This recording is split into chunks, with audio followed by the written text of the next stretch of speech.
주목해봐요. 소라는 거기까지. 화가 나 만들을 녹이는 귀여움을 한 방울. 모두 다 wanna be our squad. 준비해 애니마 우릴 부른다고. 이것 봐 혹시랑 꼬리팍 내게로 출발했어 출동무. 애니마 파 애니마 스쿼드. 애니마 파 애니마 스쿼드. 혼란스러운 틈에 깜짝 캔네스 빛을 머금고 등장. 툭 건들면 쓰러질 듯한 모습에 감춘 쥐한 발. Let's hit up 엉망인 곳을 rescue. 한 번에 잠재 울큰 baby를 kingdom. 봐봐 새로운 느낌마저 숨겨뒀었지. 이게 우리들 파워 cute. 애니마 파 애니마 스쿼드. 애니마 파 We are 애니마 스쿼드. 따라 따라 따라 이라며 따라 따라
The biggest Saturday showdown is upon us, and it is number 1 versus number 2, Gen.G versus D+, in what is going to be a banger. Welcome to the space. It's Degon here, alongside the Vald analyst, Valdez and Wolf, to break it down in our Saturday showdown pre-show. Guys, the best 2 teams in the LCK going head-to-head here. It's super hype. I mean, we have Canyon, taking his spot as the best jungler in the LCK. Gen.G haven't dropped a single game yet. But you also have Lucid, who's the new Canyon, right? There was a replacement. You have Showmaker, the rivalry between him and his former teammate in the jungle, and obviously the rivalry between Showmaker and Chovy for all time. It's always been a sick matchup, even when D+ is one of our weaker teams. They usually play Gen.G close. Like you said, Wolf, this is always a sick matchup. Like these 2 teams, just like we had T1 Homolife Esports yesterday, that was a sick matchup. That's always a sick matchup. This one also is going to be a lot of fun, Degon. Well, let's set the stage by taking a look at what the Riders have cooked up in this one. Second versus first, clash of the top dogs, and the quote by Showmaker, coming to kill you for real this time.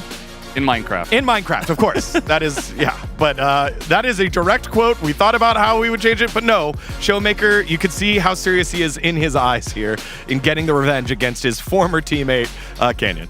I mean, this is really hype, right? It's actually second versus first. This is not, D+ surfing around 4th, 5th place. Like, okay, they'll make playoffs, but this is a weak D+. No, they're back on form.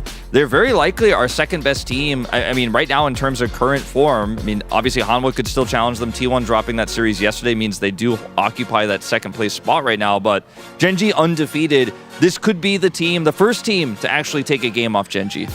It might happen. I mean, this is actually kind of crazy that DK are this high up. A lot of people were not expecting them to be this good, but everything's coming together for them. At first it was Showmaker and Lucid, but now we've got Kingen playing really well. We've got Kellen playing really well, and even Aiming, Ox isn't here. Aiming is playing really well himself as well, so I think everything's kind of flowing for them at this point. Yeah, well, as much as they are on form now, against Gen.G, they have not been on form, as it is a 13-game match streak. And if you look down on the side of the left, only 2 times have they been shut out. Almost every single time, there's at least 1 win. This series goes the distance. Yeah, 3 times, I think. You were very close. It was hype. It's a great start here in the Saturday show. But yeah, no, I mean, the thing is, like, since Dom1's dominance, when they were 2020 Dom1, right, 2021 Dom1, where they were dominating the LCK, basically winning every season, they fell off in a big way. And then when 2022 ticked over, that's when we started to see, Dom1 D+ struggling a little bit, like making playoffs, and they made Worlds, right, but they were not able to be that dominant team they were for a long time, whereas Gen.G, that's when they started to be the best team in the LCK. But for the first time in what feels like, a year and a half, maybe D+ can actually challenge this team straight up. Yeah, and the last time that, at the time, Dom1 Gaming Kia was able to defeat Gen.G was at the end of 2021. That was a very different roster. It had Ruler on it, BDD, right? But that was the last time. So since 2022, 13 matches in a row going Gen.G's way. And convenient that we pulled up since 2022. Works out well that way. Let's see. They got the unlucky 13th game out of the way. We'll see if the 14th works out here for D+. As we take a look at the schedule, again, a couple of game losses here for D+, but their only loss to T1 over in week 2. I think some of the impressive wins where they beat Hanwha at the beginning of the week, right? They were able to beat Kwangdong 2-1. Kwangdong's a very strong team right now. Losing to T1, I think is not an issue. T1 obviously is struggling a little bit in the LCK right now, but what's really interesting about this to me is that Gen.G faces them today, of course, and then they will face off actually on the 20th as well. So there's very little time. We go straight into round 2, and they're going to be facing each other not back-to-back, but almost back-to-back. Yeah, and there's a lot of iteration you can do between that time. Even though it is very close, you've got 1 best of 3, you've got 1 in the middle to kind of learn a little bit more practice, and then you've got Gen.G again, or DK, so it should be a lot of fun. Yeah, one of the things I love about that is that they will still be on form, because then they are both playing, I guess, Eastern teams, so they'll be able to get it right back in week number 5. All right, let's take a look at some of the highlights here, because the focus for both these squads will be in the top lane and the jungle, where there has been a lot of action and a lot of pog points.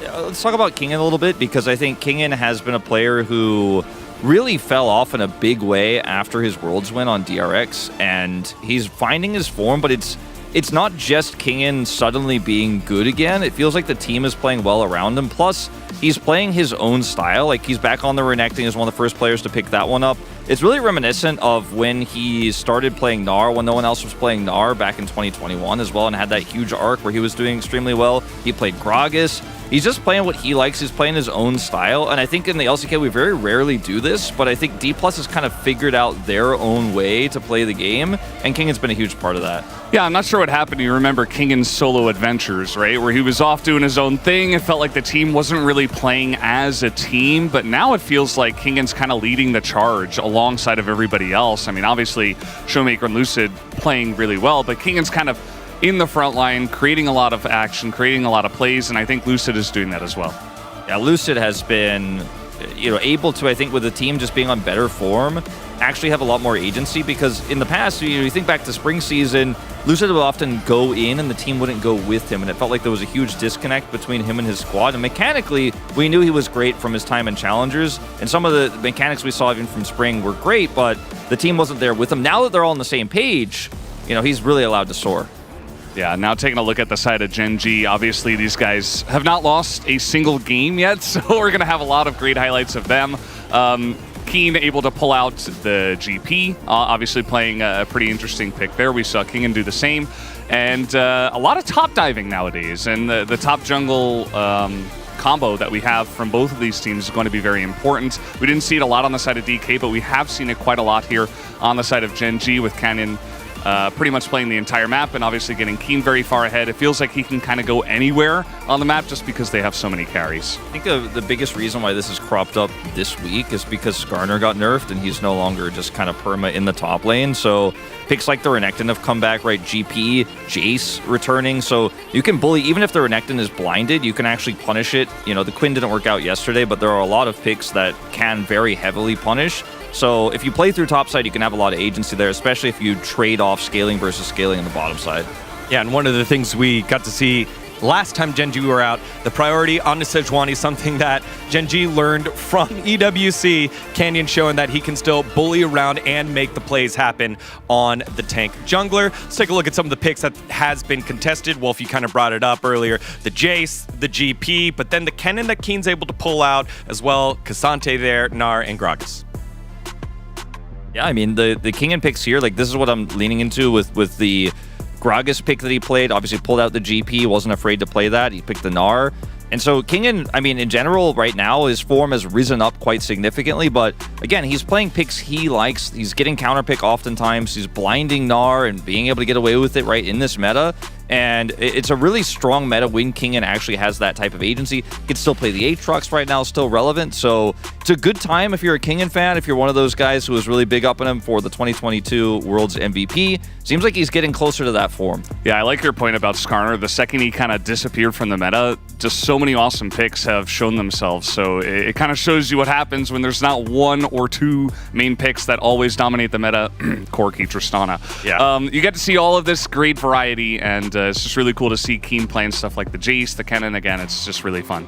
Well, it started off as support summer, but it is currently justice for junglers, as Lucid is the #1 Pog point getter so far. He's been huge in the jungle for D+, as you said, unlocked with a little bit more experience now after replacing Canyon. But there he is, Canyon right there, the former man. They only share Nidalee as their Pog point champion. So these are the champions they played when they won Player of the Game. Yeah, it's kind of insane to see that, Canyon hasn't really gotten a POG on Vi, but that's really been kind of Lucid's bread and butter for sure. And obviously a whole slew of AP champions for the side of Canyon, plus Sejuani, which I think we're going to be seeing a lot more. I think Canyon will have a lot of power in these drafts in terms of his champion pool because it's very wide. I'd say arguably wider than Lucid's, plus the fact that the Vi kind of feels like it's going to be permabanned in this series, so I think Canyon will have a lot of extra help in terms of draft. All right, let's take a look down on the bottom side of the map at our supports. Kellen had a huge game last time out on the Renata Glask, and Lehens has just been class throughout. Yeah, I mean, it's been really awesome to see Kellen's return to form as well. That's the thing about DK. Like, so many of these players are returning to form. Kellen is one of them, and his Renata was just insane. Also, a lot of wins on Rakan. I think we're going to be seeing a lot more Rakan. We saw it a couple of times even yesterday in the T1 Hamalife esports matchup. And, yeah, I think he's just a really big point there for DK. I'm a little bit worried that we haven't seen much success with Kellen on Leona. I think that's a very strong pick right now, and it feels very easy to draft around this. We're not a priority for D+, so while he has looked really good and he has looked better, I feel like very predictable in what D+ is doing. So that's one area of attack Gen.G can use in the draft. Well, I know that we've been looking forward to this one, but so has D+. As D+ in their player interviews and their POG interviews have been calling out Canyon and basically saying, fight us, face us, as we take a listen to what they've been saying here in Korean. Yeah, I went to K-word him. I went to the receiving end, so I'm coming to get you. 사실 저도 겸손하게 하려 했는데 우리 주장님이 또 When 이렇게 King and 나오니까 following the K-word route there. him. Yeah, he K-worded him. Yeah, and everybody got in there, and Canyon's just like, I'm just chilling, man. I don't. 김건모 나와! I mean, the confidence Wanna have from a good Canyon, game. I really respect it, but at the same time, I think it's that overconfidence we saw from them at EWC that was their demise. They did take that crushing victory over Kwangdong. It looked almost effortless earlier this week. It's a tough week for them, but I think they will have to take D+ seriously. Yeah. Interesting thing that Canyon was wearing there with the side. The Yeah. sides being Yeah. flattened, just really cool, I guess.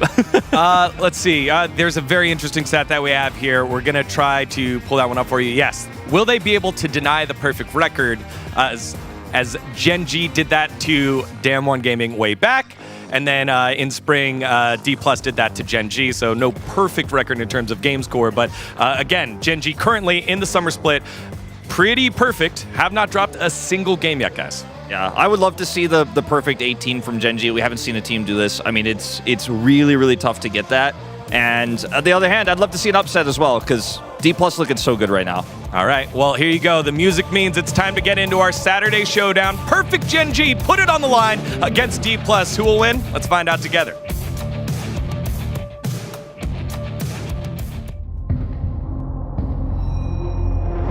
I've seen the darkest of the days where the souls turn to ashes. It made me who I am today. I escaped from the latches of the shadows chasing me down. I'm not gonna run, I am standing my ground. Wherever I go, fear does not follow. Even when the storm hits and hell is abound.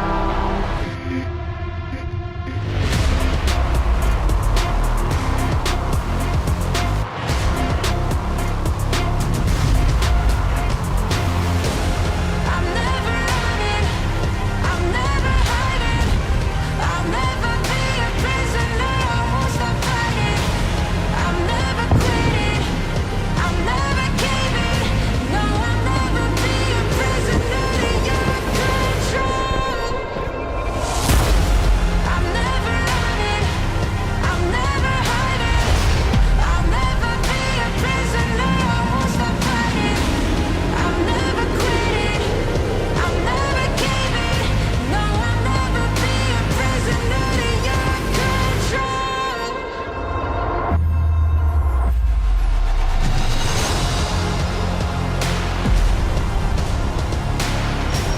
I'll never be a prisoner, I won't stop fighting. I'm never quitting, I'm never caving, no, I'll never be a prisoner to your control.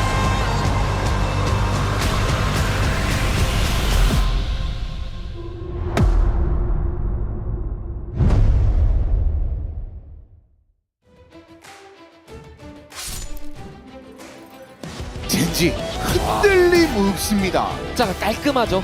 무실 세트 전승입니다. LCK의 호랑이 젠지가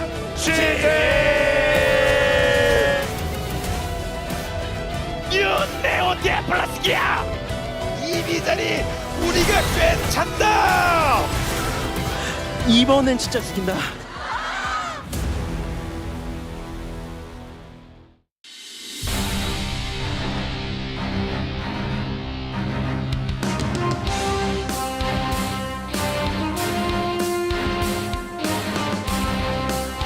특공대 특공 김범구 나와! 플러스기야 화이팅! 화이팅!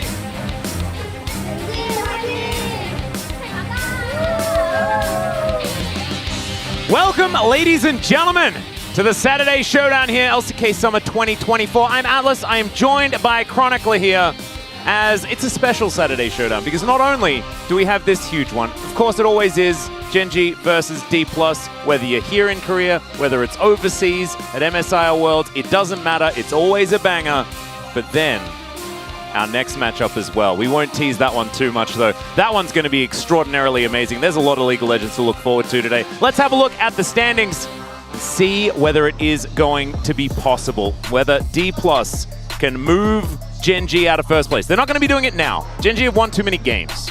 Yeah, they haven't dropped a single one. And there are certain laws of nature in the observable universe of the LCK. One is that we always end up with Gen.G T1 when everything is, said and done, but that's just how things are going to be. The other one is that Gen.G, no matter how clean they look, will get dragged down by DK in their trickery and the mud fighting and whatever mess of a games we're going to be served here today. I think DK just somehow are able to pull Gen.G off of their normal trajectory of pure, clean, and controlled League of Legends. I don't know how, but I know that it's Showmaker's fault somehow. Yeah, it definitely is. It's just one of those facts that often just happens. Week 4 Saturday Showdown matchup of second versus first, and that is purely based off the fact that D+ have really been able to find some form elsewhere in the LCK moving towards this matchup. There are a few of us that did predict that D+ were going to look better and better as this season went on,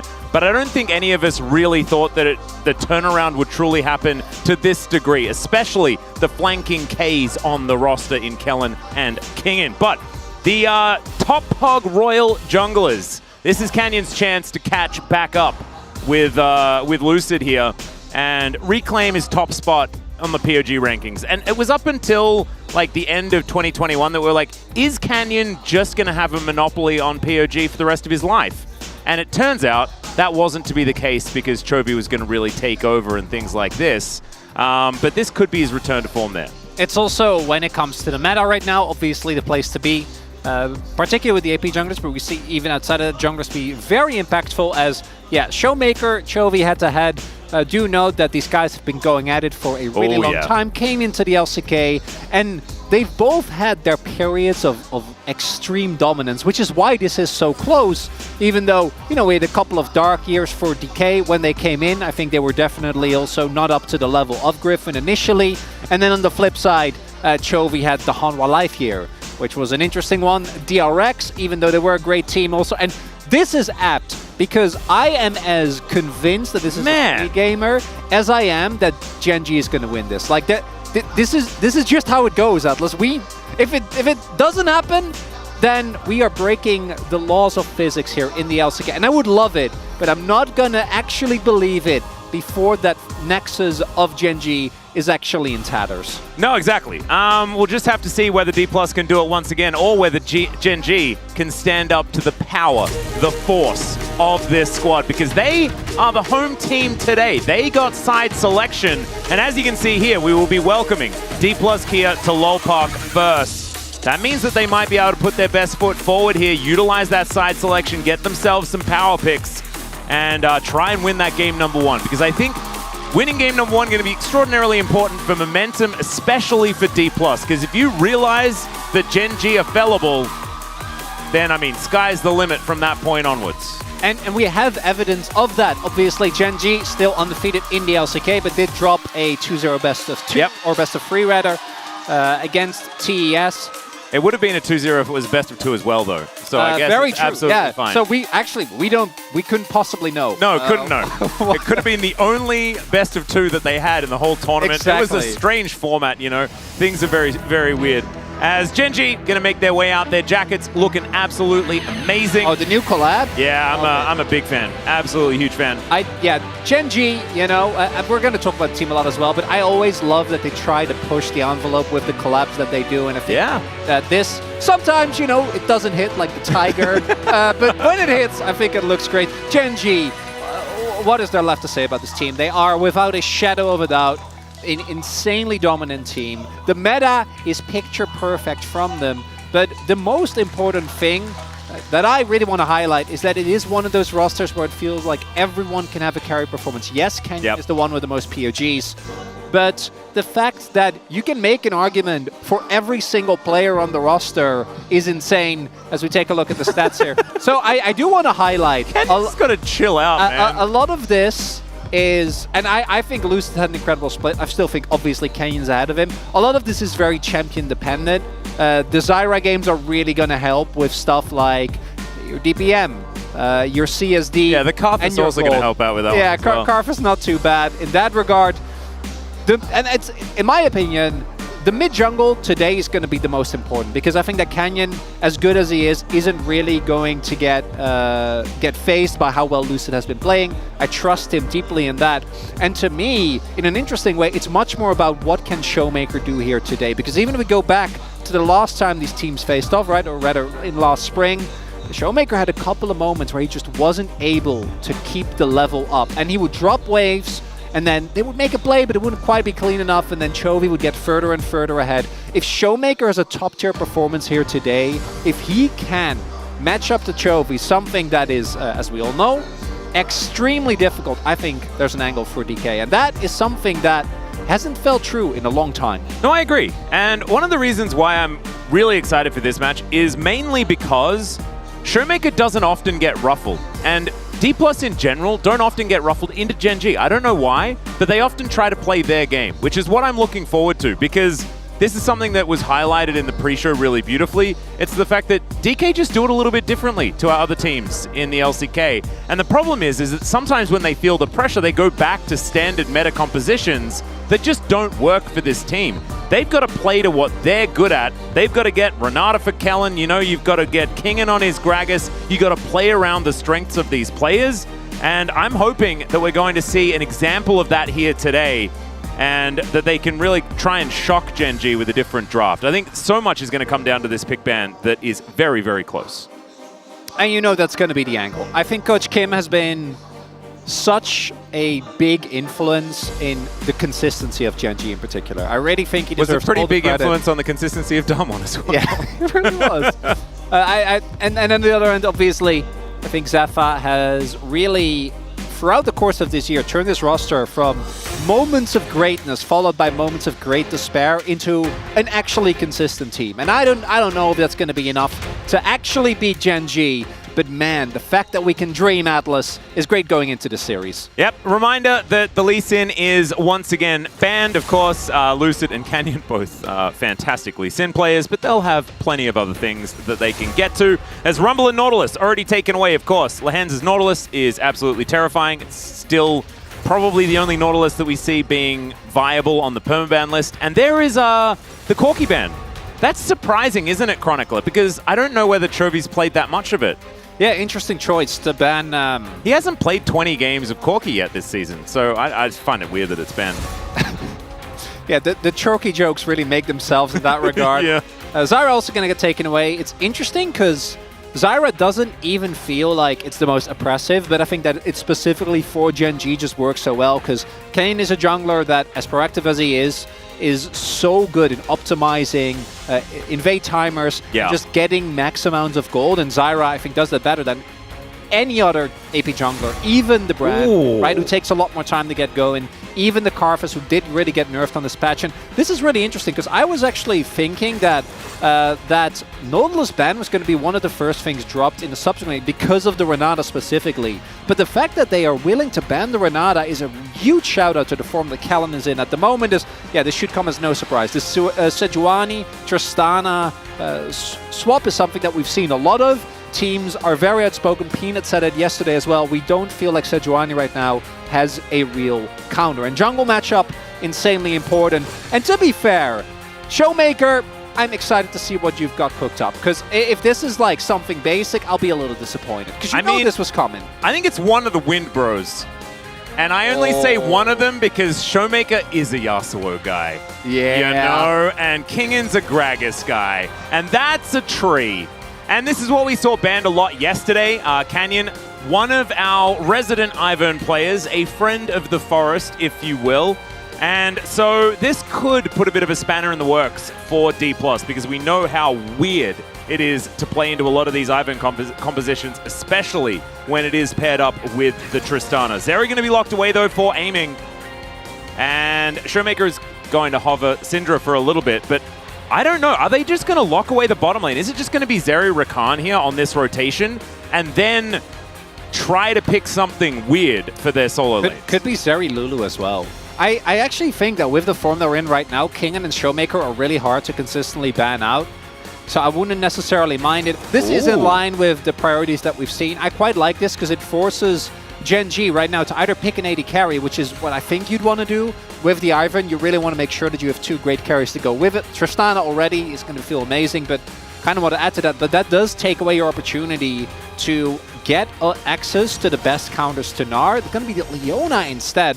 So hence, picking that one up isn't extremely high tier support right now. Does make me think that the Braum is definitely going to be on the ban list here, given that playing into Sejuani Braum when you're looking to play a double AD carry composition is not fun.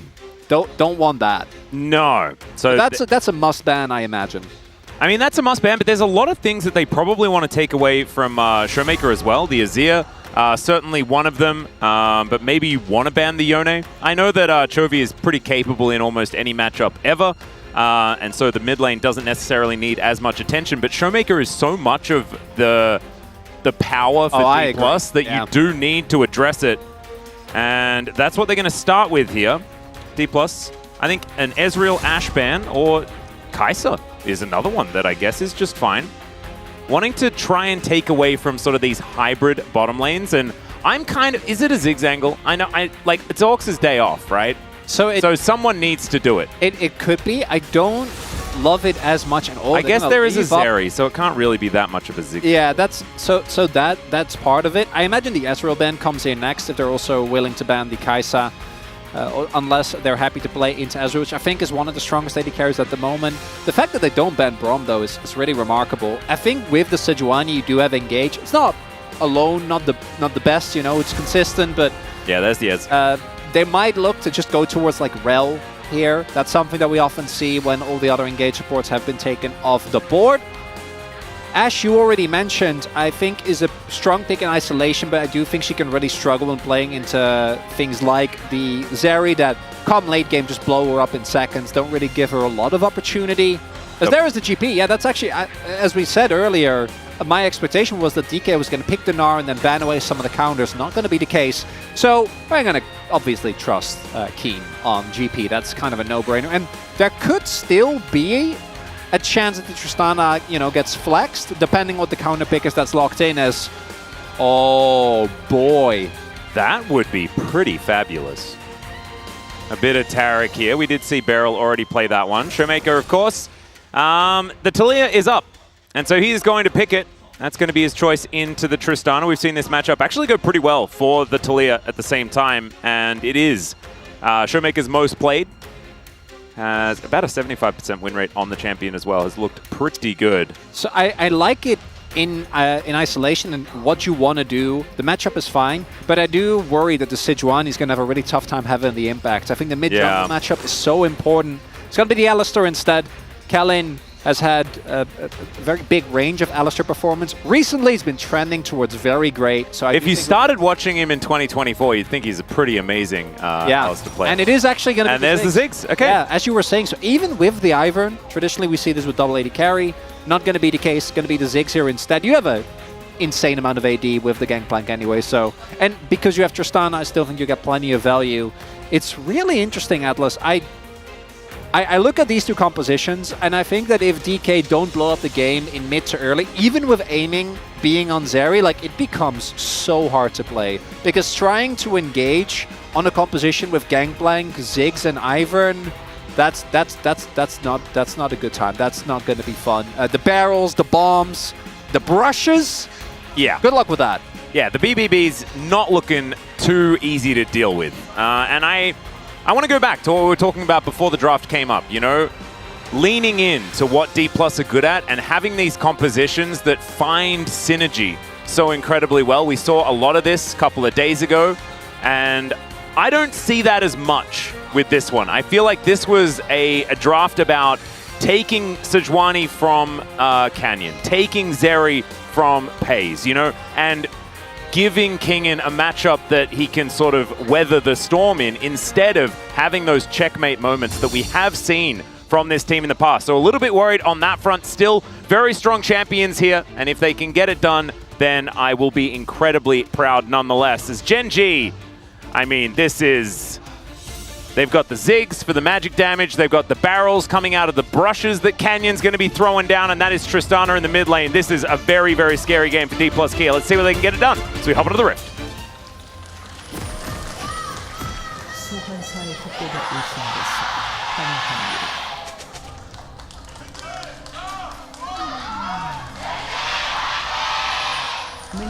Man, that is some Saturday Showdown vibes right there. As we have got the full group up on this top side of the map. Kingen a little bit going rogue right now, but everyone is just seeing whether a cheeky first blood was on the menu. It turns out that that wasn't what was offered today, but that's fine. Sometimes you don't get the specials that you want. And Gen G are going to slink back into their jungle now. Man, I'm so intrigued because we've seen, like yesterday, the Gangplank pick into the Gnar went very, very well. Even though, you know, the Gnar can still lane relatively okay, the Gangplank does just tend to have a little bit more value there. And we'll see whether Keen is going to once again be able to find it. Because I just love that the Pirate is back, man. It's just so good to have a bit of added variety. You know, Gnar we saw a lot, but after just Cassante Skarner every single game for like the first 4 weeks of the LCK. Yeah, no, I'm so happy. We really have sacrificed mid lane matchups being fun for top lane matchups being fun. You know, Skarner had to go, and it's really opened things up. Looking at these drafts, I again want to reiterate, to me this stands or falls for DK, but whether they can find a lot of mid to early game advantages through Showmaker roaming specifically. If you go back to the games between these two teams, there's a very consistent pattern of Showmaking just dropping waves, naturally falling behind Chovy, but kind of making up for it by having a really big impact inside. And I think that's what we're going to be looking here towards as well.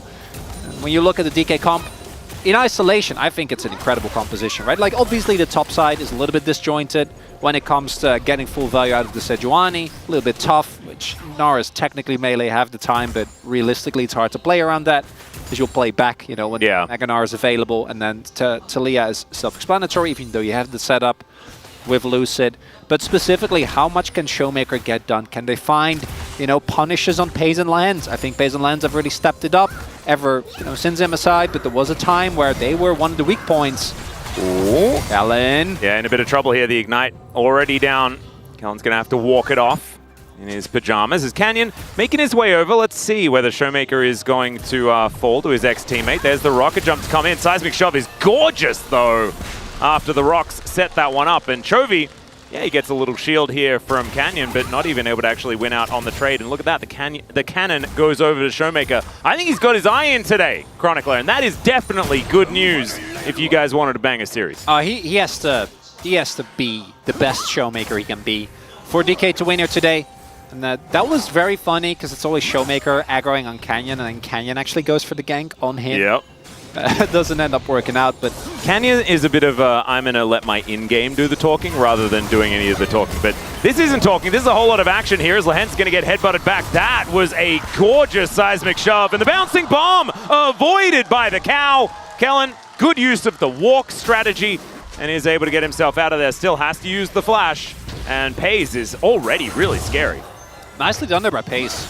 Gets the knockback there with the bomb, ensuring that Kellen almost goes down as Canyon says hello again. Yep, another shove is going to come on through there, but Canyon going to be able to close that gap. No rocks on the ground. That's a big win. Showmaker just used his TP. Yeah, now, that's a really good punish there from Chovy. And yeah, Showmaker will get a bit of a trade back. But so what happens is Showmaker uses cooldowns, and even though Canyon is a little bit early because Chovy's TPing in, he doesn't get the the auto while Canyon found his route. Immediately afterwards, Chovy jumps in. Showmaker steps up a little bit too far, and now is forced into another immediate back, and he can't even get the full health back because he needs to catch his wave. And Kellen introduced a little bit of volatility here. I do love that. That's what they need. Kenyon's on his way, though. It was Satchel charged out of the pasture, and now he's looking for a pirate as the barrels come in. There's the headbutt back. Pulverize is good, and Keen, this is going to be a tough one. Not able to quite find it is Canyon there. There's the flash out. Kingen still wants it, but he won't quite get there. The brushes are set up, and in fact, he just creates a forest up here. Still gets the flash. Good news for D+ regardless. Successful roam, but the timing from Canyon impeccable there. And yeah, I think Kingen was hesitating there for a moment. If he flashes for the final auto, I think the Hyperproc might have been enough. But if it backfires, you're down your flash. Ooh, the anti-buffer. Really nicely done there by Showmaker. But yeah, if you flash and like Ivan has his shield available again, you are in deep troubles. Oh my god! Yeah, okay, so Showmaker's gonna flash the Flash Zenith Blade coming from Lahens. Really nicely done. And he is being tested over and over again. And he's still finding these shoves. There's a big old rock being thrown into Chovy in this lane. Starting to turn here for Showmaker. The big thing, though, is that Showmaker was still forced back. Keen's wave is in a kind of an awkward spot here. Is actually, I think, kind of in the middle between whether he was pushing towards Kingen or not, but he's going to go Mega, and I imagine look for a slow push back into him. Without the flash available, Gangplank, even with his CC cleanse, is really susceptible, so Keen really can't stand to be up too much. So again, huge credit to Kellen for that roam. And then in mid, because of the earlier play from Kenyon and all the attention being paid, Showmaker is about a wave behind, but that's not the end of the world. And I think right now, DK looking good in absorbing the early pressure from Gen G, but I do think they need more than that, and we'll see if they're actually able to get that. As 6 is available, aiming is going to be a lot stronger. Kellen's roams, though, do mean that he's pretty substantially far behind on experience. Yep, going to be the grubs taken here. Looks like Gen G will be happy to trade that one for this first dragon. Going to be an Infernal to come up first. Although Canyon is now just going to head down towards the bottom side, collect his level 6 so that Daisy can help him out. Thank you very much, Pays, for that one.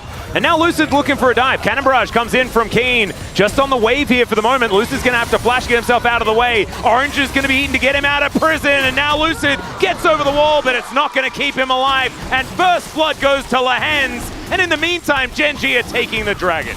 Oh, Gen G are reading D+ like a book there. Again, the timing from these reinforcements towards Keen, the lone pirate, lonely no more, gets help in 2 crucial points, and it makes sense. The biggest weakness that you have with GP is how easy it is to dive once you lose control, right? Either if you're too far up the lane, or even with your cleanse, if you don't have flash available. But 2 times in a row now, reinforcements arrive. First was Canyon, now it's Lahens. This time the kill does go over to Lahens, which is unfortunate. Keen obviously would have really liked that because he does still pay with a good amount of his health bar, is still behind in CS. But as long as Gangplank gets the Sid, get XP, eventually he's going to get to the point where it's really hard to keep him down. As take another look. Yep. Being cleared relatively quickly, and then I think they knew the moment that they weren't able to get on top of Keen fast enough. And the moment Lahens show up, you know it's done. And you also know that Keen isn't that happy that Lahens got the kill. Oh, yeah. Sometimes Ignites go down, though, and they are required to guarantee the kills. See whether Keen can get another one. So far, though, still just playing triage here. You can see Kingen, with the fact that he didn't actually have to go back or anything like that, and it was Lucid getting picked off, but Keen's health bar still suffered, you can see that the CS margin is only extended, and this aggression is still there, wanting to collect that first plate up here towards the top side. And the Nah doing what it says on the tin as far as early lane control, at least. That's looking good. Dragon also, as mentioned, has gone over to Gen G. Ooh. Aiming, doing his favorite thing. Farming alone in a side lane, trying to get all of that money so that he can have those items and carry in the late game. I mean, it's bread and butter on the bottom side of the map for D+. Oh, yeah. Just have to see whether Aiming's actually going to be able to have the same impact into a very difficult team composition to play into, right? Especially if you're a low-range AD carry. I do not envy Aiming's position, and in fact, Envy's playing in the next match, not this one. So nice. That would make some sense. Good segue there. Yeah, really, thank you. You have to build up the hype. I know, it's all about setting up for the Saturday Showdown. This series is good, but you know, real LCK fans will stick around as Canyon finds a window here. Yep, Daisy making her way in. There's the hop. Actually just going to get set up here, and it looks like Kingen will be absolutely fine. just wanders through the minion wave and not going to be able to get those basketballs in a row, or at least enough to take down the Gnar. So nicely done. Something that's noteworthy, we haven't talked about this yet, is the fact that not all grubs were taken, so the respawn is actually really late. Lucid only was able to get 2 earlier. With Lahans. Doesn't quite fight Kingen. Lahans is doing his I'm everywhere man thing again. I mean, this is something that he actually pioneered on Leona, I think it was last year, where he would just vacate the lane and say, Pays, just deal with it. This time, Pays has teleport, he zigs, very happy to be alone in a side lane. I think it's actually the perfect sort of moment for Lahens to really readopt this playstyle that he did popularize. He has been all over the place. Now, Keen's in a lot of trouble, but Lahens there's still the cannon here. barrage. Yeah, Lahens just going to cancel the back, and the flash now has to be used from Kingen. Teleport invested by Chovy as well, though. So flash for teleport, and now Showmaker with a lot of space in mid. Yeah, Kingen, I don't think flashes if the teleport doesn't get channeled because he was about to hit Mega, and Lahens being there alone is not enough. I think through Mega, you just knock him into the war, you'll be able to get out. But if you get CC'd while Chovy is there, then it'd be big. And this actually nice here for DK, opportunity to get themselves a plate. Not much more than that, but it is still going to tilt the gold favor back in favor of them. Looking at the itemization as well, Lucid does not have his first item done. Obviously a very, very cheap one. Same here for Pays, who one of the big benefits of Ziggs is that, you know, even pre-first item you're feeling great, but now you can just basically sit here underneath this turret forever and be completely fine. But it does mean aiming finds a small gold lead off of the back of that plate, as Canyon is going to be taking this grub. It looks like we are not going to see high grub numbers this time around. This next Drake is huge here for DK. I really think that this is an objective that you need to get. There's no cannon barrage, at least for right now. I think it will be available around the time. We'll see if Showmaker is able to make his impact known. If you can, you know, isolate a target, blow them up, even though against the Ivern that can be quite tough. That could be the angle here for DK. And the thing that I'm really interested in is Lucid wasn't contested on grubs in the first place. I think they left them up on purpose, just to try to deny Gen G from getting any at all, right? So it's only one grub sort of available because he got there so late, and then the demolition comp doesn't have access to it. As Canyon gonna flash the wrong direction, isn't actually hit by the Glacial Prism, but the wall is put up in front of him. Still, he's got shields for days, and Showmaker will be taken down. I don't know how it worked, but it worked. And Gen G will grab their second kill of the game, and this may not be all they're going to get as well. Pulverize comes in, Blast Cone is taken, and the cow is left by the wayside. Pays is going to pick up that kill. And Gen G, it's a wash here as far as the kills are concerned. Oh, Canyon taking a page out of Kellen's book. Right. Flashing into the play. That was a really pivotal moment right there. If they get the kill on Canyon, that snowballs into the Dragon. Instead, it's a disaster. Chovy arrives.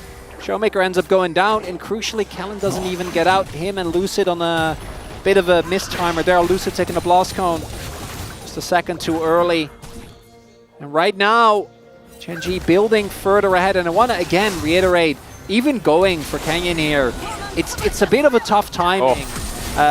But if you actually are able to kill him, it would be huge. The big thing is that Showmaker, though, opts to not use his combo on Canyon, which I think is fair, because Chovy's literally on top of him.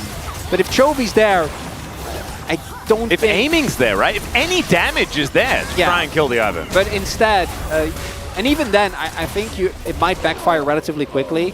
The reason why Ziggs is so strong in these situations as well, and it's something we haven't really talked about yet, is the double global. Any skirmish that you take, like between the Ziggs, which isn't really a global, but the range is still huge, and you have a lot of setup between the Leona as well as the Ivern. There are circles. There are circles There's a placed lot on the of ground. circles. So I think DK need to go for a play like that, just not that one. So puts them in an awkward position. Not the end of the world just yet, but definitely a big win for Gen G. Yep, and these dragons are starting to stack up as well. Oh, is it Earth, Wind, and Fire? That would be a beautiful way to start off our Saturday Showdown, would it not?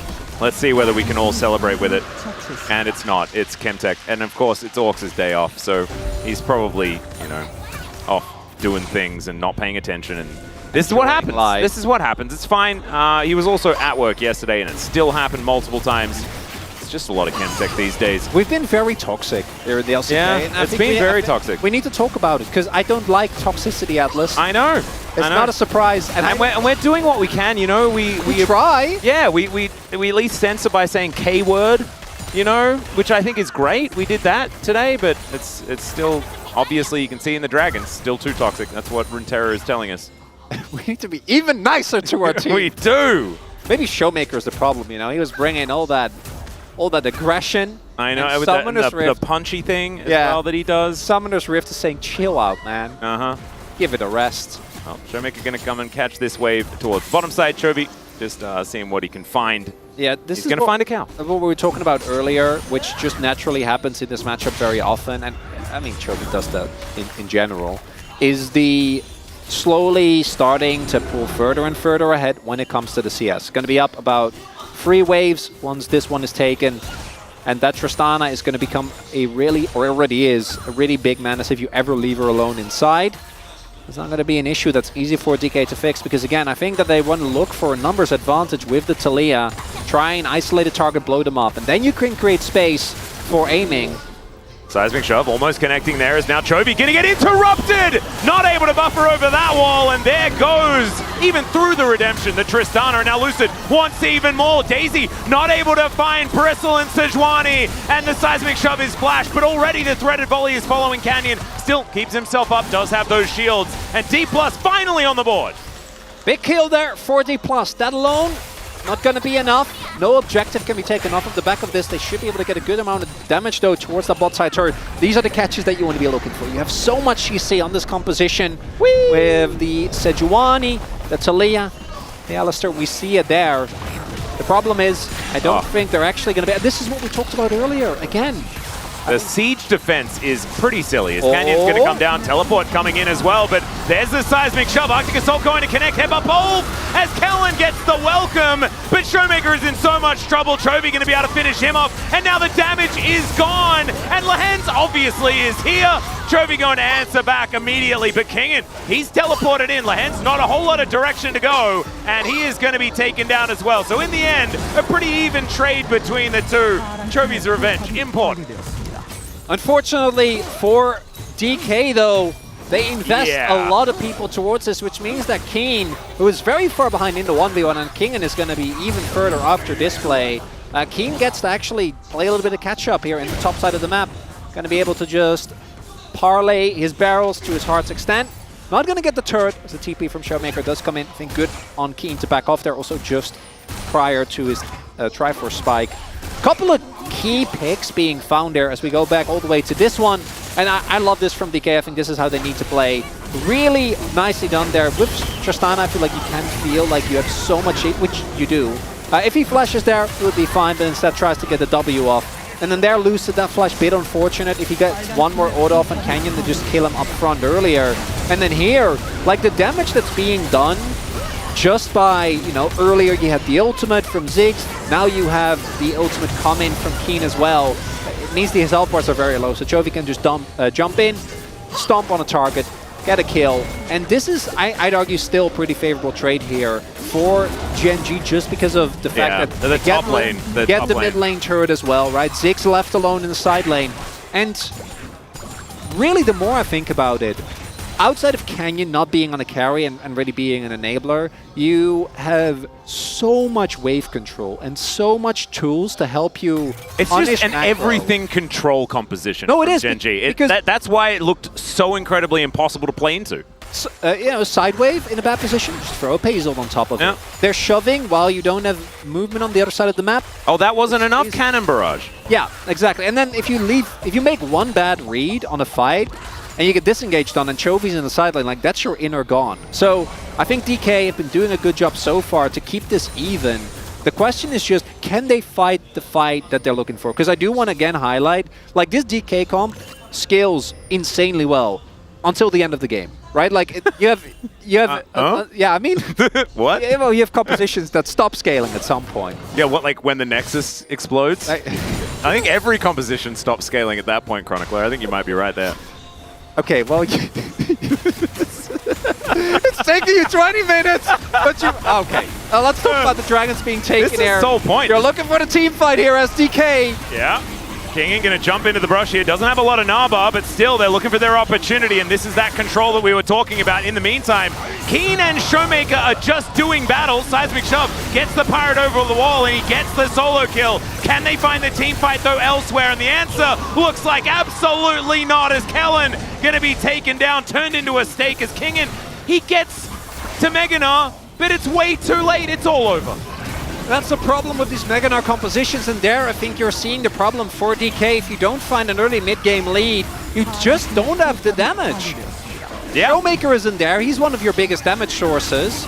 And then on the flip side, aiming isn't that strong yet. If this is a 6-item Zeri, and all the space that's there, he can jump in, make something happen, that could be an angle, but we're starting to see Genji slowly come out as yeah, the smite comes in. Aiming is already skated towards this top side, and he's going to get through this wall as well. So getting the catch onto Keen, absolutely massive here. And D+, they're not going to allow the Lehens effect where the support steals the kill, because every kill goes to aiming if possible.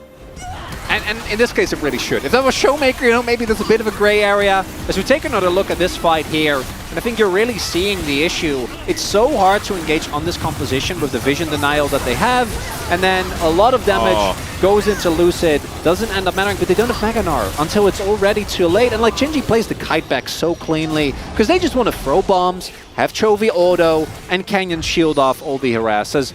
We didn't get a look as to how this happened.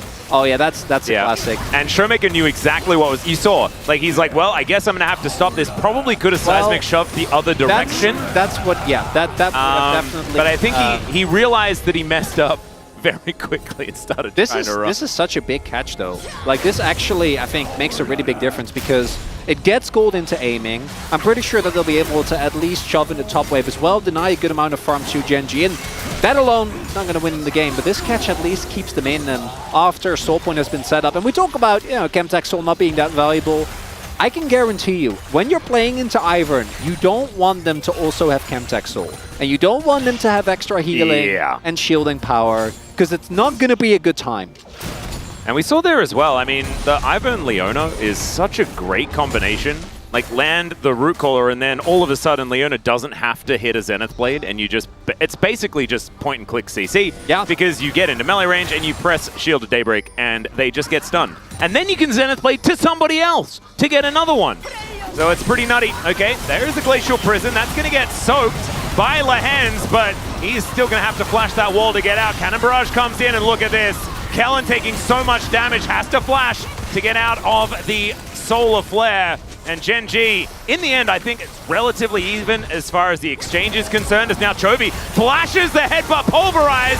The Mega Inferno Bomb comes down. That's going to finish off the cow. Daisy falls in amongst it all as the Buster Shot gets Showmaker out of there. Lucid in so much trouble. He's going to get thrown around like a ragdoll, but now Kingen gets the crush. Okay, finally Lehens is going to go down. And D+, they get some control back, but they're still going to lose the trade. That's the problem. Like, DK keep getting scraps, but Genji are the one eating well. And here, yeah, they lose lands. Who cares? Baron is going to get taken. We're going to see the TP come in. They're going to try and contest this as well as they can. I think it's gone. You can't approach. Look at the vision control. Look at the brushes. This is these two Yordles, the Demolition Yordles, pretty good, even at taking down a Baron. Is now Showmaker wanting to get some scraps. Traps them in the wall, actually, as Keen is going to get knocked over. But this is just Operation Escape from Genji, and they might just take themselves a prehistoric Yordle with them on their way out. Keen going to be the sacrificial pirate, and he's going to say "arr," and then it's going to be absolutely fine as Genji walk away with 4 Barons intact. Oh, DK, they're clinging onto this game, Atlas. They're not letting go. Here we see the problem. Like, obviously, this is Lehens, so not the ideal target. And you see, just don't have enough damage to kill him in what is all their CC cooldowns. It's a lot of choke point opted into when it's a Ziggs. Also that. Yeah, but I understand them. Like, again, I think they need to play for these type of catches. Then Chovy goes full psycho, ends up, you know, still being fine because, again, they have so much innate safety. You can play this aggressive pace. Actually playing the Ziggs really well. Like, his repositions, I think, have been standout. And then, yeah, Lehens ended up going down, but in the grand scheme of things, nobody really cares about that. The only good thing, again, for DK is that aiming gets an exit kill. Really nice warrior by Showmaker, actually making big use of the teleport. But it's what we talked about. if Gen G get to a late game, like Showmaker's down 2 levels to Chovy, right? Like they're taking these tiny moments, but it's just not enough. Gen G just keeps lumbering ahead, further and further, slow and steady. Yeah, and it's every single trade that is just a bit in favor of Gen G or a lot, right? It's D Plus just fighting to not have it be completely doomed.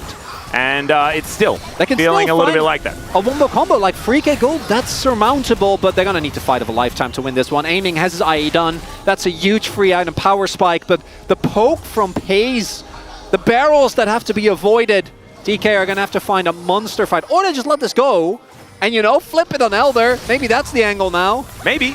I mean, Chemtexol, you already illustrated. I mean, as far as compositions that can use it, this is a pretty good one. Is now Keen going to find a barrel onto King, and thankfully, that is not the rest of D Plus as well. His health bar is still pretty large. Either Keen.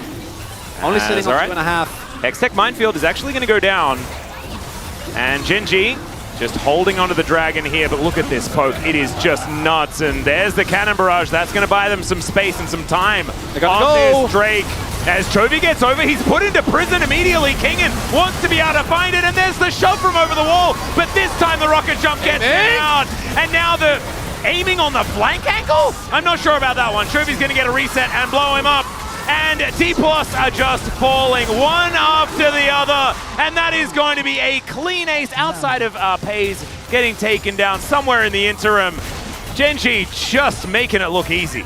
Oh, DK, that was a bit disjointed. Showmaker used his wall, but actually had to go all the way around. So yeah, he got the flick on Chovy, but that alone, not enough. They were trying to set up for aiming, but they were just too far behind already. And it's a lose-lose situation. You can't get this Drake, you can't eat the poke, but engaging on this comp is a nightmare as well. So what happens here is like they get, and Kellen, if he doesn't headbutt Chovy away there, I think they might have been able to kill him. I don't know if that would have been enough by itself, but if you don't actually 100-0 someone, they're not dying. Like, Ivan's going to keep them alive.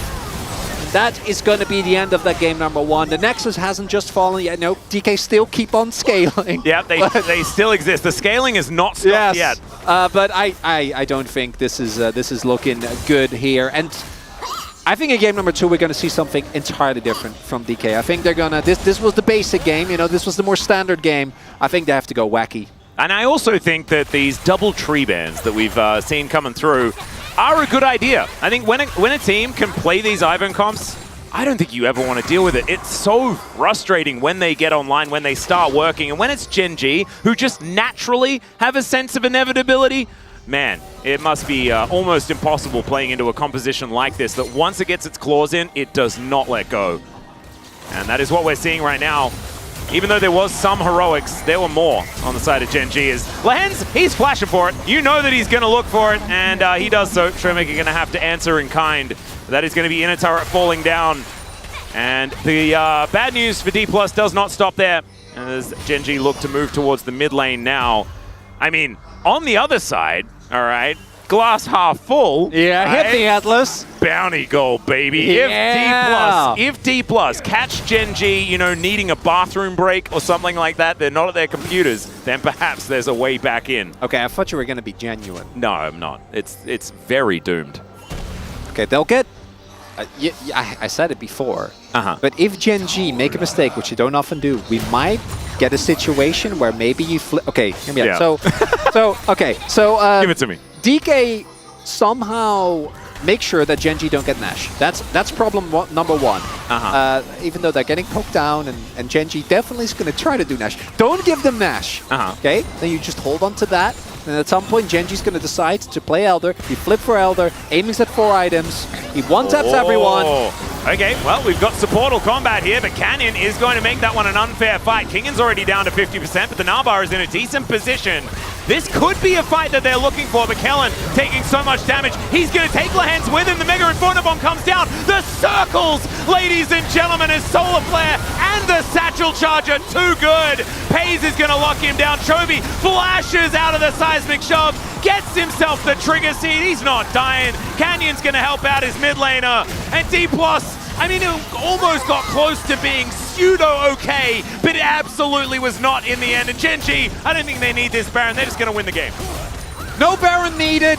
No illustrious elder flip, just good old-fashioned team fighting. Gen.G, see how far ahead they are. They realize the angles, and Gen.G will still not drop a single game in the LCK Atlas. DK gonna have to go back to drawing board for game number 2. Yep, they'll have side selection once again, and we'll see whether they're going to be able to figure out a way around a composition like that again. Because this, I mean, Zeke's Tristana already feels really, really tough to play into when they get any sort of map control, but Canyon's ability to manipulate these fights on the Ivern alongside Lehens, who was actually everywhere on this map, looked absolutely impossible. And I think Chovy had too much power in that game. We saw what happens when you give him too much power. It's not fun. And he's been unlocked. They banned the Corki. And the players were very vocal about this in interviews. This is the lessons that they learned from that loss. It's so insanely obvious that they changed their priorities in what is good right now on this patch. Yep.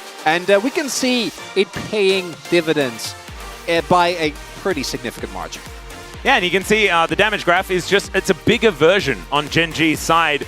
But D+ did try their best to keep themselves even throughout this game, as you can see in that goal graph. But it's just edging ever so slightly towards Gen.G as the game goes on. And we knew that as far as the scaling was concerned, they were going to get it done. The scaling is stopped, though, because the Nexus has exploded. It's time for us to go for a short break. When we get back, the Space is going to break it down. Then we'll have game number 2. We'll see you there.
볼게. 알리스타부터. 우리 알리 본데. 알리부터 볼게.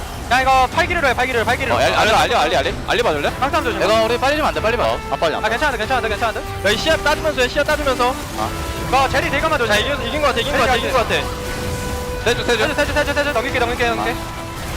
살려 놓고 나 이거 갈게. 가도 돼. 이거 옆에 나를 조심해. 나를 조심하고. 가는 중. 나 가는 중. 가도 돼. 가지? 이거 체리 공 끝났다. 나 넘길게. 나를. 점프 실패도. 여기까지 하고 미드로 가면 끝날 것 같아.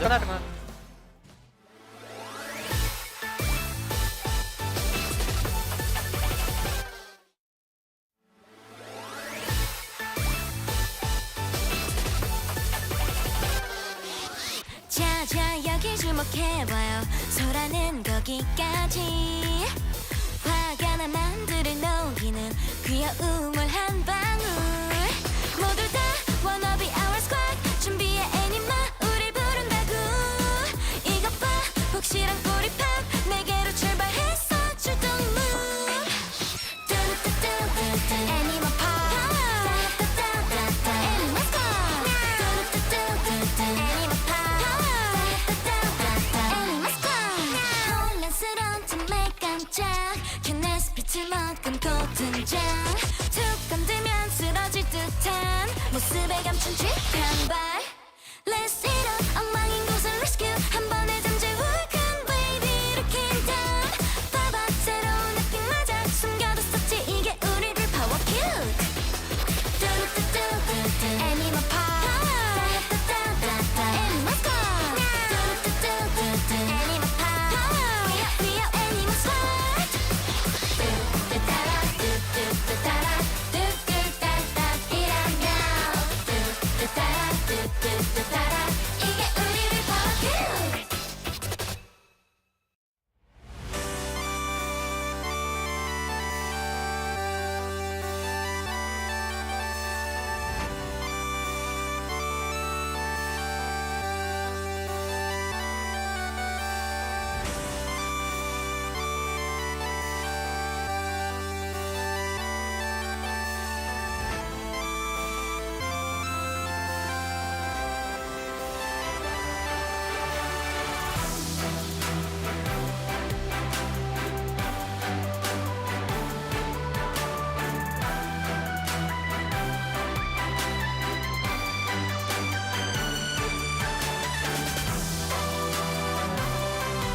Church of Chovy is in session. The first passage is done, and it leads with a #1 win there for the #1 team. So 1-0 here for Gen G over D+.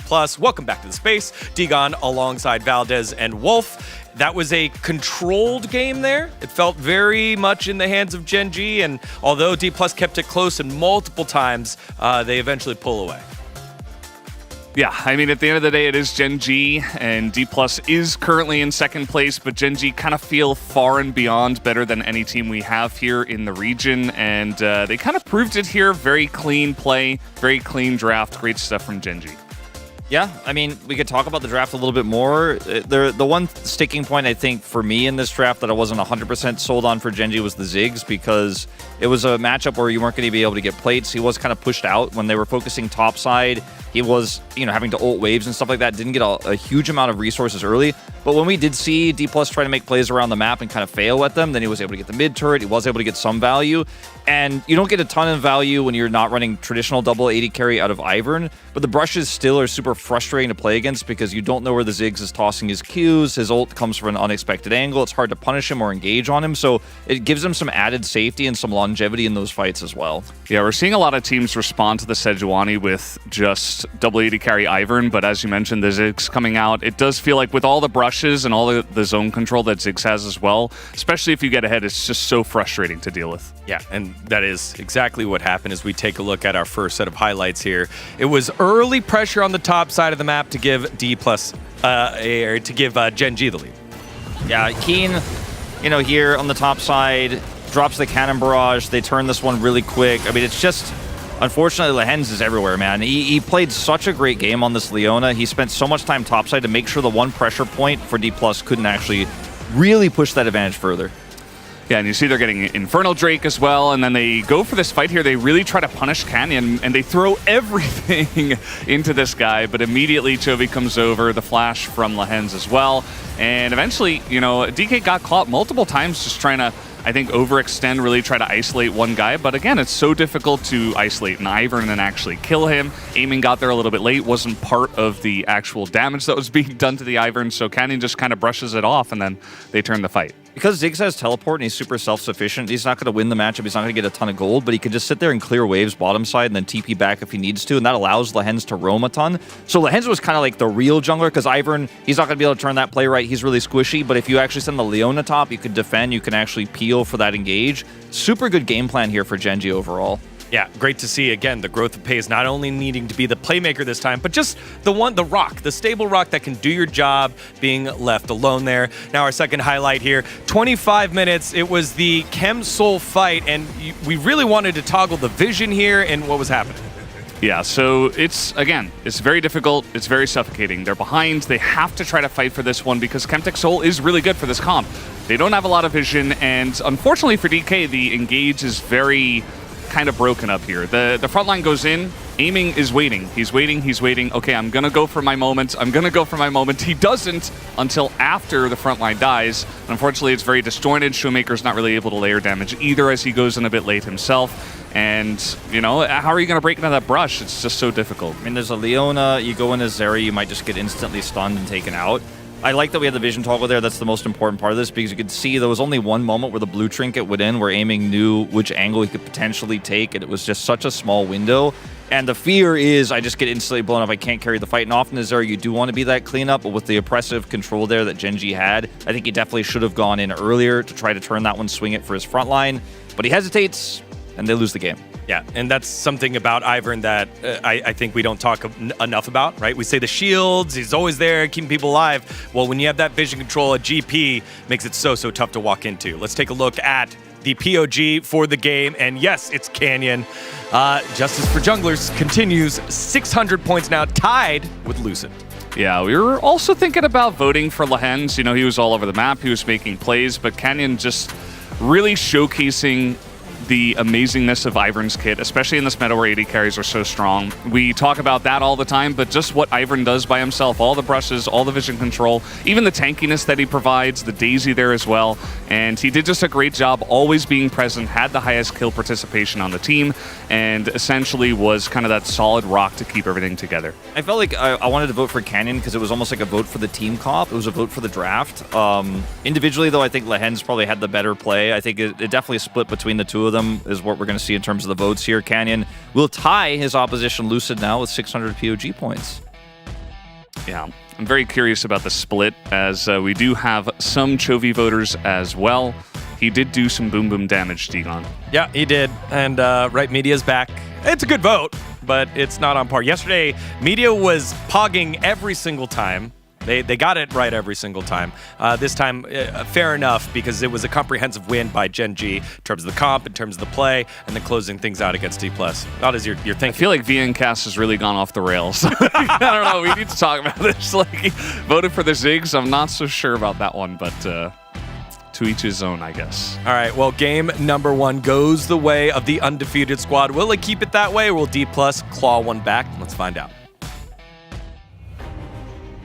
Thank you so much, gentlemen. And I do want to defend VNcast a little bit because Pace had a great game. He did. Yeah. And I think also, Keen was the only really illegal one. Guys, and Chovy a little bit. No, so okay, so I actually No, there's I no went defending it, no, I'm hear, sorry. hear me out. I went full circle on this, right? Because I voted Chovy. I was like, after I was like, oh god, that was a really bad vote. And then I looked at the replays and I'm like, no, I think it was fine. I don't think Canyon was the right vote. I No, stand by justice that. full of hens. Justice full of hens. Okay, Right Media that's- all the way, I'll- baby.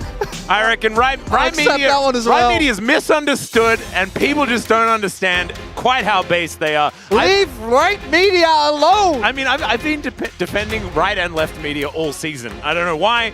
It's just been my new thing, and I'm into it. And speaking of being into things, here's the draft. Going into this draft, we're going to see a couple of different things. I really don't want to see the Sejuani priority. I think Lucid looked really rough on the pick. Yep. And I do think he looks much better on proactive junglers than he does on junglers like the Sejuani. His Mao guy, like, it's gotten better, but it's not going to be enough to beat Gen G. You're going to need to swing for the fences, and if I'm seeing Showmaker look like that, I think that that's what's coming. I was actually anticipating them maybe going to red side to try and find a different angle, find better matchups, but they got to swap it up in the draft. I really like the Tristana ban. You know, I think you either have to first pick it or you have to ban it. And the Corki is self-explanatory given the priority that Gen G has had on this. And we'll see what DK is going to purchase. I imagine they're just going to go for the Sejuani again. And if they do pick Sejuani, then please, this is not Lucid's best pick. At least pick picks that go with it. Yeah. Get Yone, We get saw Jax, yesterday. Yeah, we saw yesterday Renekton. just how well you can play around a Sejuani pick. Humble Life Esports, and they do it probably the best, right? Because they've got for the sure. Zeka Yone. Oh, for but sure. Showmaker's a Yone player as well. We know that he can play this. I mean, he pioneered just picking Yasuo with Sejuani compositions to make that one work as well. Like, this is something that they can certainly do. I want to see just like 2-3 on blue side, just pick Gragas Yasuo and say, we're just going to send it. Oh my, that's what I want. That's not going to happen. If anything, it will be Gragas Yone, because now the Azir gets locked in. Here for Chovy, I think the Ivern is still pretty certain to follow. Again, Gen G, in their interviews, they were saying, guys, but this... Oh, Canyon Italy. Yeah, the Zyra was also available, but Canyon's going to have some fun. Showmaker's like, haha, I won Worlds with that. That's scary. Yeah. Knows better than anyone else. Obviously, the reason why Nidalee came up in the first place, it's an insanely strong matchup. But he also, I think Showmaker knows, Canyon can always lose on the Nidalee. You know. Yeah. You know very well. And I also want to highlight that Nidalee Azir is not, that doesn't get people going the way that Tristana Ivern did. It's not this really Zeri the also best not 2v2. getting me going either. I don't know. I feel like Just not Gnar. Just Amy's drop got the plenty Gnar. of champion pool to get through. I think there are other priorities that they can go towards, and I don't. Yeah, like you say, I don't think it's the Gnar angle. I love Yone. I think Yone is a great pick here. It works well with the Sejuani. It might get banned away. Otherwise, that's a melee character that Showmaker loves. I'm not gonna. I just not. Yeah, it's the Taliyah again. So again, I want to reiterate. I think Taliyah is a really strong pick. Even, with the changes. Pretty good into Azir too. It's good into Azir. Like, we know that this matchup has a lot of value. It's just that, again, and after that match even more so, Lucid Showmaker is whether or not you're going to win this game. Because if they don't step up against Canyon Chovy, I think Gen G's too good outside of that. I think their wave states are too good. I think their macro's too good. as it's going to be not the Gnar blind, which we've seen a lot of, and you can even go Gnar blind and then protect it. No, you could pick Leona. Also do that, yeah. Why didn't they do that? I don't know. I guess they just want to make sure Keen has a better time than game 1, which even, like, I want to, again, everyone to think back to that and how bad it could have been if Canyon and Lahens didn't save him twice. Because that was one of the big gambits that was taken by DK in the last game that didn't end up working out. The Cassante, I kind of wonder what DK is going to look towards to play into that. We'll see what it ends up being. I mean, there are a few options that King can go towards. We already mentioned things like the Gragas, but the Aatrox certainly another one. I feel like, yeah, Gragas, I don't think into Cassante is going to feel that great, because Gragas' one weakness is if he's playing into tanks and he goes AP, his damage I don't think is really sufficient.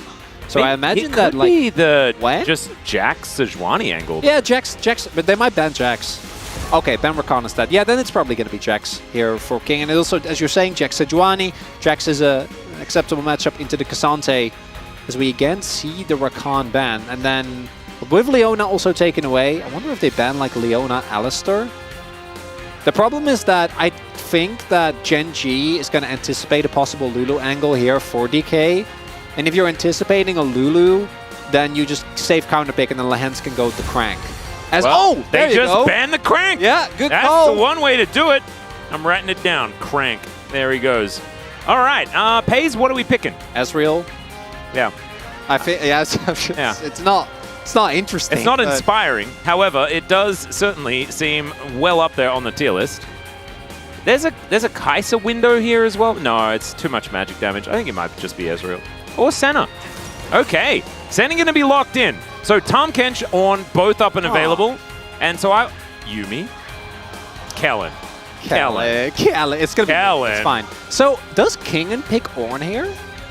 Because you want to deny it. And, like, it's fine into Cassante, and Kingen was one of our best Ornns. Maybe. Wait. Could they unironically You go Lulu. just... No, you go Lulu Ornn. They could actually just pick Tahm Kench Ornn, though. And then just play Zeri Tahm Kench. Okay, that's not the angle. I think Lulu makes Yeah, the Lulu was definitely going to happen. I really like it. I think it also gives you even more engaged. Just Sejuani alone can be a little bit tough in some situations. Kingen's having a smile on his face. Though. It's going to be like Aatrox. Or does he just play GP himself? That could be funny. I don't know whether he can eat enough oranges the more to get out of that. think about it, Or the Camille? That's you want much topside better. fire, topside power. Yeah. Yeah, I like that a lot more. Yeah, Renekton's fine. Yeah, it works. Still works. Like, Renekton to Leah, strong as we know. And there's the Ornn. Yeah, okay, that shouldn't come as a surprise. I would have loved the Ornn. I think the Ornn both gives you more engaged. The one downside is that you do become somewhat lacking in damage, and as good as Talia is, I don't feel like she has quite as much damage as something like an Azir would in late game fights, then you're really relying on Zeri. And top lane priority is something that has been very important, and playing through something in the early game is going to be huge for D+, so a Renekton being up there and pairing so well with the Sejuani makes a lot of sense. I like DK's angle way more, both from what they have in draft, and then also, I think Genji's composition is a lot clunkier this time. Like, obviously, if we get to late game, if Genji gets to do the Genji thing, the front to back of this composition, absolutely unrealistically good. You can poke away, you have a lot of sustain, you have great engage, etc. But this time around, I feel like I'm feeling much more likely that that top side is actually going to have prio. It feels way more playable. It really does, and that's not. And that's not a huge step up. But step up nonetheless. Exactly. And in the last game, I feel like we had to take the D+ perspective throughout, because Genji kind of walked out of the draft with this this impossible to face style composition. So it had to be like, what can D+ do to buck the trend? But I actually think that in this game, it's a lot more honest, right? And I think that even though we didn't necessarily like Sejuani Talia as far as that 2v2, Kingen and Lucid can get a lot done, especially if Kingen's able to stay on form like we saw in previous matches this week, or the previous match this week. And Canyon this time, it's not the Ivern for augmenting the team. He's going to have to be that one-man army in the early game to get control. Let's jump into the rift for game 2.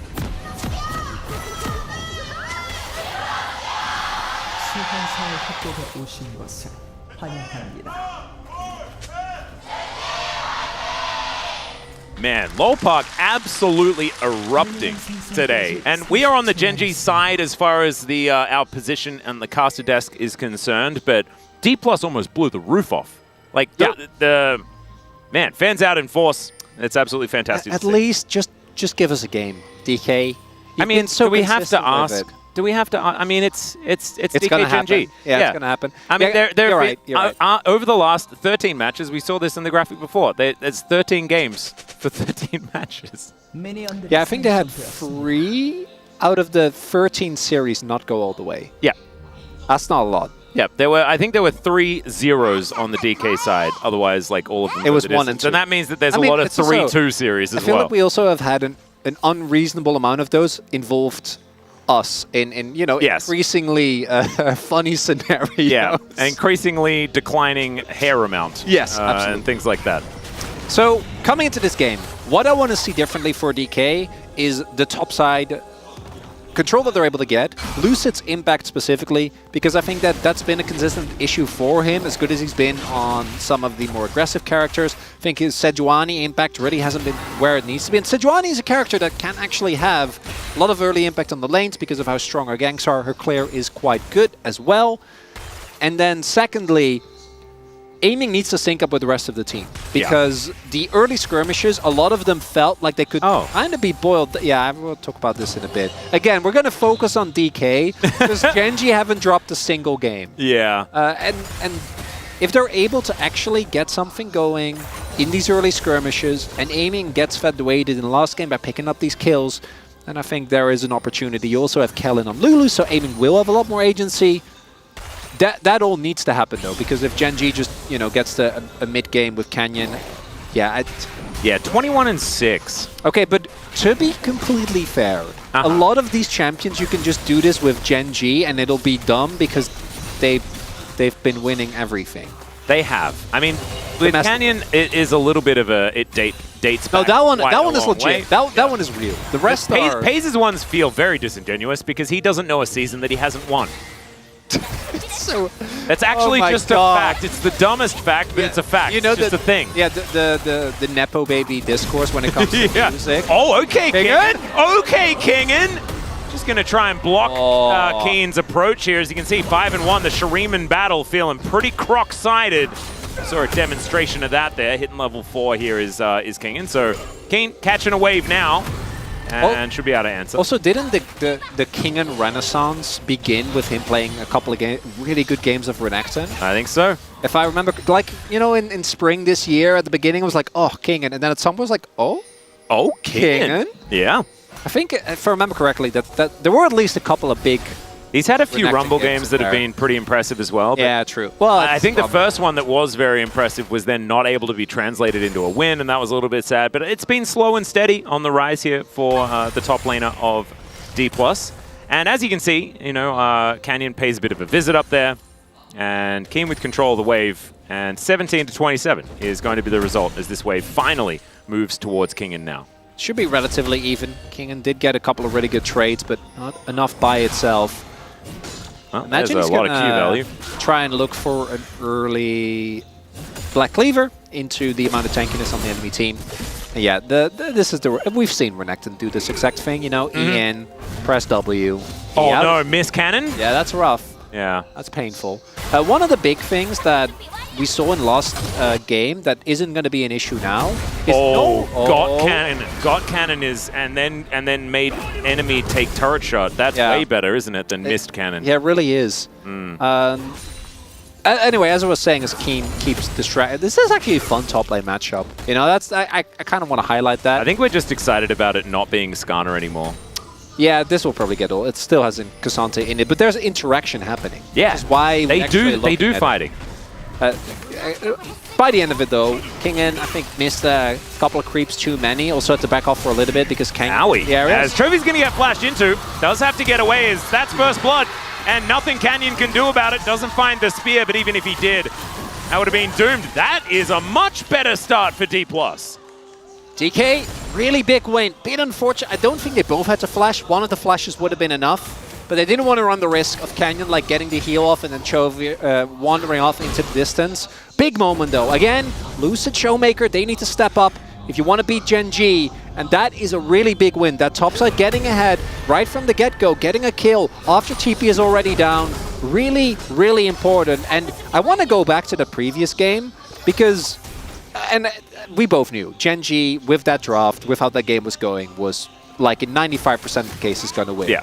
But a lot of the plays were relatively even, and DK was able to hold on for a long time. So them getting an early lead is big. As Chovy, thought he could get away with that, and then Lucid just flashed on top of him. I'm not entirely sure what the thinking was, but the result. So the result was not like great. Maybe Maybe it was like maybe he thought he could win the extended trade, and if Canyon's there earlier, then.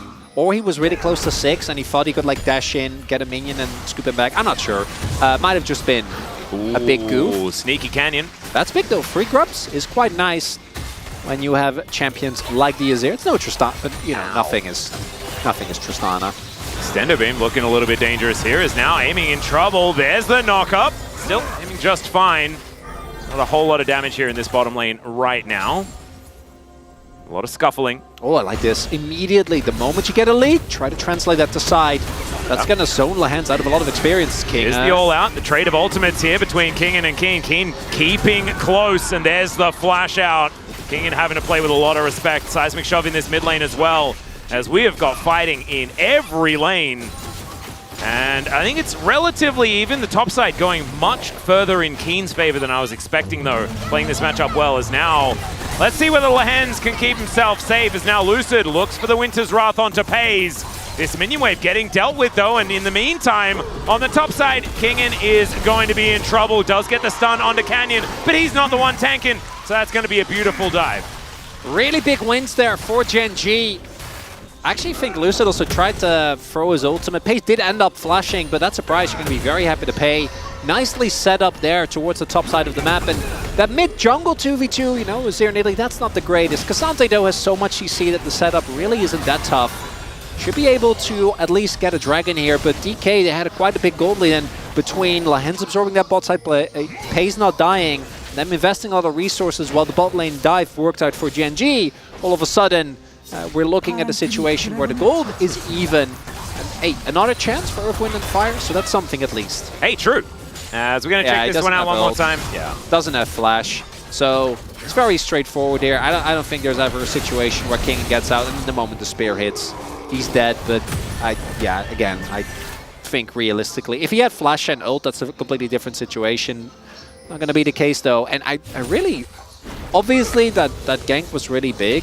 But kind of wondering as well what happened for Kingen to be so far behind in the CS, because this already happened pre-gank, right? Just in the 1v1. Keen. Yeah, Keen has just been controlling the wave. The wave state has been very impressive. And that's Lucid also, again, playing more towards the mid lane, playing more towards the bottom half of the map. Kingen is paying the price for that. So I don't think that that's just Keen being graded in 1v1. I also think that earlier on, right, Kingen had to back off, because Canyon was expected and was, in fact, in the area. Well, we are zooming. There it is! Finally! We watched Kingen get a cannon. Big. Yeah, that's huge. So there's something. Oh, always a value. You know, you can press W on a target and then Showmaker will murder them. True. So it's not bad. And if Lucid does ever decide to head towards the top side of the map, if they ever find a stray cat up there, then they kind of die. The amount of permafrost value that you do get, and the point-and-click stun from Renekton, it's going to be very, very dangerous. So it's not, you know, end of the world or anything like that, and there are opportunities for this Renekton to really start hitting his stride, but he's going to have to start relatively soon if he wants to stay relevant. We've seen it happen recently, where Renektons do just kind of never find that window, and then continue to kind of do nothing. As Canyon, up here in the top lane, will be able to pounce on top of this Rift Scuttler, take that one down, look for a reset. Yeah, that's another thing. Lucid has been, and Showmaker both really have been looking on the map, trying to make plays, which is why Chovy always gets leads, but why Canyon is such an insane CS lead. And Lucid, I think, you know, some of the time has been spent very nicely, but there's also been a lot of this, just a lot of meandering. Yeah. Sitting around, not really getting a whole lot going. And the timing on this dive, if they do decide to go for it, it's going to be crisp. Yeah, there's the knock-up onto Kellen. He wasn't taking the turret, though, as there is another one. Lahan's going to flash into it, though, and not going to be able to send the ram back. Now, Paze finds himself alone. The spear is just barely going to go wide, and they'll back away. Paze keeps his life, but Canyon's unable to answer, and I say he keeps his life. Aiming's still doing a fair bit of work here with these Qs and takes another plate for his trouble. Emperor's Divide, he skirts the rocks. And Showmaker's going to be fine. It's just a little bit of an exchange. And just trying to make the mid lane matchup look as exciting as the rest of the map. Cool exchange nonetheless. We'll take it. Yeah. So mid lane, outside of that early kill, hasn't really had a whole lot going on. Lucid gets the window there. The hesitation from DK, I think, is understandable. Or diving Ornn in general is one of those things where, like, I'm sure we can do this, but if it backfires, we all die. Yeah. And they were able to pull it off. Nicely done there. The damage, I think, catching them a little bit off guard. This is looking like a 6-grub angle for Gen G, though, with the control that Keen has had towards this top side. Lucid getting the kills also is somewhat suboptimal, you know? You don't really want the Sejuani to be the one picking them up. Aiming got a kill. If Showmaker got a kill, we'll be feeling a whole lot better about where that gold was going. And right now, I don't think DK rather are really getting the type of lead that they'd be ideally looking for. They have plenty of time. Battle of the former teammates here is Aiming, throwing some Qs towards Lahens, but that's big. Kellen gets over a little bit late. Still, turret is going to be there. Pushing him away, and you can see Aiming is actually, he was silently farming up in the last game and stuff like that, but never really found relevance. So I think the way that we're talking about it in this game, it's not feeling like the Aiming inevitability situation exists quite as much, but it might. Still could stand a chance here as we check out, yeah, Lahen's not a lot of options. Yeah, really big there. As another one. Yeah, there's a bit of deja vu coming on in here. The Glacial Prison comes down. It's Paze that's going to suffer the cost this time, as Lucid capable of tanking this one up for an age and a half. And now they'll take the turret as well. D+. Oh man, it's gone from good to better. And this time, Aiming gets the kill. The Zeri getting more gold. And DK, this mid-game looking a whole lot better. The main question is, can they also turn it into a second dragon? That would be huge, particularly if we go towards a fun dragon. Please, Ox, pay attention. We would really like this. We know that he's out. I mean, it was his fiance's birthday yesterday. Like, I don't think that there's going to be many options for him to sit at home and watch the LCK today. It's another Chemtech. Okay, well then we'll just accept that. Yep, just need to. His Spirit's going to connect onto Lucid, and he takes a fair bit of damage. Yeah. Was thinking about taking the Krogs, is maybe thinking about not taking the Krogs now and going home instead, and he is going to do exactly that. Oh, they're going to Canyon will take the Drake, yeah. And I think they already were planning as, pick on Keen would be huge here. Well, they're going to go for it. Extender Beam is going to connect. Let's see whether Keen can get himself back to the turret. The all-out comes in. There's like, nope. They just say, well, we'll take that cooldown, and Aiming says money, and he is going to pick up the minion wave. Yeah, try and get as many plates as possible as Aiming and Keen, former teammates. Oh, and this is the face off counter pick as well. Look at that, it's genius. As Lahen's, he's going to bypass the turret, of course, does have, like, see? What did I tell you? We already talked about it, it's fine. Yeah. And yeah, Lahen's very capable of just meeting up with Canyon in the jungle there, so even though he walks through the turret, things are absolutely fine. And Kingen uses that teleport to get down towards the bottom side, still about 20 CS behind. It's been the case for quite some time in this game. And Chovy also pulling ahead like 22 somehow in what looked like an even matchup in mid. I just, you know. Yeah, it's Chovy. I'm just coping when it comes to Chemtech, by the way. I'm just like, you know, they got Lulu on one side. That's nice. They got Senna and Italy on the other. Oh, the Primal Surge That's value. Oh, Yeah, yes. So DK already, I guess, knew, because they were like, no, we're not going to go for Drake, try to make a play towards topside instead, which will give them the prio necessary to make a play for this Herald. Definitely going to go their way. They already got the first turret blood, but it'd be really nice if they can break the mid lane turret.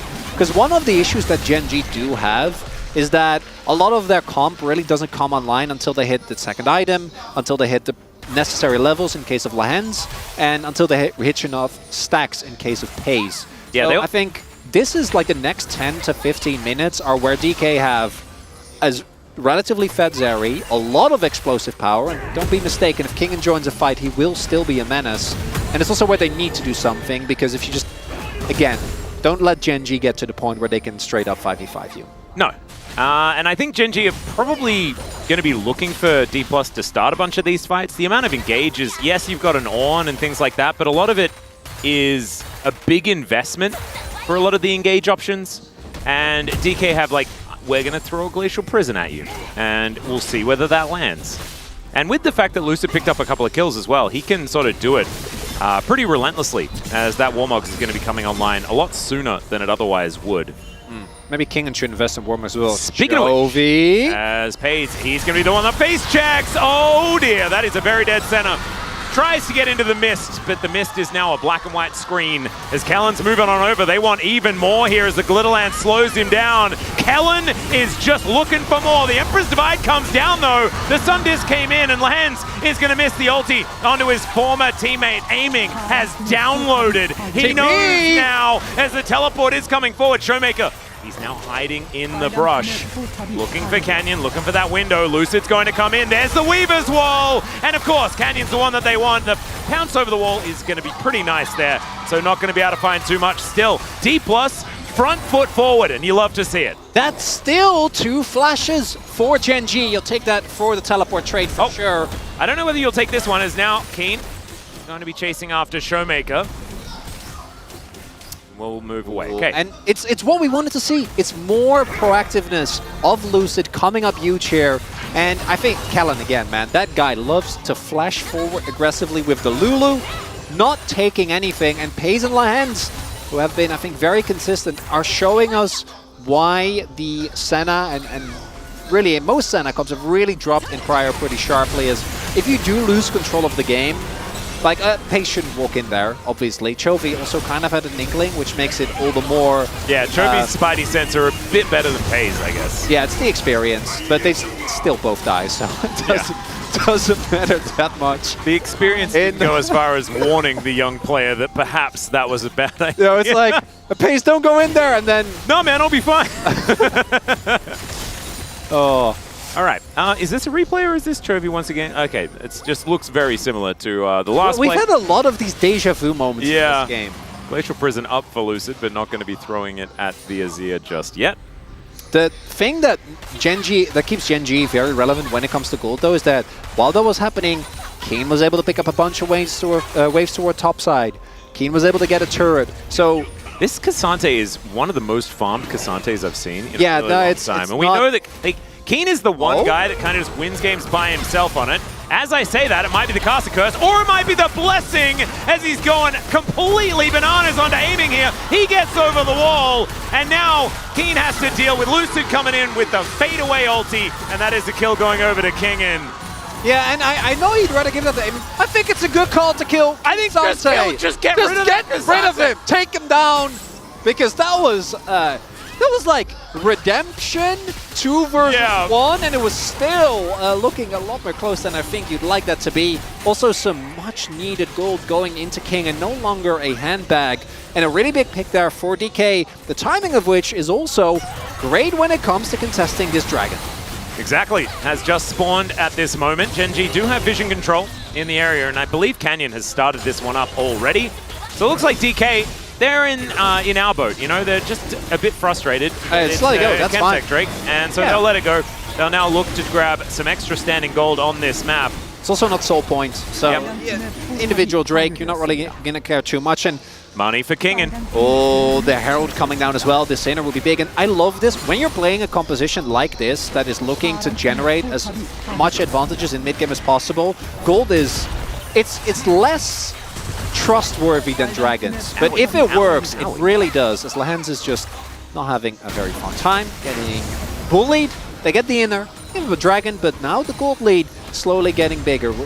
Again, we're going to get to the point where the stacks kick in, where Lahens is going to start to dole out the ornaments, so don't be too fooled by the gold, but the map control, I think, is the big part. All these turrets falling is huge. Now all they need is that mid lane turret. Yep, Lahens hitting that 2-item point like you were talking about there. Only 1 kill for Gen G so far, but it does certainly still feel like they are very, very relevant in this game. Look how small the gold lead is. Yeah. When it's 6-1. This is not the same scaling as the last game. I think they keep scaling even after the Nexus explodes with a composition like this. Some would say. Yeah. Still scaling, I think, from the last time they played this bottom lane. You're not going to let it go, are you? No, you? I'm not. I thought it was very funny. Okay, Gen G. Set up for the mid lane push. Bit of a 4-1 situation here as Keen off to the side, teleport in hand. With Chovy here as well, they are very committed to trying to take down this turret, but you can see the wave clear pretty good for D+. Kellen taking a fair bit of damage, but he'll be all right. Well, and they're right there. this is pre a lot of items actually being done. That's where Gen G is looking towards, to the point where the DK have no range, effectively. Like, when your most ranged character is a Taliyah, Yeah, it's not a lot of range. it's not. So, oh, there we go. There's the ulti from aiming. It's him by himself. He's just going to run up and murder Pays Kingen. Getting the same treatment here on this bottom side, but he's giving a lot back. Canyon almost just dying as the Rams being thrown around willy-nilly. And D+, I think, should still be able to get this out of turret. Bit of a disaster game here for Pays as he goes down yet again, aiming, going up big. And there isn't really a window, I think, for Nash here. Unfortunately, too many of the big damage dealers on Gen G are still alive, but it's going to be the mid lane turret going down. And man, Kellen with that redemption, if that would have been if they kill Canyon there, that would have actually been Nash's. We take another look. Pays, he could have flashed, but I think he realized the moment he got skated on that he was just definitely going to die. Yeah. We see here, going towards the bottom half of the map, they make sure they punish King, but like between Sterix as well as the redemption heal, if that was a second earlier, like... I mean, yeah, Canyon would have been down to about 20 health on the back of that play. As the back did come through that from Canyon, getting some information. Doesn't actually take down the enemy red buff, as we can see, just gets some vision in the area. And now I believe we're going to turn our eyes towards this Baron. It's been up for about a minute and a half. And this is the aiming game that we kind of wanted to see in game number 1, right? A lot more relevant. Playing it into this composition, though, so much easier. Yeah, you mentioned like being completely outranged. I would take that in this game any day of the week over playing into Tristana's, Ziggs, Ivern. It's also, it's going to be hard to play out, but you do make up for it. Kingan's gone for this 1v1. He's a level behind, but he's still playing. Yeah, Showmaker has TP as well. Yeah, there's the wall, and Keen gets the bad news. Let's see, the all-out going to be used onto the Taliyah here, but the stun is still going to come on down. Sterix is massive, and the threaded volley to finish it off. And there's another kill, now 3 over to this Renekton, who's feeling a lot more relevant as the game goes on. Really like this play because with double TP, there isn't a window. They will still have to give up mid lane turret, maybe to TP! Yeah, Glacial Prison comes in onto Canyon. Redemption is decent. It's true! And now both of them getting into the mid lane. Chovy's out of there, but I don't think Lehends is going to be so lucky. In fact, the whole bottom lane is getting wiped out. Pays once again suffering as the dash forward. Lucid going to pick that one up. And with 3 dead on the side of Gen G, it's going to need to be some Canyon heroics to save this Baron play. DK Gen G Atlas. Oh, it always delivers. There was no doubt in our minds. Oh, the damage. Chovy's full health. I don't know if they can do this. They are not. I think they're not going to test the waters this much. As Keen, he's teleported in. Chovy wants it. Empress Divide onto 3. And he goes golden as well. Canyon has to get out of there. The seismic shove is just as good. And he takes down the Zeri. Chovy almost falling for it as the spear will take down one. And Kellen, oh man, he just takes that Dawning Shadow from downtown. And now it's Gen G's turn.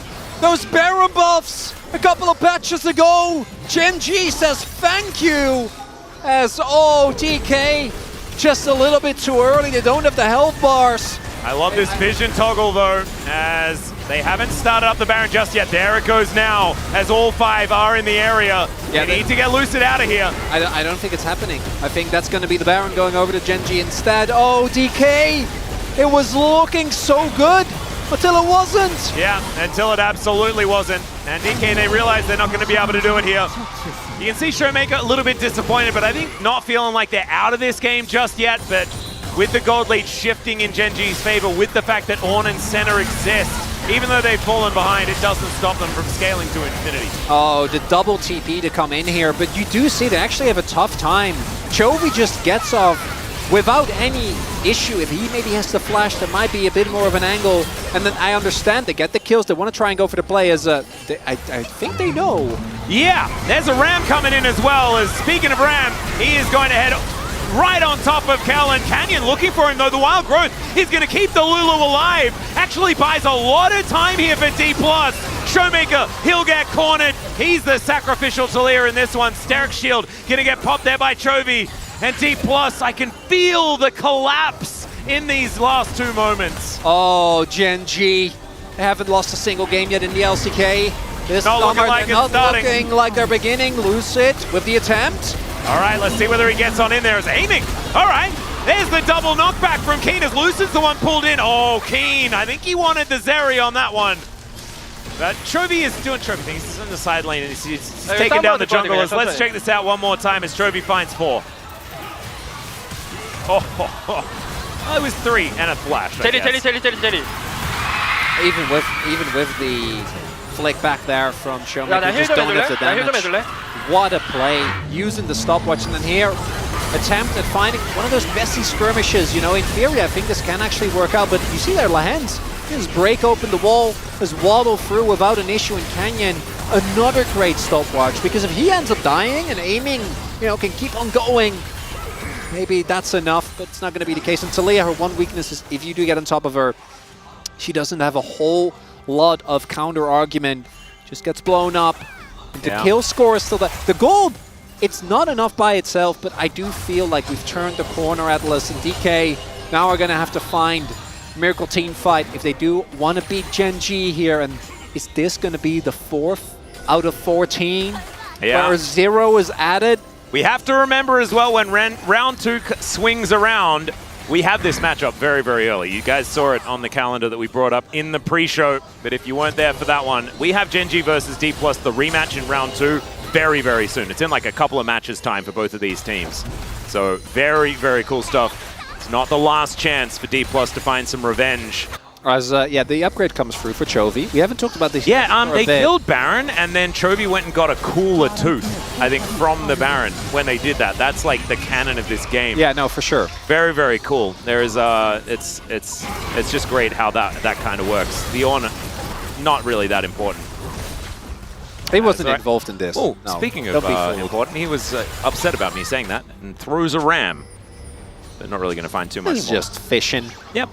Looking like the Abyssal Mask as well with the heavy amount of AP damage they have. Yeah, bounties are up. So that really says all that you need to know about the game state. And it's going to feel very reminiscent of game number 1. I do think that compositionally there's a little bit more of an opportunity because there are a lot of members that are very easy to take down if you can find them. Canyon's being a big one. But Lucid is also himself in some dangerous territory. As the Banana Brush control belongs to him. Can they kill the hands? Oh, That yeah. would be huge. He doesn't have Call of the Forge God. He is going to be able to bellow his breath and try and get himself out of the way, but the Seismic Shove is decent still. He's just so incredibly tanky. Teleport going to be invested from King, and Lucid not really taking that much, but they threw everything into an Ornn who just wandered away casually. And now we're getting to the point where like the heals from Canyon, the heals from Pays are so The relevant. value of the Chemtech dragons. No. Oh, Atlas. healing and shielding power. I will never underestimate you again, at least until the next time there is a Chemtech Drake on the Rift. No, we are actually gonna suffer through this eternally where we just like no, and then we see it and we're like, eh, Yeah. still no. The one man that could help us has left us forsaken here today. I'll be commentating with him tomorrow though, so I'll try and make sure that he just Okay. does his bit. We did this in game number 1. We're bringing it back. DK, how do win? How do win? How do win? Get Infinity kill Edge. old Gen G Yeah, okay, well, I'm and trying to. their Nexus. I know you know that I'm trying to formulate a bit more of a coherent Atlas. I didn't know that. Yes, yes, you do. Round 2? No, I don't. Round Robin no, 2 is the way they beat Gen G? No, I don't want any more.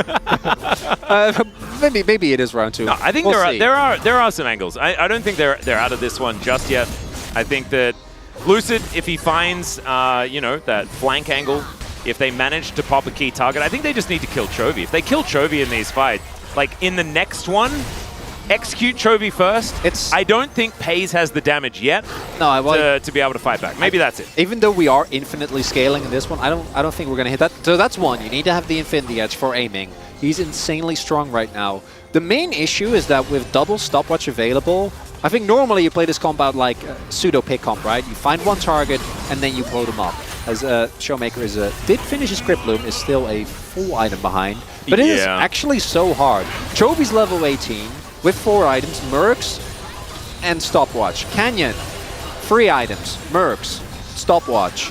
Pays has Edge of Night and both summoners available, so for DK it's so insanely hard. Atlas, like maybe the angle is actually what we've seen before, like Keen overestimates how tanky he is and you just go on whoever is first in line and hope that that's enough. I mean, they Who's can kill basically a support? whoever's first in line very quickly. Pays, like you aiming, like you said, has 4 items. Yeah, flip Nash. Yeah. Why not? You have to. I mean, that's bounty gold as well. You take those. Aiming with his very new, very cool-looking sword is going to be pretty dangerous. Seismic Shove going to be eaten by the CC reduction from Keen. And now, Kingen in a whole host of trouble. There's the Ram, gets a couple of knockups onto Lucid and Kellen. DK still kind of holding their ground, but Genji are unrelenting. Showmaker taking so much damage, Dawning Shadow over everyone, and it's a bloodbath! It's decimation! And the Zeri is just escorted to the side and blown up. It's unceremonious, and it's looking like Genji will just plow through D+ today. There's the Ace Canyon, looks really cool as he goes golden, wins the animal battle on the top side, and that's gonna be it. And the undefeated round robin yet again closer for Genji Atlas. Chovy didn't use ult, he just celebrated with it on the Nexus. Oh man, Genji demonstrating they're not even at full power as they eliminate the second Nexus of the Saturday Showdown. And they will remain undefeated here in the LCK. Aiming and Lahan's having a bit of a hug there as well, of course, former teammates on KT. There are a lot of former teammates between these two squads, of course. But really good to see that camaraderie. It's so telling that in that game number 2, a lot of what we wanted was actually given to us by DK. More proactive play, but again, it feels like these games always follow the same pattern where Showmaker, Lucid, they make stuff happen, aiming slowly gets fed.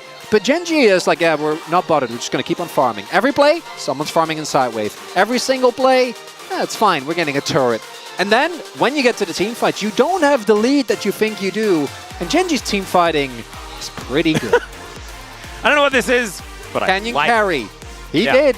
He did. Yeah, I had a fantastic game. And Genji looking really, really good. As we said, they're going to have to do it again against D+ in round robin 2. We'll see whether they can. Don't have to wait too long for it. But right now, I feel like it's looking a little bit like a... The only thing standing between Genji and an undefeated round robin some noodles is noodles! Oh. And I think also D+ don't have the most difficult opposition in their next matchup as well. And so I think the next time we see these two teams, it'll be after some like dominant wins and we'll be like, yeah, and then it'll be Genji that just crushed them again. There's been a whole lot of that going on. Yeah. I think it's... Is this a sign that maybe we can have not Genji T1 this summer? Is this a sign that top esports are the best team in the world? It's a lot of questions. Is this a sign that T1 are the best team, top esports are the best? I don't know. So, where does the triangle end? I don't know. There's an Ouroboros problem happening here. There's too many questions for us to answer. We're about simple casters, but this one, DK played a much better game than game number 1. I think that the draft felt a lot more playable. And up until this point, they were playing great. Yeah, there were some moments that maybe they weren't up to par, but it was a kind of a spring game for Genji where Pays and Lands were actually struggling. Yeah. Genji really got caught off guard, and then Chovy said, what if we just won the game instead? Yeah. And then they did. And this, like, genuinely, I love the buffs they did to Baron. The fact that Baron is an actual threat now for a much larger part of the game, I think feels good. Unfortunately, feels bad if you're a fan of D+. Exactly. Bit off a little bit more than they could chew, because if they had just gone back for a reset, then it would have been, you know, an honest matchup, and they could have tried to jostle a little bit more. But I get it, but yeah, there is a little bit of that desperation factor, and this is just a blender. Wait for it, and Lahan's flash knockup. Yeah, it's just... They read them like a book as well. They did. That fight started with Keen already setting up his Q, knowing that Kingen was going to come out of the brush. I think that's Lahan's making a few excuses for the early game, perhaps, saying sorry to Pays, or maybe saying, Pays, can you say sorry to everyone else? Not entirely might sure. be both, knowing Lahan's. You can see Chovy and Canyon find it very, very funny as they just eliminate the Nexus.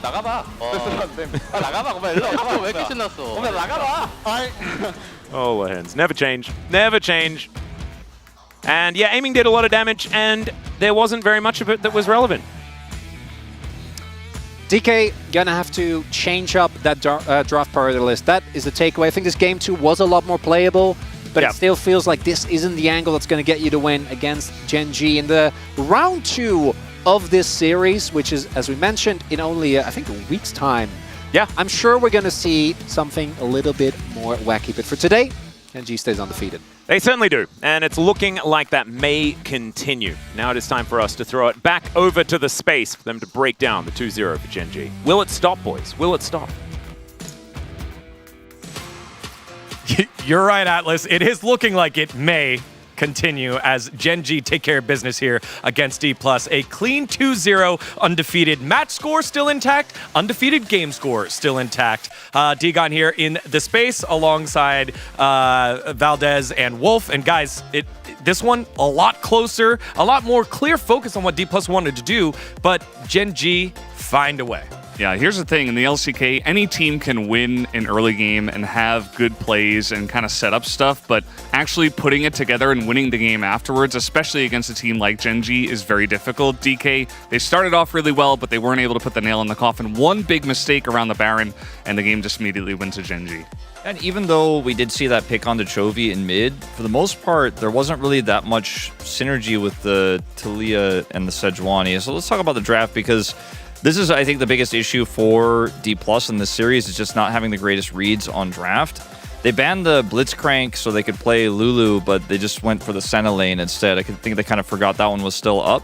And yes, they did punish it, but where the gold went for D+ was all into aiming, all into the Zeri. They really only had one power point, whereas Gen G had topside was going great, Cassante is massively ahead, you have this farming Nidalee, you have Chovy who's even and still has some playmaking potential, and the scaling Senna. Pays was punished a lot this game, but it doesn't matter if aiming doesn't get to play the game because they've still got that Ornn that's also farming.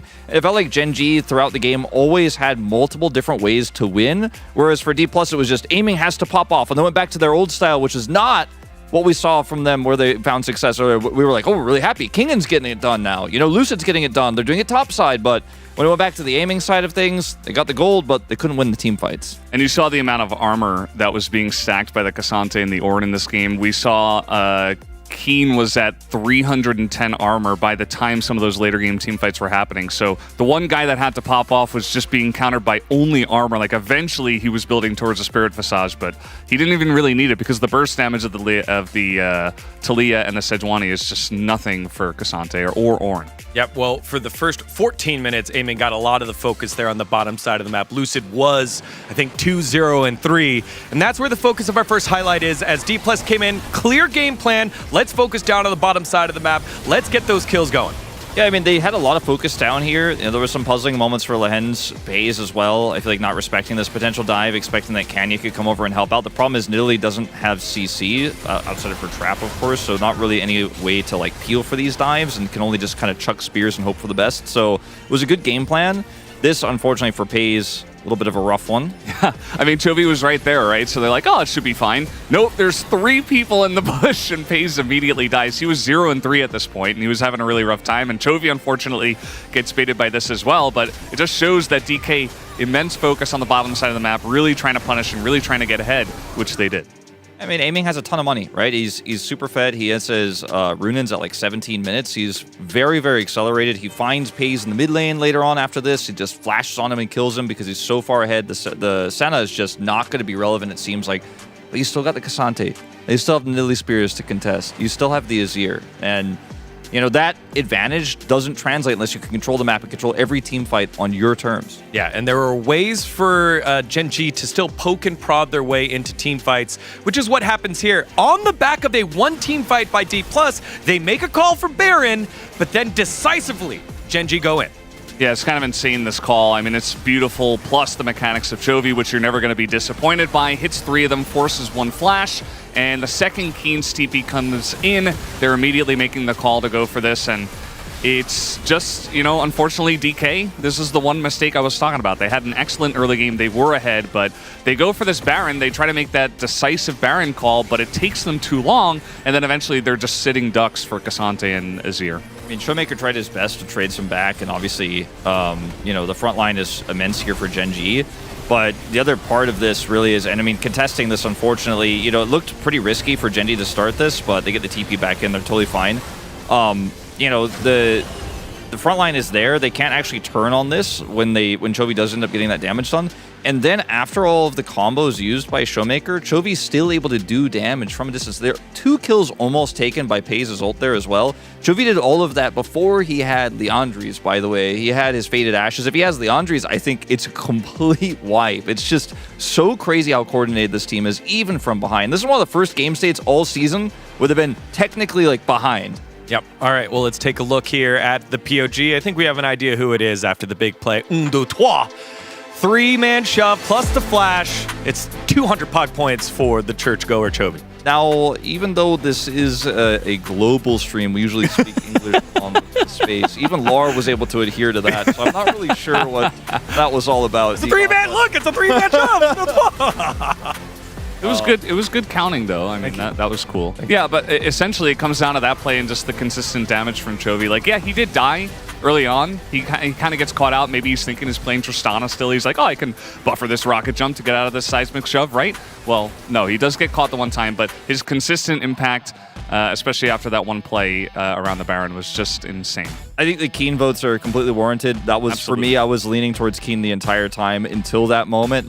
Obviously, once they lost control, we were like, okay, we're leaning aiming. What about right media, though? How do we feel about that in Italy? Not so sure about that. I have no idea. That one's not it for me. There were two guys that should get POG in this one. There are a lot of forms you got to fill out sometimes. Sometimes you got to fill out as a media member. Sometimes you got to fill out the request form for interview. Sometimes you got to fill out the POG form. You get those confused every now and then. But Chovy taking this one and taking home the 2-0. What an accomplishment so far here for Gen G, as they are now 8-0, 16-0 on game score. It's been a dominant run for them, and now we get to hear from them right now. Let's send it on over to Deer for the translations. Thank you very much, guys. This is Deer for the POG interview translation, joined by Canyon and Chovy on the side of Gen G, who defeated D+ Kia in week 4 of Saturday Showdown. Congratulations! Thank you. So Gen G gets to keep their winning streak. How does it feel to defeat D+ Kia again? I feel like we've always won against D+ Kia, but we've always went to a full three-game series, so I'm really glad about getting this clean 2-0 today. And Canyon, with 600 points, you are tied for first place in the POG standings. And you got 6 POGs with unique champions. So how do you feel? I feel like it's quite meaningful that I was able to get all the POGs with different champions, and I hope that I am able to keep it up and get even more. And Chovy, today's Saturday Showdown against D+ Kia was a battle between first and second place. And with so many narratives involved, how did you prep for today? So we tried to break down what kind of champions the enemy prefers. And regarding the macro play, we were very aware of how they really focus on their side lane games and side lane controls. So I think that actually did help a lot, just analyzing the team. And Canyon, a lot of trash talk towards you. Were you concerned about it at all? Yeah, I mean, I had that in mind while coming into the game today, but I tried my best to focus in game today. And we heard that the players got involved to redo and make get a new read on the tier list. So can you walk us through what that was like? So throughout our experience during the Esports World Cup in Saudi Arabia, it felt like we were struggling a lot because we had a really inadequate read on the tier list. So I think we got back up saying, as long as we get a better read on the tier list, then it would make our gameplay a lot better. And Canyon, in Game 1, you took Ivern with Tristana, and this was your first Ivern this summer, and you had an amazing sustain. So what is the biggest strength of Ivern and Tristana comp? I feel like Ivern, just like you said, has really good sustain, and he really enables Tristana's ability to carry the game.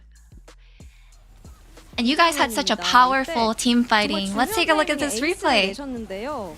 And you guys pulled off such an impeccable ace at the right time. So what is the key to Ivern's bush play?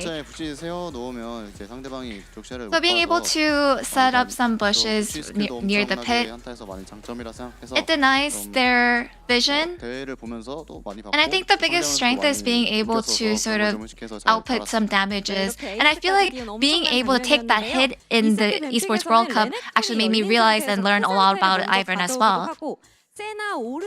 And Chovy, in Game 2, in the drafting phase, despite the Renekton being open, you guys took Cassante and also Senna and Ornn, which was such an unpredicted pick. So could you walk us through what led to those picks? So because of how great Keen is at the laning phase, we weren't really concerned that he was going to lose lane. And I believe that Renekton, his presence actually tends to disappear as long as the game goes further. So in the late game, we realized that Renekton can't really do much in the end. So that's why we took Cassante instead. And regarding the Azir, Azir is really essential in the comp that we made. Especially against Talia when we were able to disable the Talia. So I think that's why we were able to confidently get that Azir pick.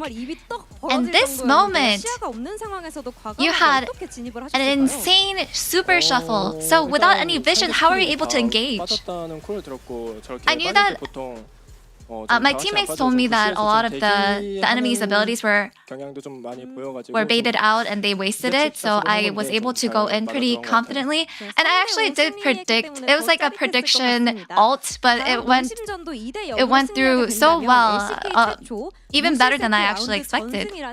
And if you defeat Nongshim 2-0 next, it will be LCK's first undefeated round robin without dropping a game. And you're also one game away from achieving the longest winning streak in the regular season. So what is your resolution, Canyon? As we have been doing so far, I want to make sure that we are prepared for the next match, and we'll make sure that we bring you a great game. And Chovy, honestly, whenever I tell myself I'm too wary about some sort of an achievement or milestone, I feel like I tend to make more mistakes. So I want to focus on doing well in the next match. And that's the end of the interview from Canyon and Chovy. And back to the space. Thank you. Thank you very much, dear. As great to hear from both of them as they are close to making some history there at the top of the leaderboard, 8-0, one match left. You know, people were saying, look, Guangdong's a good team now. Hanwha T1 obviously still good. D+ is up there. Maybe we got a 5-team region. Gen D is like, look at the gap. It's a 1-team region. That's it. Their last opponent, Nongshim, for the perfect round robin. I think we're all going to pretty unanimously predict that's going to be a 2-0. It's going to happen. I mean, we have to predict that. It's just Genji's going to get a perfect round robin. We can't even curse it at this point. Like, even today we were like, oh, we're all going for Genji. Maybe DK, this is their moment. No, they just won. Genji just keep winning. They did. And that was your Saturday showdown. We've got some break content replay 3 for you here. But the Saturday Showdown was a snack for the whole shebang. Giga Chads rise up. It's the Giga Chads versus the Noodle Boys after the break.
진원정 은퇴양만과 팀을 싸고 레전드들의 정면 승부.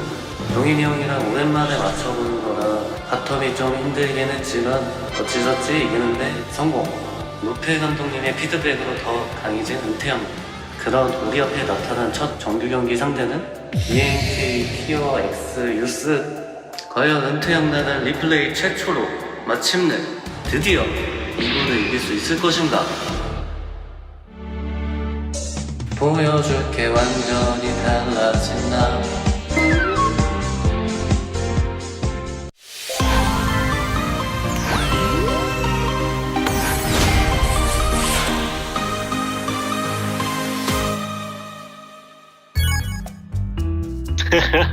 이겨줄 거 미드는 아마 전 시즌 애들 스크림 상분 애들한테도 많이 줬을걸. 두 판 이겼대요, 10판. 전 시즌 진짜 2판 이겼다. 10몇 판 해가지고. 일단 우리 3판만 이기면 되는 거네 그러면? 오늘 좀 신경 써서 스크림 좀 해보자. 지민이 스펠 얘기 확실하게 해주고. 오케이, 뒷쪽에서 잘해봅시다. 파이팅. 예, 파이팅. 파이팅. 마이크 풀? 찼으려나? 풀 있나? 모르지. 풀? 이거 지금 뭐야? 미랄리 풀 있어요? 오케이. 조금만 갈리면 나웨이. 확실히 스크림이 많이 다르다. 잘하네. 쟤네 정보가 중요하네 확실히. 아마 오늘 연습은 끝인 것 같은데 지민이만 나랑 좀 얘기를 좀. 네. 힘들었습니다. 고생했어. 아유 고생했어. 그럼 밑으로 내려올래? 별실? 네네.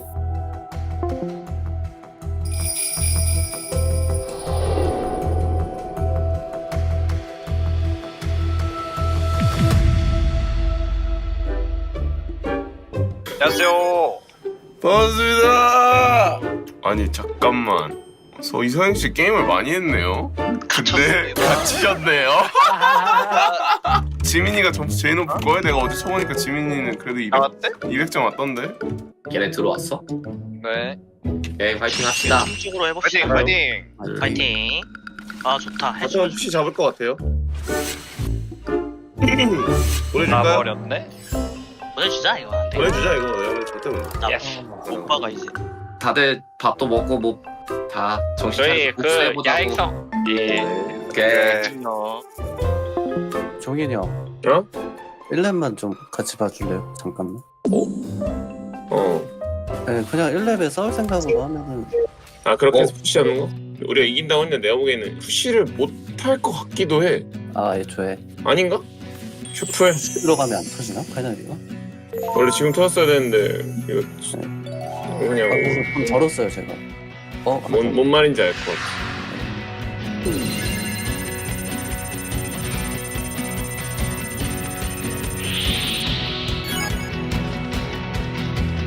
나 여기 한번 먼저 붙을 수 있긴 해. 이거 보자.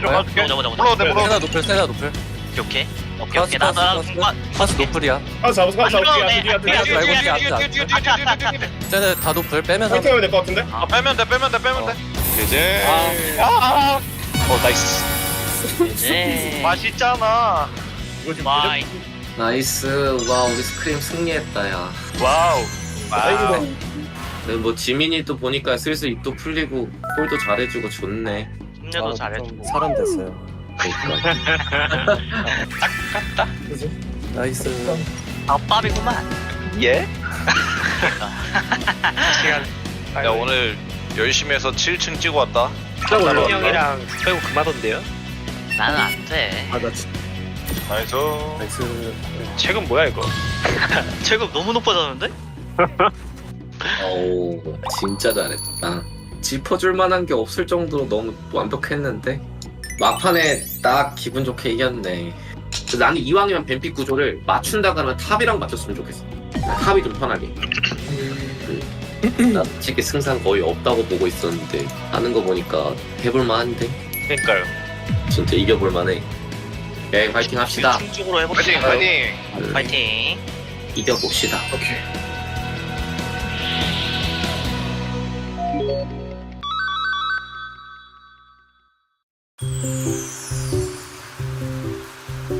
예.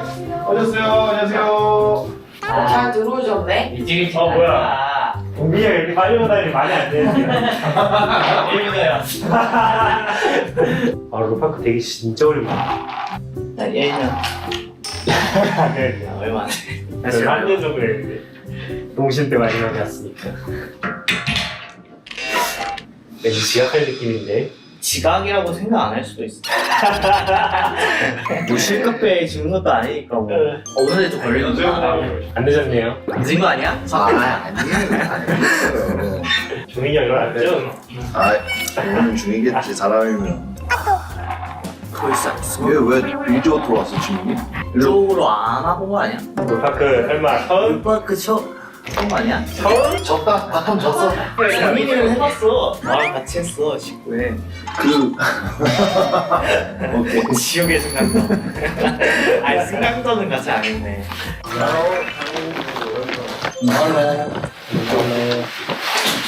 왜 이기는 거지? 한 판만 이기자. 라는 마인드로 오긴 했어요. 1경기 이기면 만약에 지면은 다음에 진짜 보내. 좋은데요? 거기 좀 맛있긴 한데. 근데 요새 이거는 1군처럼 똑같이 연습하는 거 아니야 일단? 거의 똑같이 하는 거 같은데? 네, 아니 뒤로 오니까 1군 올라왔던데? 뒤로? 저번에 나오던데. 뒤로 저번에 나오던데 대회를? 그 약간 전 시즌 등수만 보고 살짝 속은 느낌이긴 해요. 아니 그러니까 우리 지금 억까 당했다니까 우리 잘못 골랐다니까 우리 지금 세레미만 몰랐어. 지금 우리 거의 1군 2명이랑 하는 거라니까 정부에서 또 1군이랑 하는데 아버지가 분발해줘야 돼. 바텀은 하니까 그렇지 미드탑이 이겨 내줘야 된다 이거 기다려 내가 그 정글에 제일 빠른 거 찾아왔어. 내가 연습해. 3분 8초에 다 먹던데? 3분 8초야? 오, 잘 네. 빨리 오네 아니 1렙에 2 찍고 8분 있더라고. 근데 그 프로 애들도 아직 모르던데? 1렙에 2 찍고 칼불 먹어요? 기다리가? 원래 제일 빠른 게 더 2개 찍어놓는 거 같아. 그러니까 그런 줄 알았는데 보니까 이거 더 빠르더라고. 신기하네. 그러니까 내가 어제 자기 전에 그냥 내가 미달리 할 것 같은데 정글님 제일 그거 딱 치니까 나오네. 정글링에 신이 있었나 보네 나 미달리 하면 기가 막히게 바통길 뭐야 왜 여기 있어? 딱 하면서 잠깐 벌써 왔는데? 3렙인가 했는데 4렙이야 막. 그러기 전에 영상 한번 보고 가요. 게임하기 전에 영상 한번 계속 보고 가요. 그것만 하고 있어. 거기 들어가서 세팅하기 그것만 하고 있었는데.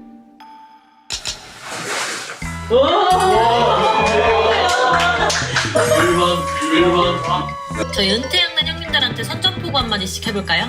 프레 형님 오늘 잘시키고 오도록 하겠습니다. 소식 정도 하실 텐데 정글 다 뺏기잖아요. 다시 잘하셔야 되거든요. 다시 프로 하시는데 이제 본 것 같은데 열심히 힘드시죠? 이정님 확실히 잘하시더라고요. 많이 보고 배우면서 됐습니다. 그래도 제가 이기지 않을까요? 레이스 형님 솔직히 처음 들어오는데 생각보다 움직임이 좋으시던데 움직임만 좋으신 것 같더라고요. 원장님 탑 빼고 4명 다 제가 프로 차는. 자, 여러분 대망의 경기에 앞서서 또 여러 가지 중요한 발표사항이 있습니다. 뭐가 또 발표상? 연봉 주나? 상당히 됐구나 우리 첫 번째로 이번 시즌부터 정규 경기에 카스 POG가 생겼습니다. POG가 생겼다는 건 POG 상금도. 그리고 이번 시즌 POG 점수 1위를 달성하신 분들께는 수십만 원 상당의 로지텍 G 프로 시리즈 무선 게이밍 기어 세트를 마우스, 키보드, 헤드셋, 로지텍 라인까지. 와나 무선 하나도 없는데 좋은데? 근데 감독은 POG 없잖아요 픽 빨았으면은 오케이 나눠주는 걸로 뱀픽 이긴 거 같으면 3분의 1 정도만 그리고 두 번째, 여러분 유니폼에 이어서 바지가 또 네, 왔습니다. 그냥 바지가 아니라 무신사에서 여러분들을 위해 협찬 무신사 네, 일단 바지 나와주세요. 바지. 재질이 너무 마음에 든다 내가 원하는 재질이야 편하네 벌써. 근데 스포티형 프로게이머 바지인데 고급져 와. 야, 바로 가겠습니다. 네. 우리 우리의 빛나던 그때를 다시 한번 재현하는 걸로 백투더씬 리플레이 파이팅!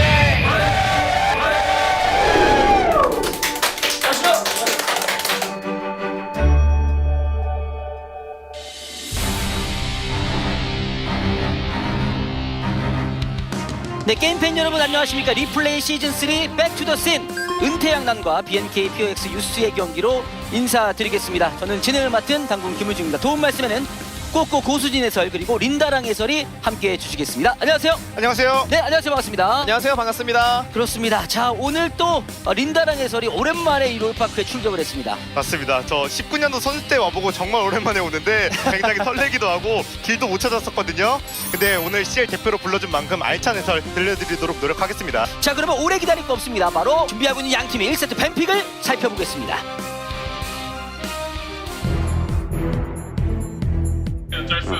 계속 놀아야 되나요? 동주환이 벤. 세주환이 탈리아요?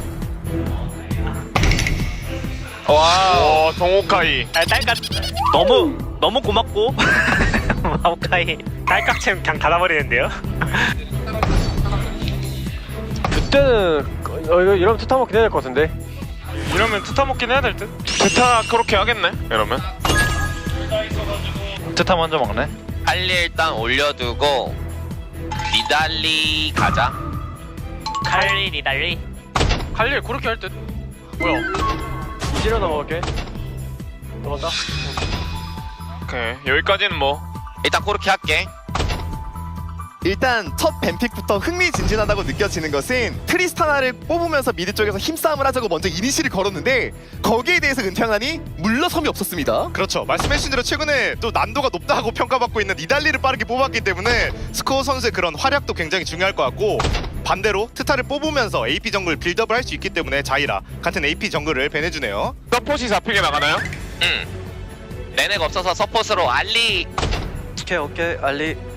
이즈 상대로 좀 불편해도 들어오는 거 받아치고 트타 잡는다는 느낌으로 가. 그수한테 찌 보면 예상대로 나오긴 했네 다. 그러면 체급 3이라 그냥 제가 후반 사이드로 이겨드릴게요. 오케이. 투패 정도 할 듯 상대.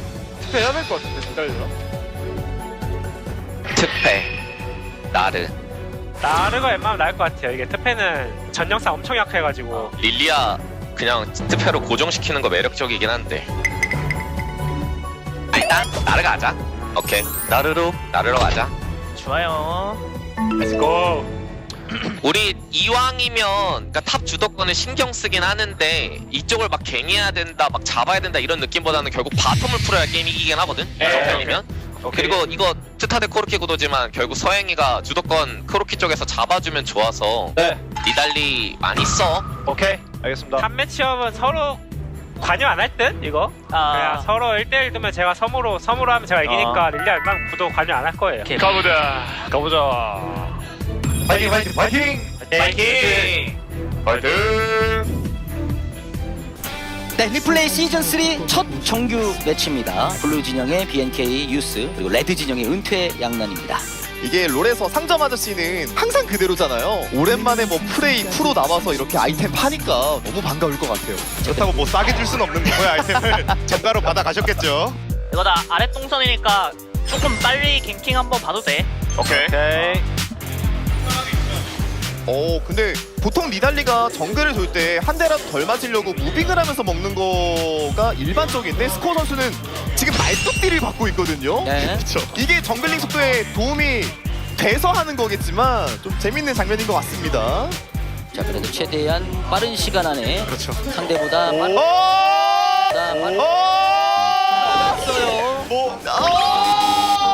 빠른 위대한 정글러 스코어 뭐 하는 거예요? 저런 거 하나하나가 정말 아깝거든요, 정글러들은.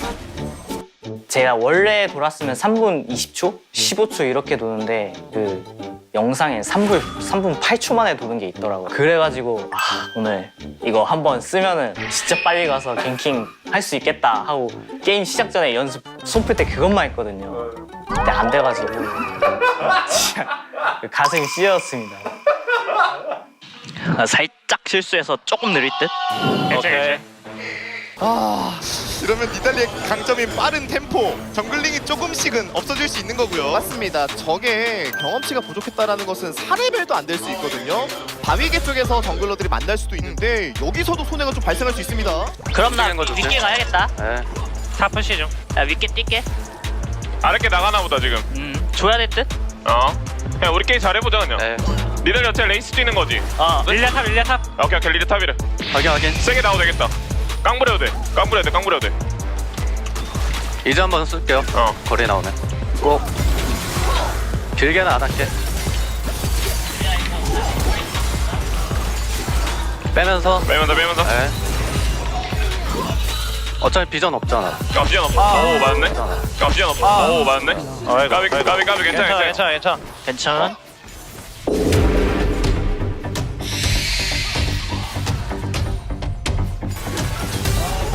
뭐야 이제 집 안 갔다. 이런 바텀 탑 나오긴 하는데 나 계속 푸시 유지할게. 용을 살짝 칠게 그러면. 괜찮은데? 이제 비전도 빠졌어. 오케이. 그냥 알아서 잘 먹어요. 집 누른다. 먹어. 나 이거 유충까지 3-3 계속 보자. 천천히. 이거 레오나도 붙을 거고. 난 안 보여주면서 할게. 알림 보여줘도 될 듯? 저 근데 지금 나름 그 내가 빠지긴 해요. 오케이. 지금 레오나 탑으로 갈 수도 있긴 해. 지금. 저 한 번 봐줄 수 있거든요. 근데 스테이지 체크해가지고 지금 한번 먼저 가자. 바로 상황 갈게요. 보이면. 클라스 올 때 맞춰서. 지금만 내가 풀고 돼. 내가 풀리고 하자. 내가 풀렸고. 빨리 나와 다시. 빨리 있다 웬만하면 봤다. 나 이제 가고. 나 이거 일어날게. 하나 치면서 범. 하나 써볼게.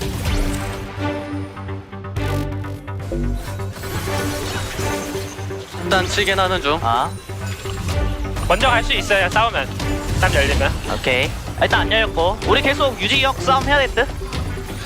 가줄까요? 가주면 좋아. 와주면 좋아. 갈게요. 계속 때릴게.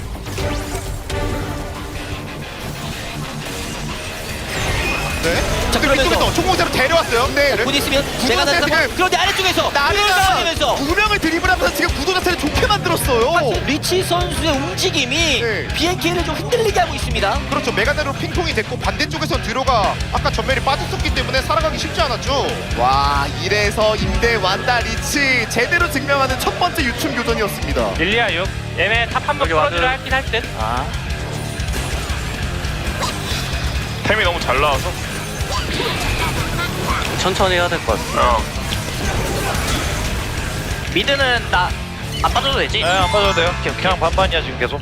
이거 유충 싸움을 보는 게 좋을 듯? 탑 주도권 있지 않나? 있어. 나 알아서 라인 밀고 갈게 그냥 이거. 좋다. 나도 가는 중. 한번 찍을까? 뛰어도 돼요. 찍을게. 살짝 멀고 그거. 이거 찍을 때 니달이 창이랑 맞춰서 해라. 창이랑 같이. 난 좀 멀었다. 여기 카한테 내려와요. 나도 왔어. 얘네 왔어? 들어올 수 있다. 오케이. 이거 레오나부터. 크한테 봐야. 나 괜찮고. 카한테 잡을만한데? 좀 빼면서 해야겠다. 천천히. 니달 이거 포킹 생각해야 돼. 저 내가 남 들어갈게. 좋다. 밥 좋다. 점프 빠졌고. 오케이. 이제. 이거 봐줄게. 오케이 이제 높을. 빼면서. 이거 이제 우리가 다시 안 볼래? 일단 시작. 어때? 이거 나 집 갔다 텔 탈게. 만화가 없거든. 좀만 그러면 위로 빼면서 알리 위로 해. 알리 나 92초거든. 좀만 천천히. 알았어. 나 이거 들어가 있는다 그냥. 나도 넘어가. 얘는 나 알리. 피 별로 없어. 나 3초거든. 이제 안 삐져. 이제 옆부터. 스타 들어왔다. 스타. 동반. 됐다 잡았어. 다음풀. 잡았어. 미안하게. 끝났대. 그다음에 노플. 릴리아도 노플이야. 이제 뒤에 조심. 그건데 잡았거든. 여기 맞을 수 있나? 죽었다. 빼야겠다.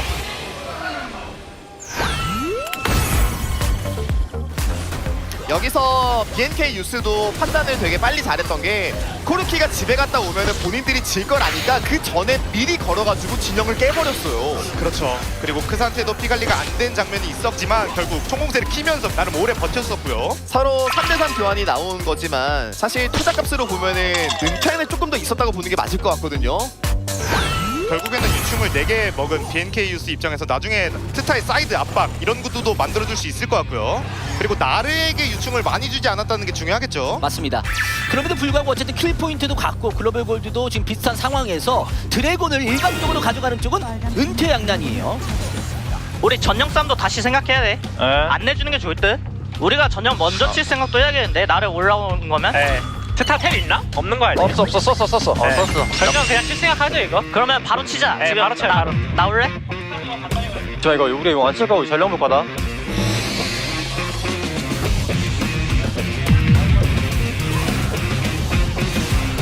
올라오면은 천천히 싸움각 보고. 무빙 할게 나. 여기 시야 안 들리는 게 좋고 애들. 여기 시야 일단 지키고 오는 거 같아. 바텀 안 먹거든. 얘 온다. 치고 있어요. 사천 싸움 보자 이번에. 들어갈게. 이거 칼리 쪽 이라인 봐주라. 이라인 봐주라. 오케이.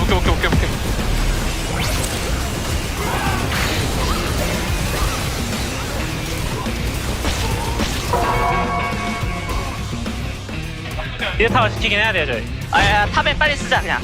오케이.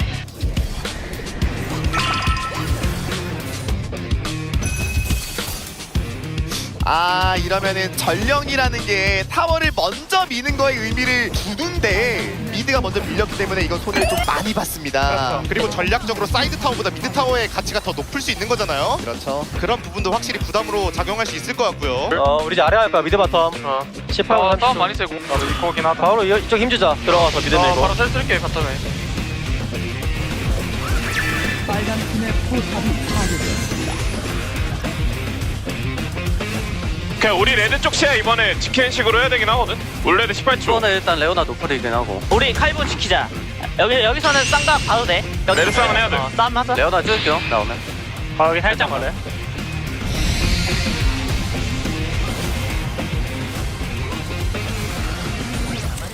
여기 살짝 걸래. 할만 했을 것 같기도 하고. 이즈. 던질게. 이즈 잡았고. 레온 없어. 릴리아 노플. 나 한번 찍을 수 있고. 트타. 점프 빠졌고. 저 레오나 노플이야. 그 상태. 릴리아부터 우리 릴리아. 잡았어? 다 싸울만해요. 스타 노플. 죽냐 이거? 트타 잡았어? 오케이 나이스. 그한테. 얘공 있어요. 해줄게. 공 있어요. 카이팅. 내가 그냥 박아줄게 일단 한번. 나한테 오겠다. 천천히 가는 중. 그리고 알리스타가 열긴 열어야 되는데 들어갔다 나오는 게 일단 안 싸우면 힘들어요. 앞으로 삐져나왔어요. 던지면서 잡아냈어요. 힐러를 잡으면서 한 시간까지 깔끔하게 사줄 수 있습니다. 젤라가 여기 지금 바로 근처에요. 근데 여기서 판정 너무 잘 잡고 등장. 딸이 잘 들어갔어 위쪽에. 근데 하나씩 끊어 모으면은 은퇴양난 다시 싹 이길 수 있어요. 나라까지 이거 케이스 잡아내면 딜러 없거든요. 딜러 없어요. 그래도 인디 한번 열심히 때리면 속으로도 잡히긴 하거든요. 여기서 돈 한번 제대로 땡겨 보나요, 은퇴양난? 자 그런데 이거와 소보로. 좋은데? 많이 긴장했는데? 바로 안 되죠? 나만 텔 있어. 트타 텔 없다. 그러면 한번 각 볼래? 안 될 것 같아. 안 돼. 정글 털죠? 상대 거 다 있는 것 같은데. 정레드. 근데 할만하다 우리 그래도. 할만해. 이거 바론 가는 것만 생각하자. 오케이. 바로 시작 해놓을게요. 얘네 지금 안 보인다 이거. 이거 넘어가서 칠 수도 있는데. 애쉬 먹었다. 같다. 애쉬 같다. 까비.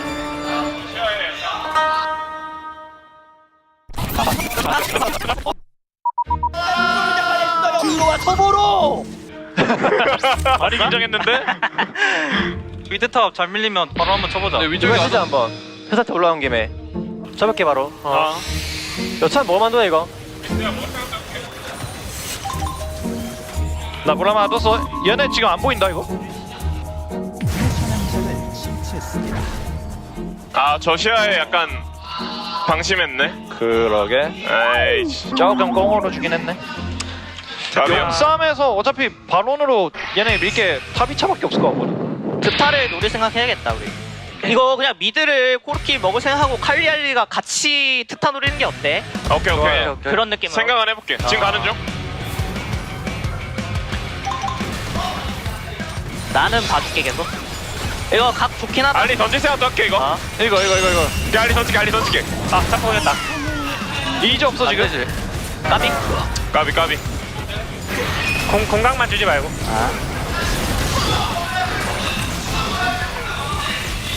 여기 각. 나한테 걸릴 거 있어? 여기. 나 상관없어 일단.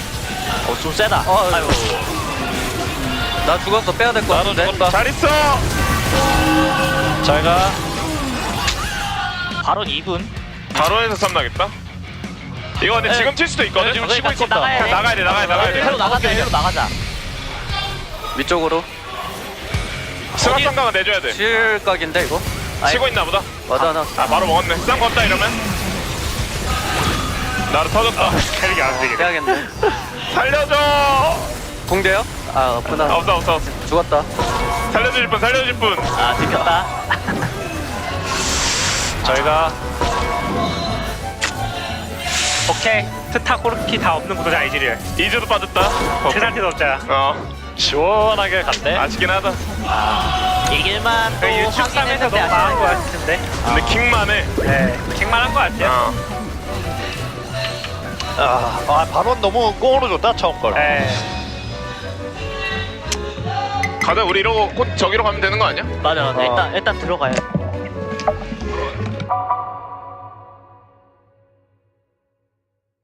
아쉽긴 하다. 이길만 또 상담에서 너무 망한 거 같은데. 킹만 해.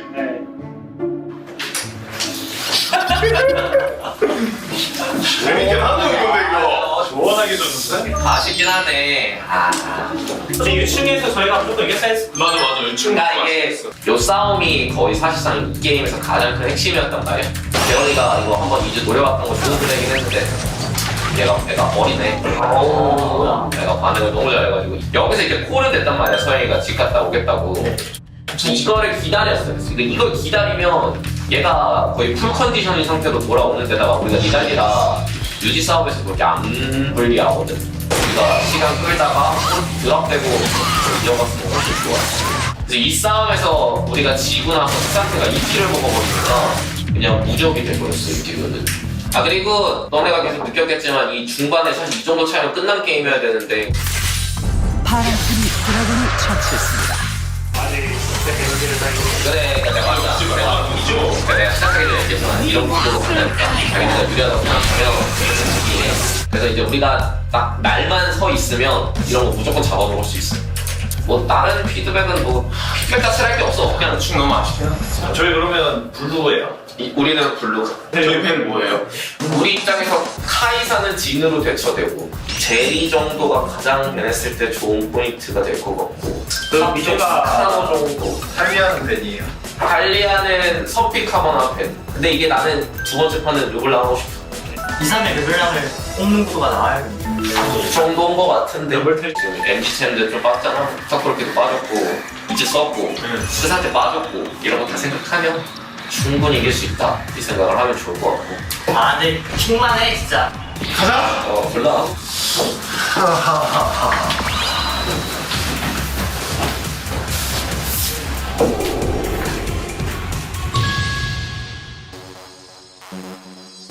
자 1박 2일 하더라도 이기고 갑시다. 한 판은 이겨보자고. 잘해봅시다. 화이팅! 화이팅! 자, 그 가운데 AP가 아니라 윌러 선수의 리신이 등장을 합니다. 개망했다 이거. 리스크해야 돼요. 진짜 윌러 있어. 플레이가 노데스네. 와우 이거 맞췄네? 터졌네? 알만해. BNK도 본인들이 유리한 걸 알다 보니까 앞으로 좀 쏠리는 경향이 있어요. 램프. 나이스. 이거 한번 바로 싸움 걸어볼까? 백스. 괜찮은 것 같아. 킬 조금씩 따라가긴 한다. 후반 가면 탱이 캐리하긴 함 조합이. 굿바이 굿나이트. 진종이.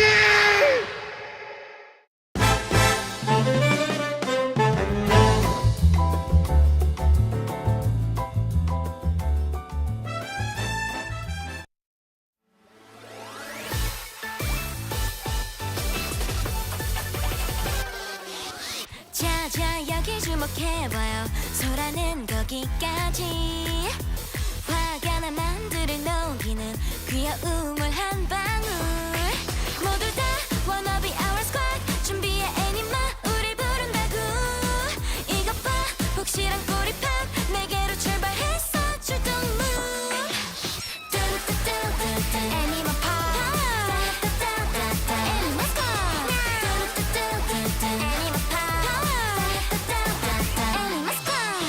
혼란스러운 틈에 깜짝 캔네스 빛을 머금고 등장. 툭 건들면 쓰러질 듯한 모습에 감춘 쥐한 발. Let's hit up 엉망인 곳을 rescue 한 번에 잠재울 큰 wave 일으킨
darkest of the days, where the souls turn to ashes. It made me who I am today. I escaped from the latches of the shadows chasing me down. I'm not gonna run, I am standing my ground. Wherever I go, fear does not follow, even when the storm hits and hell is abound.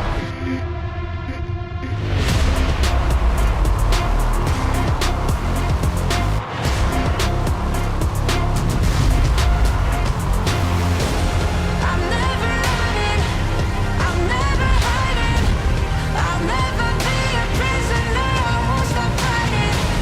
I'm never quitting, I'm never caving, no, I'll never be a prisoner to your control.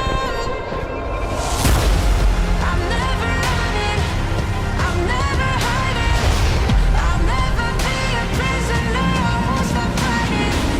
I'm never quitting, I'm never caving, no, I'll never be a prisoner to your control.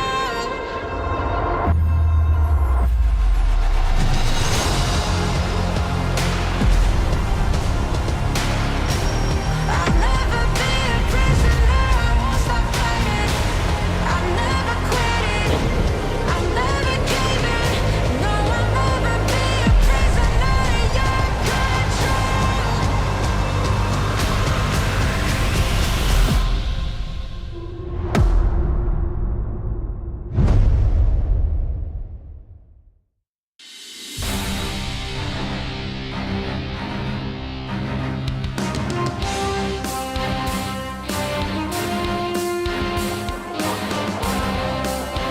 리얼 시즌 가자.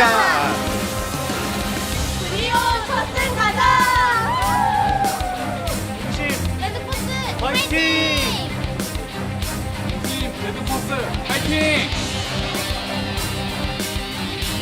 Welcome back, ladies and gentlemen, to LCK Summer 2024, where we have the true and real and best Atlas. Saturday Showdown. Did you see that one raccoon throwing? I don't think. No, I didn't. I missed it. It will haunt me. It was a raccoon, and he was huge. He was jacked, and he was running at us. It really threw me off, and I think it gets me right in the right mindset for the series of the day. I really hope that Nongshim has captioned that so they can put it in their Twitter, which does go extraordinarily hard as well. If you haven't followed them already, I definitely recommend it. All right, let's have a look at the standings. Let's have a look at what this one is all about. And as you can see, how many marbles? All of the marbles. And fun fact, Bro might be in 10th place, but they have actually done more winning percentage-wise per game than Nongshim. Yep. And both these two teams, after this, are going to go on and face Genji and DK. So this is it, Atlas. Oh, This is the chance they got to either pick up their first win or get a second. Or maybe this is the chance for one of these teams to go defeated for an entire round robin. Maybe that's what it's about. If anyone could do it, I know the Bros can. Yeah, it has to be the Bros. No one else can carry that weight. Yeah, it's too hard. All right, desperate for their first win, Bro definitely needing to do so. And the roster is what is really coming into my mind as the biggest issue, right? Trying to settle on which 5 players to play with. And based on what I have seen and what we have seen here in the LCK, I don't think they've found the right one yet, and we kind of know what it is. I know what it looks like. I got a vibe. I got a feeling that I know what they're going to find the most success with. It's the one we don't see, which is Samver and Samver Pulbe. Yes. Yeah, we don't see that one, unfortunately, as we do have Mihal playing his first series against Morgan, as Morgan did, in fact, win 2 games with Renaxen. And considering Brilliant haven't won a lot of games, I imagine that's what they're going to look towards. I think Mihal also has actually looked great. I think Dunden, unfortunately, as much as I love him, did kind of drop off at a point where his laning phase was too big of a liability. And when a player that has been in the bottom of the standings the entire time that he's been in the LCK, to say that he's dropped off, you know that that's not great. It's not good. Yeah, it's not good, Atlas. And the memes will always, be near and dear to our heart, but you got to win some games. You do. And You saw Poolbase won a couple of games over Fisher, who's only won one against him. Of course, was in Challenger before I believe Fisher went over to EDG. So cool stuff there. First, we're going to be welcoming out the bros. And this series is where my perfect week of predictions probably goes to die. That's basically what it's going to be. It called the Hanwha win, which is, I think, was probably the best series of the week thus far. That series was a banger. Yeah, it was a banger. Up until this one, which is surely to overtake all of you watching right now. No, I mean, as we know, and I assume everyone in Twitch chat is putting in their bro tax right now, Giga Chad. But I think this is the one where I alled in on, and I'm just going to walk away with no channel points. And you know what? I'm going to be happy about it. Because that is the Giga Chad way of life. That is how we do things here, is we lose and we don't mind and we're just nice. And this is the team that's going to hand them that loss. This is a Nongshim Red Force, a team also trying to figure out exactly what the right roster is going to look like, but they have been a lot more consistent on that front so far this season. No, Vitals to be moved up into the support role just yet and stuff like that from Challenger. They haven't quite cooked everything enough for it to be ready. No, it really feels like the noodles are they're a little crunchy. And you can do the crunchy thing on top, but you kind of want your actual noodles to be cooked. And I think, unfortunately... There it is! Look at that! Wait, the one... Oh, the right one. Oh, God. Oh, no. I looked at the middle one. That's so cute. The middle one is I looked at the right one. It's so cursed. Oh, okay. You get it, right? Yeah. No, now I'm wrecked for the rest of the broadcast. Gio, I don't think this has been a standout split. He is still, I think, the soul shining light. Him and, you know what? I'm going to say it. Sylvie. Sylvie stepped up. He's tried his best. Yeah. Hasn't been enough, not even remotely. But even though Gio, is surprisingly doing solid when it comes to damage per goal, when it comes to solo kills, which is the most insane thing, Nongshim has not seemingly been able to play around him. And I do gotta say, I do think part of that comes down to the support. And I miss Peter. I think the Guger experiment, unfortunately, thus far hasn't really worked out. And then on the flip side, Envy. I actually think Brian looked their best when we did have Samver in. I feel like extra stability really makes a big difference. And I'm preaching to the choir on this one to you. No, I am a big Samver fan. I think Samver is a little bit underutilized by the bros, but we saw it last time. It was this exact squad that came out in the first game, and then Karis and Samver subbed in immediately afterwards and managed to pick up a win against T1. Yeah, which was pretty impressive. So it might be that they're looking to do a bit of that rotation once again. Maybe this was set in stone at the beginning of the week, just to make sure the players didn't feel bad for being subbed out. They're like, look guys, what we're going to do is we're going to run you in game 1, you in game 2. If a game 3 comes around, then whoever did the winning is going to be the one to go ahead into game number 3. Maybe that's sort of the idea here for the bros, but we'll just have to see. Yeah, we'll see. For Brian, as we all know, Brian really is just a training chamber where you become ready to become the best jungler of the LCS. So yeah, that's exactly right. Nongjae, I do think he can look to his predecessor, the General, and take solace in knowing that might be uphill. But really, we joke, both teams really want and need, I'd say, this win. Like this win is a big deal. This win is important. This is the best chance that you're going to get for either of these teams. Even though BNK remains fairly underwhelming, I do feel like they're still a pretty large step ahead of both of these two. Right? I think DRX and BNK are kind of in that area together where I don't think that they're really going to step up and take down some of the higher tier teams, but I also don't really see them losing. Apart from DRX losing to Nongshim. I know that happened, but I still... That still feels weird to me. Yeah, I know that we have the tape. Yeah, I do like bringing it up just because it still makes absolutely no sense. And here we are, into the draft for game number 1. OK Man Brion. Get rid of Vi. She's out of here. Sylvie not going to be jumping onto that one. I think Rumble, absolutely a necessity. I don't think Poolbase should be allowed to play Tristana either, as Sylvie's brand getting a bunch of respect. And in fact, Sylvie in general going to be the big focus here, as the Lord musteth be denied the crocodile. He's like, oh man, they got me. Yeah, how did they know? A cheeky giggle there as well, as you can see. The man has an emote on Renekton, which some might argue is even cooler than a skin. Yeah, and he has trading cards, and guess how many of them I have? all of them. All of the cards. Gorky gonna get taken away here as well. Brion is, yeah, I was about to say. Yeah. I really like this ban phase. You know, that I think this is These good. are correct bro bans. I would agree, but it does allow Young Jay to play the Sejuani. Is Sylvie gonna pull out Nidalee? Is it that Ivern? Might be Ivern, might be Zyra get as Noodle well. Forest. Could be Zyra. We'll see. True. They have gone for that before. Both of Their these time. teams, I don't expect, are going to take huge risks when it comes to the draft. I think that both of them are going to be very, very simple, nothing crazy. We see a lot of teams kind of get into this, when you get into a funk and you just keep trying. And sometimes it works, right? We saw this with Brion against T1. Yeah, there were obviously some circumstances which made T1. I liked it when you said circumstances. Well, that's actually probably more accurate, more accurate. than circumstances. But it was... There were obviously some factors going into that, but I think even outside of that, Brion did look a lot better in that matchup. As that, I actually love. Imagine that's going to be Sylvie. Allows you to have a lot of impact in the lanes, which I think for both these teams, getting ahead early is going to be really big. I don't really trust either of them too much. As Talia, Gnar, probably going to be the tier list picks here for OK Man Bro, but I don't... I've been very vocal about that. I feel like Sejuani, the Prio, I'm okay with. Yeah. But it does feel, yeah, it doesn't. This is not surprise at all. sparking the happiness vibe. And then it's going to be like either self counter pick Cassante or will he go GP? I mean, I'd like the GP a lot. Oh, that's Jace? good. Yeah, that's a good pick. Yep, that's an anti-Gnar. It's harder to play out, but is definitely a strong pick into the Gnar.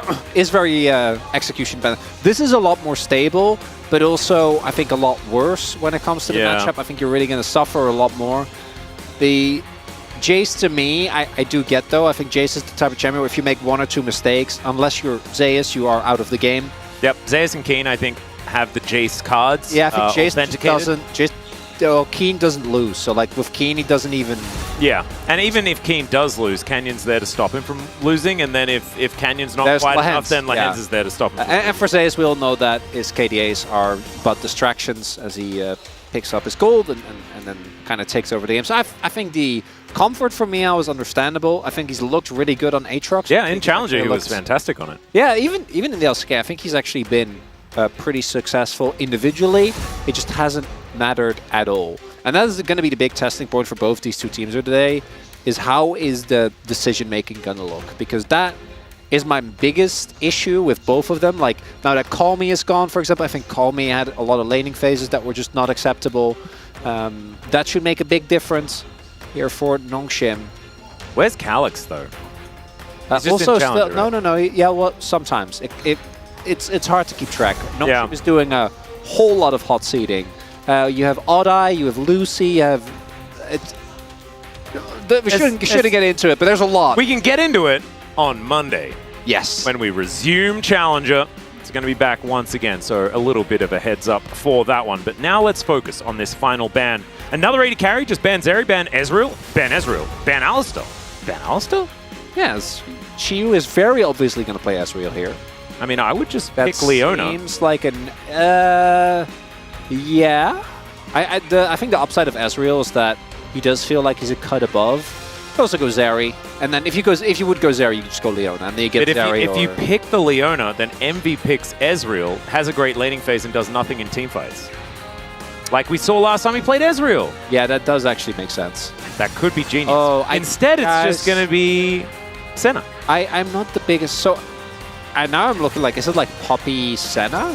We're going to pick an AP pick here for Sylvie. Are we going to completely go off the wall? I mean, Chronicler, so we've been talking about Bro needing to get a win. If Bro don't manage to win, I think their composition looks fantastic.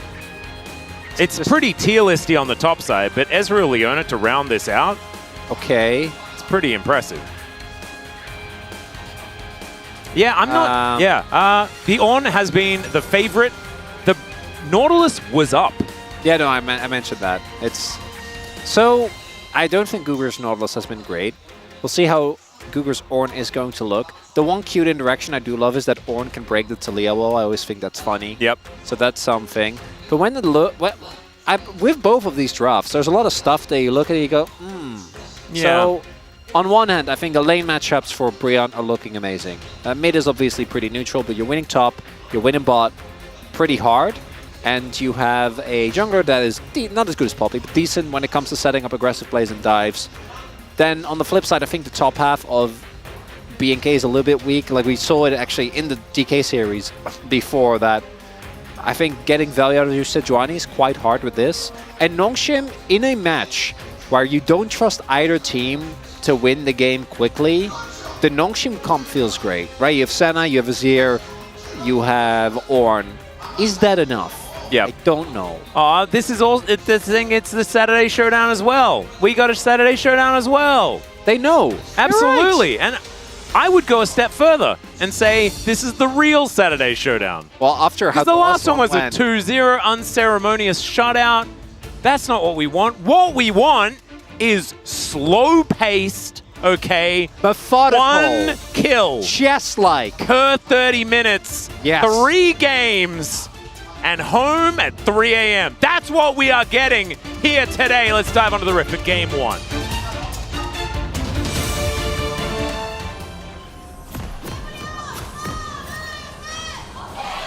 수환사의 학교가 오신 것을 환영합니다.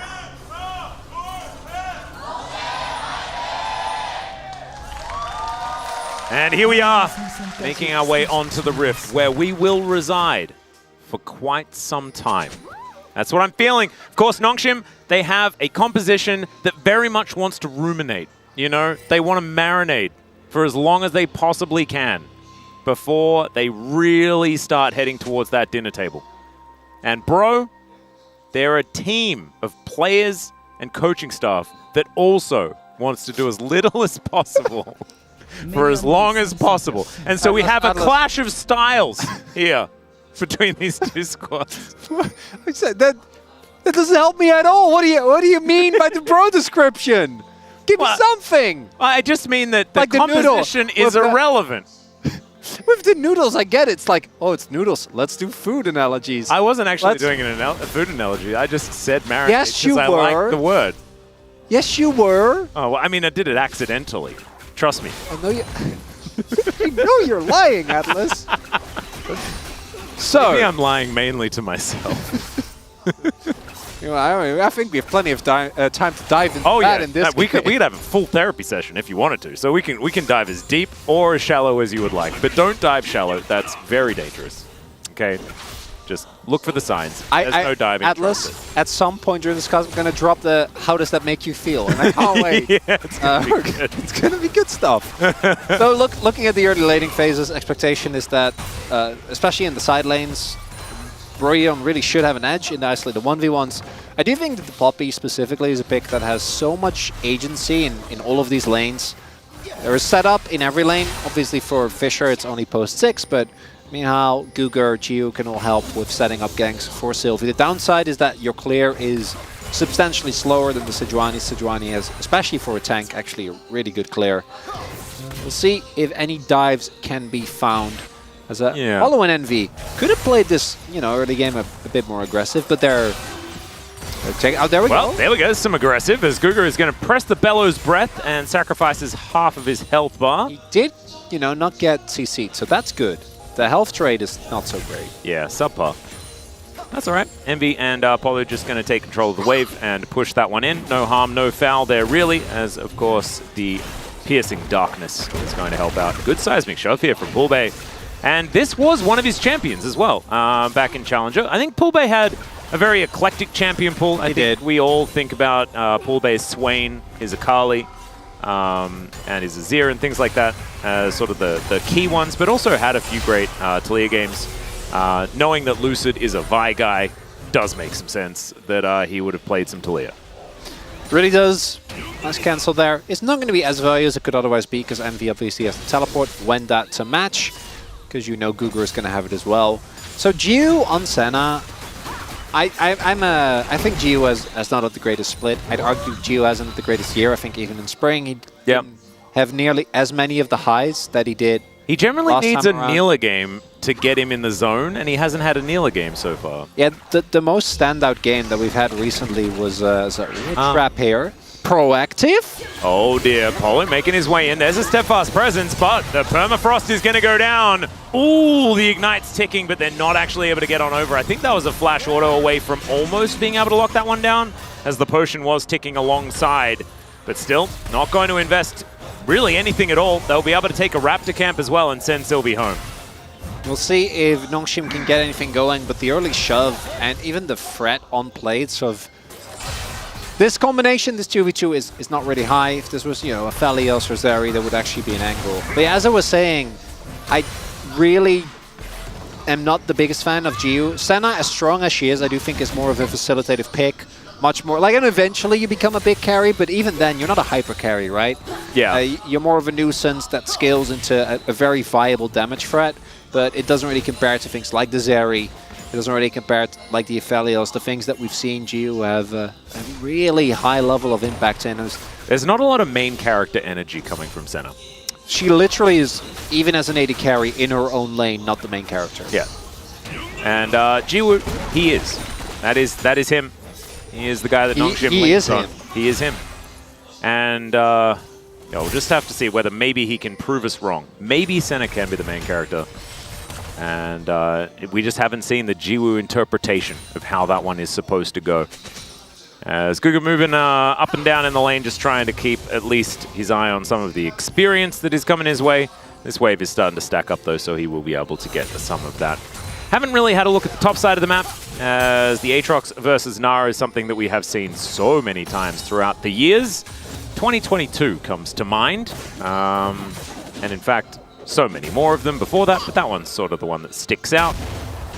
And Morgan teleports back up towards that top lane. There is a 2 CS difference or something like that between the two top laners, and they both still have flash and everything like that. So everything is sort of ducks in a row here in this early game, outside of Bro making that proactive play around the Raptor camp. Something that you can expect from Bro is generally that they've got some set plays that they have in order, sorted out for the early game. And once they run out of those, things tend to slow down momentarily. And it makes sense. League of Legends is a beautiful game, but early on it's pretty, you know, pretty on rails experience. It's like a 2D platformer. You know, you're just getting from A to B, and you can take a couple of different routes, but generally it's very easy to get do some bonuses on the side, yeah, you know, like you know, get all the letters or get all the secret paths. Pick up whatever mushroom you can find. Depends on which 2D platformer is your favorite. Yep. Some but of then them even have warp barrels that take you to the very end of the world, and then you can dive into the next one. There's so many possibilities. I think that's likened to like a 15-minute victory, or I think we had one of the fastest games of the year over in the LCO very recently, which was like a 16:02. Oh, look something like look that. At Atlas still keeping up. Yeah, trying my best. It is hard. But yeah, that was definitely a very fast one. And yeah, a game like that, I don't think we're going to see it between these two teams today. It's not really their style. No. But well, yeah, 16. You may have misinterpreted that for 60, and that's more like what's on the cards. That sounds appropriate. Nicely done there by Fisher, actually. Very cute play. Still forward. Tanks most of the combo, but Bay taking a bit of a rough trade there. As I was saying early on, so it's really easy to have pathing. Oh, Young Jay gets the flash out of Fisher. Fisher wasting no time there. He sees the piggy, and he is flashing. That's good. So these type of plays, great. The problem is that once it opens up, you go from a 2D platformer to an open world game. And it's a sandbox. And takes the journey there, and in comes Young Jay. That is going to be the ulti out from Sylvie. Oh, the walk up and light on fire tactic from Polu. Oh, I love that. Okay, and that is going to be first blood going over to the Bros. And Brion strike first, Atlas. And they were already striking, you know? Well, they were punching. Setup. That's the first knockout right there. Fisher getting taken out. Ooh, and Plug Knight was what was written down. Sounds like a Pokemon name, but that's just Polu and Ignite mixed together. Shout outs to the production team for that one. That's beautiful. Maybe we could have a graphic of Polo and Dragonite mixed together. Did you know Leona has 1 extra damage on her Ignite because she's a sun character? Isn't that not actually a thing anymore? No, it's also not even remotely true. It used to be a thing with the glasses. Is now Jiwoo's taking a lot of damage. He's going to wait for the wall to move past. Yeah, no, I was trying to see if I could get you with that because it sounds just close to real. Yeah. It's not. As we take another look, actually really well done here by Palu. Even with him getting shuffled back, Fisher was already low from the earlier trades. Walk up and ignite, I love it. Really, really straightforward. Walk forward, point and click, and credit to Palu. I think him being in that position at that time, really catching the zero off guard. And Fisher, I actually think Fisher's laning phase has been a lot better than I was expecting, and also Call Me had a lot of struggles there, really didn't adjust very well to the LCK. But I do think he lacks impact, which, funnily enough, Fiesta was probably the most consistent in sometimes. He had impact in every way. Yeah, sometimes bad, but sometimes good. And Call Me, I think post-laning phase had some moments. Oh, the shove catches, but Fisher actually holds on to his shifting sands button. I actually thought the interrupt had have occurred there, but instead he just doesn't press the button. Takes the damage, but still gets out. What I'm trying to say is Fisher struggles even when he's ahead. Yeah. And he's currently not doing too hot. We'll see, the skirmish can be big. They have an Aatrox level 9. Yeah, all right. They are keeping them at bay. The steadfast presence value is just absurd. Fisher stuns himself going through all of these rocks as finally the counter kill does come on in. The no fun allowed cone is going to be utilized, though. Shout out to Valdez as Morgan breaks the chains that bind. And he will get himself out. So it is 1 death on the side of the Bros, but now Envy taking matters into his own hands, taking them out of his hands, back in the hands. Let's see whether they can actually challenge for these grubs. It is going to be the first one going over to Nongshim. They can just back away if they would like to, but they're indecisive. They don't quite know. Another walk up and smite there from Polo, and that is going to result in a kill. Mihail, though, going crazy, and Polo's going to be taken down. Morgan now back to Mininar. Doesn't really want to do too much battle. Envy over the wall, cannot hit anyone with any fights. This has been going for so long. Is now Fisher taking so much damage. The seismic shove is too good. Envy misses the mystic shot. Fisher going to get over the wall. Smoked down by the Sejuani. What is it with summoner spells from downtown getting the kills in this game? I think Bro kind of won. I don't know. What about you? This is cinema, Atlas! We are watching it right in front of our eyes. I thought you were going to say 4K and you're like, oh, it's not quite that. Okay. So HD? What is nice here is that they have the teleport advantage, so they're up a member. The problem here is that all the damage goes into Sejuani and Leona.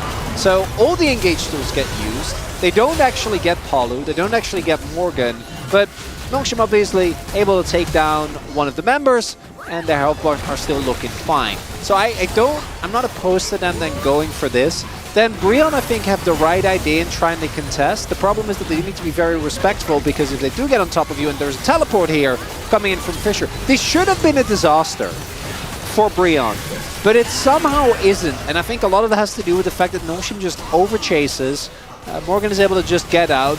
The ultimate from Mihal runs out, and then Polbay just finds a wonderful flick back. Fisher's ultimate does not hit the mark, and Atlas, this is what we wanted to see here today. Is Envy just frozen, donates it to the Ether. I mean, Youngjae also just recently sent his to Narnia as well. Makes a lot of sense. Glacial Prison, Narnia, same kind of vibes there. It's pretty cold through that that cupboard, wardrobe, whatever you'd like to call it.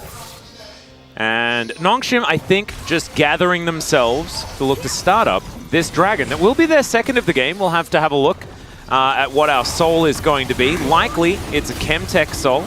That said, Atlas, if you have these type of messy fights, Nongshim's fighting. Okay, they have Senna, they have Ornn, they have Azir. They're going to be feeling great. If you just get these type of messy front-to-back situations 10, 15 minutes from now, you're going to be feeling very, very good about it. The problem is actually getting there. So I think these Drake takes are actually quite big as big. Man! Finally. I knew I could trust the Saturday Showdown to bring the clouds.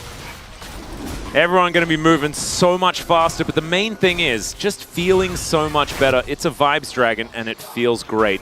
As there's the steal away from Youngjae. MV going to pick up a red buff for himself as well. I was actually going to ask you, how does that make you feel? But you already took the words right out Real of my good. mouth. Make So I'll you feel save real. that You'll one. have to save it. You'll have to save it. We'll keep it under consideration. Eclipse and Triforce done for the top laners. Jiu, I'm not sure how many souls he's currently sitting on. That's going to be one of the big things to look for. The other thing, and one of the big weaknesses of Ornn in the support role is that he doesn't get nearly as much experience. So I think Jiu actually has the right idea. Oh boy. There's the wall. Poolbay's just on a tear, man.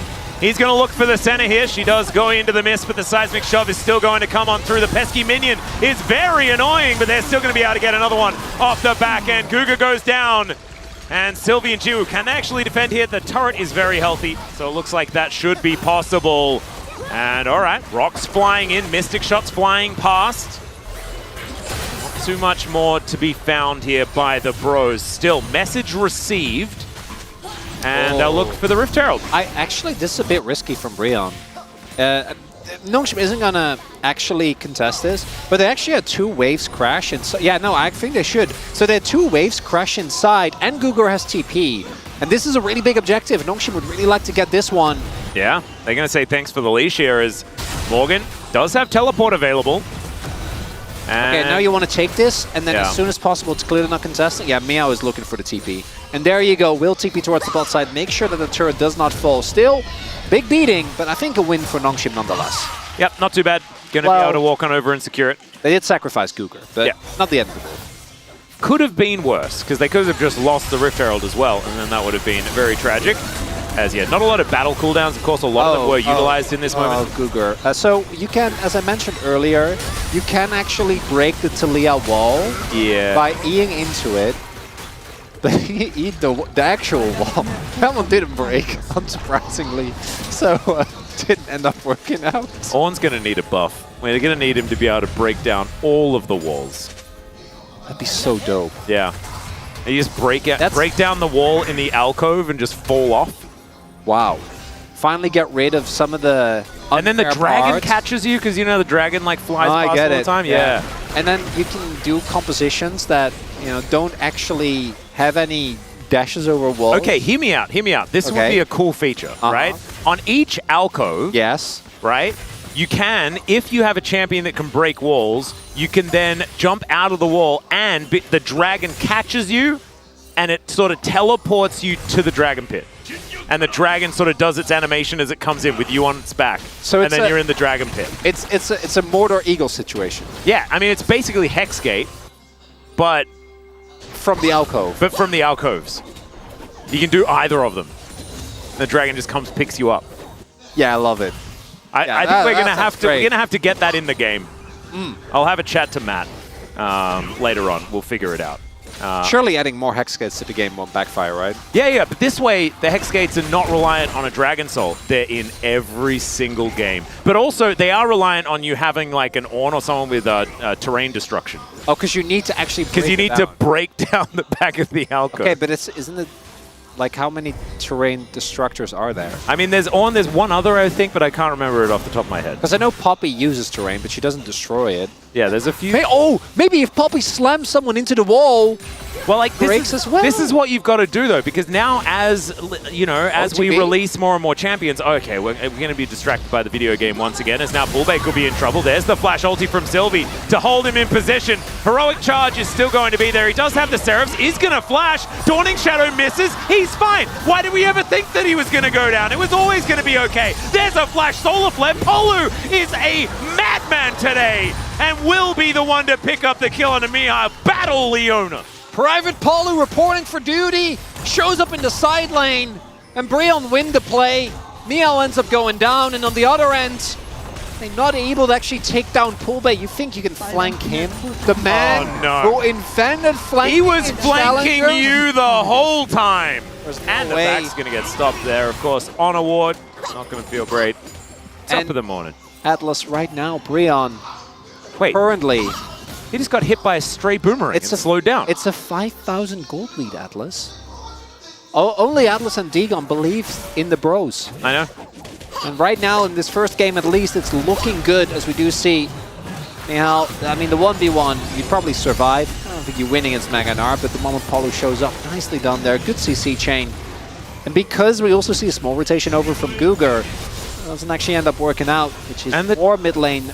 The inner damage. going down, like, it's I know. 4 turrets. I know. And now, all that we need is Breon. Wait. Not to chill. No relaxing, Breon. Keep that pedal pushed down, okay? To the metal. Yes. As it were. I want to see madness. High octane bro gaming. You are cloud sold up. Oh, Don't get, well, you're not yet, but you will be. Quadra cloud. The speed, Atlas. Because you say that they need to keep their pedal on the metal. They're not going Actually, to. But they could get 4 don't clouds. think this game should get to 4 clouds. Actually, I think they should win before that. Oh, no. No, Atlas, 4 clouds. Atlas. If it gets to 4 clouds, like just by passive gold generation, Fisher and you are going to have like a good amount of Where's your Cage's lucky pick, man? Heart of Gold. There's a reason why it was named that, you know? I miss Heart of Gold. Oh, do I really? Do we? I don't know. I mean, Poppy's in the game, reminding you just how completely awful that item was in the lane swap meta where you build as many of them as possible until you could afford a Trinity Force and maybe play the game at 70 minutes. Ah, League of Legends. Good times. Good times indeed. As we do have the vision line being pushed forward. Honestly, Bro is playing a great macro game. They really are. Keeping things in order. But I do think that their ability to recognize when they're way stronger than their opposition is somewhat hindered. Don't know what by. Otherwise, I would have told them and then they would have fixed it. It's actually, Rift Herald is going to go on a merry jaunt here. It's and, actually, Jonah Strong, we don't need to watch Morgan. We need okay. to just watch the Rift Herald. I just want to watch Shelly walk. It's actually really good commentary here by Breon on how memories can weigh you down in life. Oh. Yeah, because if you have bad memories and you carry with those as you go. Is there anything that you want to talk about? No, I mean, we're talking about how it makes you feel, not me, Atlas. No, it's okay. But I'm Joe. The key point, though, is that it actually is a real thing, and a lot of players have talked about this, not just in the LCK, but in other regions and sports in general, is that losing makes you so much worse at the game because you start to second guess yourself. Yep. And you have to have that confidence, which is why a win can be so incredibly important. And why this match, as much as we're having fun with it, does really matter for these two teams because... Especially, bro, because at least Nongshim, they have had their taste of victory for the season. Yeah, and it's definitely not enough, but it's something. And Breon...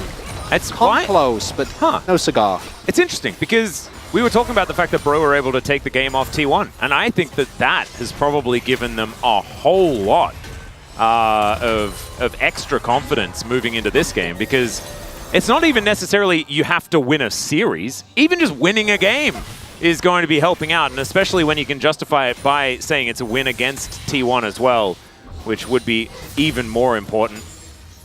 So you can see Bro utilizing that momentum here as they do a lot of clearing out minion waves, and that vision line that we said was pushed up has now dissipated, and we're settling in. We're settling in for a wait for a dragon.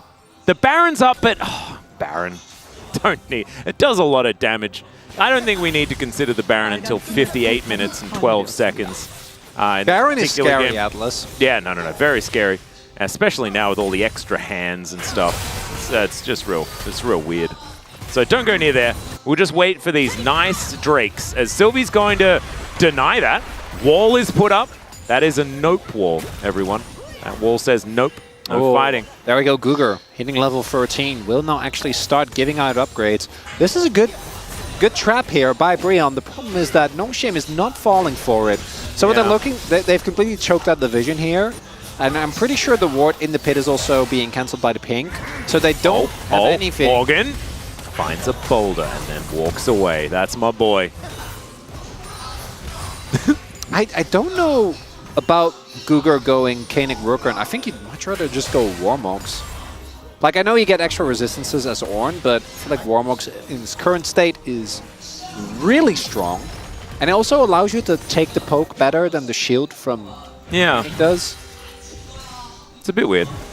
Would have liked Warmox, especially just because you can walk up and then walk back again. What is happening? Oh my god, that damage. Stopping the backs. What is happening now is that Nongshim are being lulled into a false sense of security.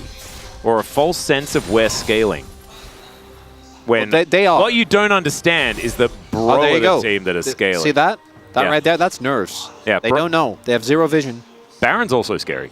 The problem is that Brian is not using this fact to actually start the objective, which they should. Brian, you should start up Baron because you're really far ahead. You're very strong. You just got your free item spike. Envy's pop in. Oh. Ward goes over, shifting sands. Young Jay flashes away, gets in there, delivers a prison, and just flashes away. Oh, there is a lot of fear. As They Morgan really need to take a fight. Well, this is what they Yeah, do. they're gonna They get the do second weird trade. stuff and flash around, and then Morgan gets the work done as Jiwoo gets the big Raptor early smite there from Young Jay. But that is to lure them into a false sense of they're going to win a 50-50 on a Baron fight, right? Yeah, but this is, Atlas, this is a second dragon. It's as I was saying, I want to repeat that. Yeah. I do not think Brion should get 4 Cloud Drakes. Oh, There don't should talk be a- about shoulds in my Saturday Showdown, okay? Don't you talk about shoulds. Don't pretend to Sorry. understand or to know better. True Shot Barrage going to connect onto Jiwoo. And now if Bro can actually, like, fight in this instance, you know, before they just get healed up, as that's what they're going to try and do, as Sylvie does get the heroic charge onto Poolbay, and now the Ram comes in. There's the knock-up, but it's onto Poolbay. Onto Polo, who just does not care about it whatsoever. Morgan, he knew that his team was not actually going to fight, and so he is just going to take an inhibitor turret. I don't know whether it's an inhibitor from this angle as Bro. Oh my god. They use the distraction of the Gnar taking down the base to just take the Baron. Oh, they do know. We see the Binks go down. Yeah, this is also taking a Nongshim is really aware. long time. It really is. Sylvie is there. You can't let Sylvie get into the pit. There Okay, are so still now 2 TPs available. Well, that is going to be Envy over the wall. There is the ultimate. And it's a flip, and it's won by Sylvie. He will die for it, but he'll be typing worth in all chat. And Bro, they're just going to have to walk away. Maybe the foreshadowing of misfighting the Raptor was perhaps not a bait. The lesson is not we shouldn't have done Baron. I want to be very clear about that. I think the lesson was you should have smoked Baron better. 115. Not the worst, but not the best. No, but again, like Zhongye losing the smite, obviously it's a pure 50-50. That's not the issue. The issue is that if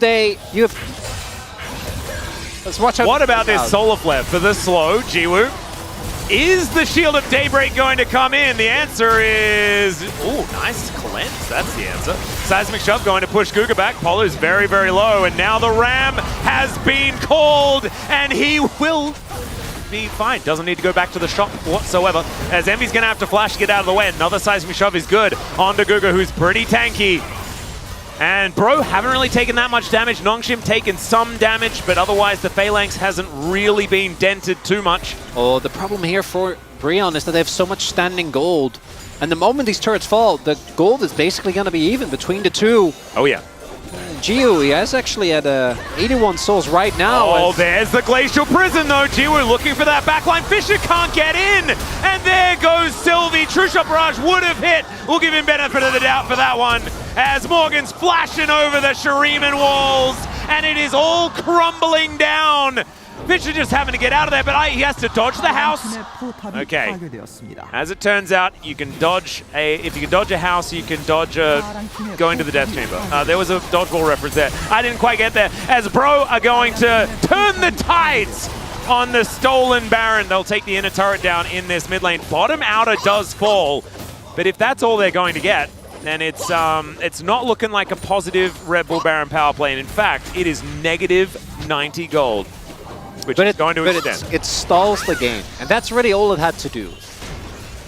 And is that enough? I want Brion to win, right? Like, they've struggled so much.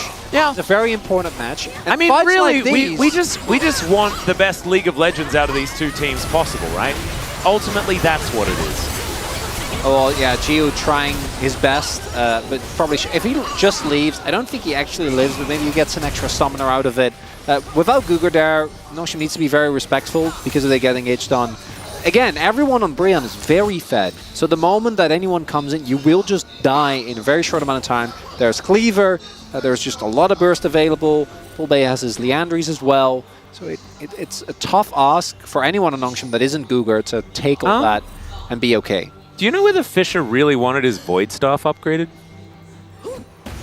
Yeah, no. I feel like it's not the greatest of upgrades, and it's not Mythics anymore. You have to have your item in the correct slot so that you upgrade the correct item. Nash's is probably the right choice. Yeah, it's Nash's, or I imagine Deathcap still very good. Yeah, all right. We find the prison on to the center. In goes Polo. Of course, he finds that. Envy gets a good angle. The disengage does come in, but it's a little bit late. They're not able to save the center, and now there's barely any damage as Fisher is the only one, but he's taken boomerangs to the noggin. The steadfast presence of Sylvie is exactly that. But there goes Gugur. He's going to get thrown back. Youngjae spent a little bit of a breather time in the brush. The Gugur nowhere that he can go. The Sundisk not going to be doing anything. Envy wasn't even there, as there's the teleport ward set up by Fisher. Isn't it a flash? He's dead? Yeah, well, he should be. It's Sylvie moving on down as well. Envy's going to take a little bit of time to go down, but they do manage to kill the AD carry. So it is 2 for 1. Inner turret falling on this top side. Bro probably able to say worth unless they start losing inner turrets. And Sylvie can take the Drake. Okay, here we go. This is the real value for Nongshim. Oh, didn't get the cancel. It would have been big. I don't know. With only Morgan having TP, I don't think they can contest this. That means that that soul point for Brion, which I do think that they're going to be looking towards, not going to come through. And man, Youngjae, what an ultimate there. Gio basically walks into it, ends up without his summoners getting taken out immediately, really struggling on this Senna. And then there's Sylvie. Really big ultimate because if Sejuani's there right from the get-go, it'll be a disaster. But this stall... Envy teleporting mid lane. Okay, so that in of itself, I guess it makes sense because you want to push inside lane while your team is winning, because they win the fight top anyway, right? But then, yeah, being this far up and the teleport ward ends up being, even without the teleport ward, like he would have died. Yeah. He was just not in a good position. And as you say, TP definitely... And the timing is the rough one, right? Because you do want to be picking up these Drakes. Drake does go over to Nongshim here. So now, like you say, Soul Point collected. 7,000 gold is still the lead. Bro still massive in this game. They should still win, Atlas. They should take the next Nash. Nongshim shouldn't be allowed to walk up, and then you can just march into the base. And particularly, I think, playing around Poolbay, Morgan, and Envy, all of them are so strong. 4 items here for Morgan. Poolbay is about to hit his magic penetration item. Envy sitting on 3.5 as well. But if you give this another Baron goes over or another Drake goes up, like Nongshim is actually gonna get to the point where the gold lead already isn't actually this big. Like the Ornn items make a huge difference. Yeah, they do. And there's already a couple of them on the carries here so far. Morgan hopping towards Mihail, who does press his World Ender button. He's getting so much of his health bar back, but that is going to be Morgan pushed away. Sterik's helping him stay alive. Speaking of staying alive, Jiwoo now with his Piercing Darkness, a pretty high level of souls. Yeah, this is really low cooldown on Mihail's ult, and this actually, Morgan takes so much damage before he goes into Mega, so it's actually quite hard for him. Should still be able to get the inhib. Yep. Because turrets defending, I think Mihail can do. Trying to win 1v1 against Mininar with Flash, definitely not happening. So that is going to be inhib taken. Nongshim are going to start off the Baron, though. They want to force a TP out of Morgan here. See whether they can do that, because of course Mihail is there. So it's an honest 4v4, and Poolbay, he can find the wall angle, he can get themselves in there. They don't have a lot of information, but now they do. In goes the Talia. The Keeper's Verdict does come out. That is going to be the Baron, but now Morgan looking for the backline. Fisher has already taken down Polo, but is he going to die for it? The answer is not quite yet, at least. And does manage to shift the sands, but there's the crush. No flashing for you. The Lord has sunk his teeth in. But finally, Mihail is looking for the revenge, and he will get it. Envy trying to hit some of these mystic shots, connects a few onto Jiwoo as Sylvie fighting with Poolbay, but they get on top of Envy. And he is just a paperweight. And Nongshim, they get themselves Baron. They keep a couple alive. They lose an inhib. And it was kind of even, I guess. Still gold moving back in Nongshim's favor. Again, Nongshim, if they can just keep dragging out this game, Atlas, that's all they're looking to do. And I actually love this call. It's either calling the bluff of saying, guys, our disengage is actually really good between the Ornn, between the Poppy, it's so hard, and that ult, absolutely pivotal. Denies the 50-50, and then here, things get messy. Morgan is really trying to make this one work. Nongshim's team fighting is very disjointed. The fact that Fisher also he tries at the wall. Yeah, and also he tried to just run away from Morgan. It's fine. You don't have to try and auto him in the fight. But fortunately here for Nongshim, both Meow and Jiu are doing great in this fight, and he's unable to really make an impact. And it isn't even trade, but with the Baron going over to Nongshim. And again, I'm going to keep reiterating this. I feel like if they can just keep going like this, the gold right now, it's actually even with the ornaments coming through, with the Senna souls currently approaching 110. But that's what these games are about. This is actually what Bro is about. Almost every fight is honest and even. One team fight win Breon, and the bot lane highway is open. Yep. The Nexus is right there. Well, they have to get through the turrets, but that's not a lot. They do have some empowered minions moving towards this outer turret in the mid lane. Like you were talking about, though, bit of a distraction in the bottom lane as their super creeps aplenty. And 13 seconds on this Cloud Drake. This time, no real kerfuffles as Mihail gets over the wall. Bullbay throws rocks at him. Worldender used very early. Maybe an opportunity. Oh, look at that wave. Someone has to catch that. Yeah, they do. There are so many supers. Once again, they just evict Young Jay. True Shot Barrage flies forward. That's going to be Cloud Soul coming in. Cougar just with the get out of here ram. Still, I mean, they're going to have to teleport to get towards this. In fact, there's two Can they get a cancel? Well, Solar Flare comes in. Yeah, Cougar. Unfortunately for him, the teleport is not fast enough. And he is going to get taken try out. and end. Just try and push on that wave. I think you just go for it. Yeah. This might be the last window that you get. Soul now picked up for Nongshim. I think Breon have to send it. This is the one. This is the opportunity. No real frontline remains. Only Poppy, who has gone for mostly support items. Oh, Breon. It doesn't look, Atlas, like they're going to give it a go. No. They don't want to risk it. And that is in line with the Bro philosophy, but they've got an appointment in 5 minutes' time. It's the Elder Flip. Oh, you best believe it. But you're playing it to Poppy. Oh, yeah, but there's no way he does it 3 times in a row. Or 4 times in a row if he does it with the next Baron as well. It's up in 2.5 minutes. There's too much on the calendar to be winning the game now. If Nongshim win, is it actually a Sylvie vote? That can't be right. Oh, I'd probably... would you... Isn't it an abstain angle? No. It's a Jiwoo vote hanging in there. Honestly, you know what? A Miao vote's not a bad shout. Man has been having a solid Aatrox game. What? I mean, it's As a Sylvie angle. It's a 0-4 Sylvie angle. As Mihail, Solar Flare going to come on through. Shield of Daybreak is there. The rest of the team are going to turn up. The seismic shove is too good. As once again they throw away this Sejuani, but top laner for support. I think they probably take that as now Youngjae, he is allowed to come back.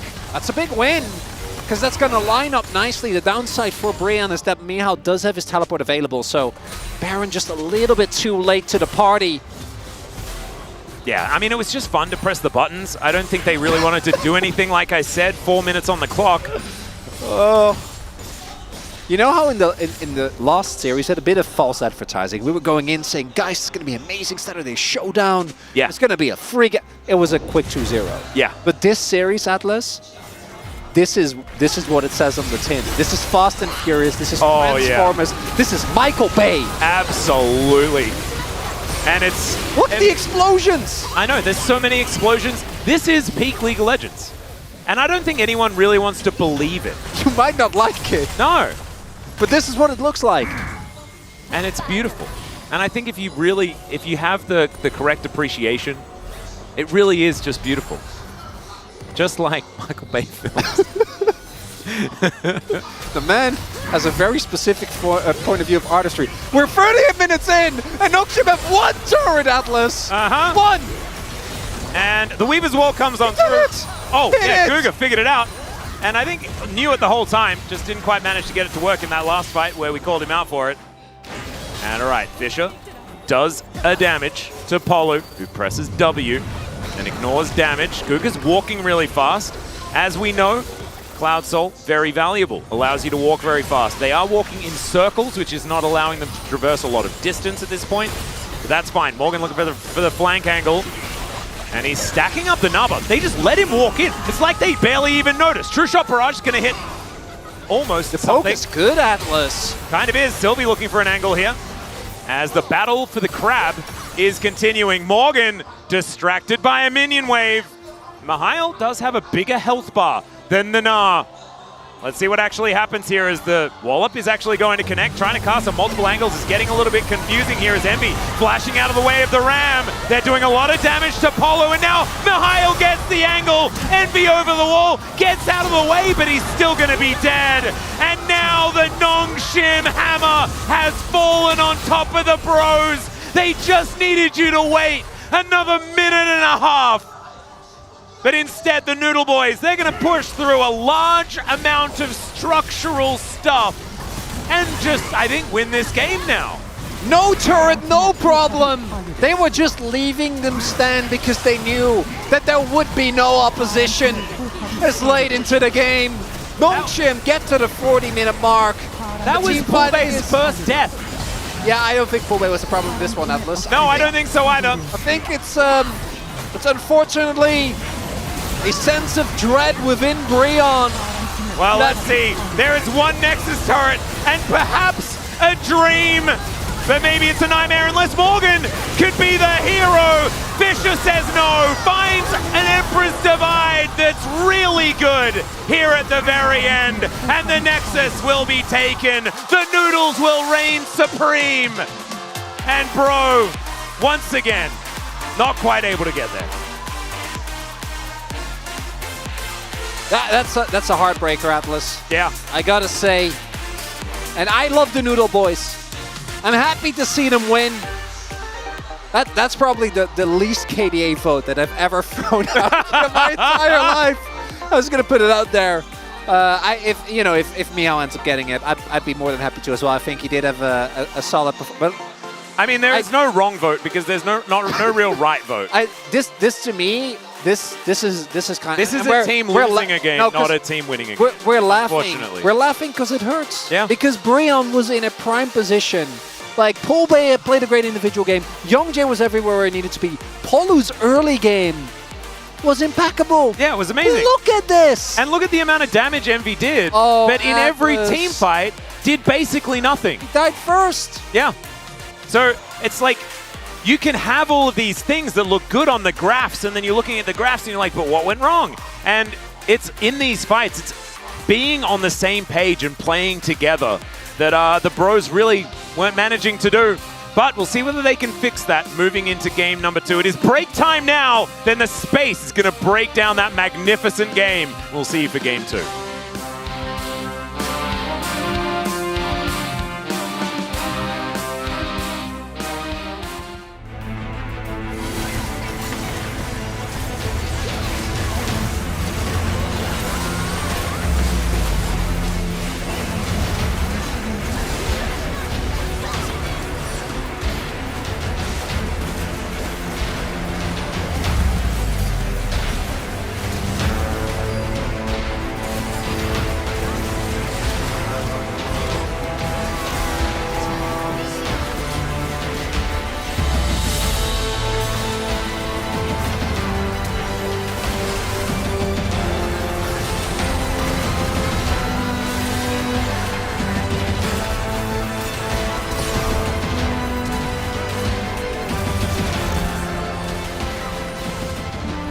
나는 노플이야? 나는 세조플이 있어. 나 그냥 앞라인 치는. 민영 맞아. 그냥 아지르가 그냥 앞에서 때릴 생각해줘. 나 공도 있어. 너가 때리면 나로도 녹을 듯? 야 강해. 알았어 상이다. 얘 메가 나 진짜하게 아니 뭐라. 야 왼쪽 타워부터. 아니 2초 남았어. 왼쪽 타워 쳐봐. 나를 마크 좀 해줘. 타워 쳐봐. 나를 날렸어. 레오나부터 잡자. 레오나 잡고 다시 천천히 치자. 레오나 다. 나로 노플. 나로부터 보자. 나로부터. 나이스. 진짜 똥게임이었다 근데. 개똥게임인데? 이기면 그만이야. 세탕 야구.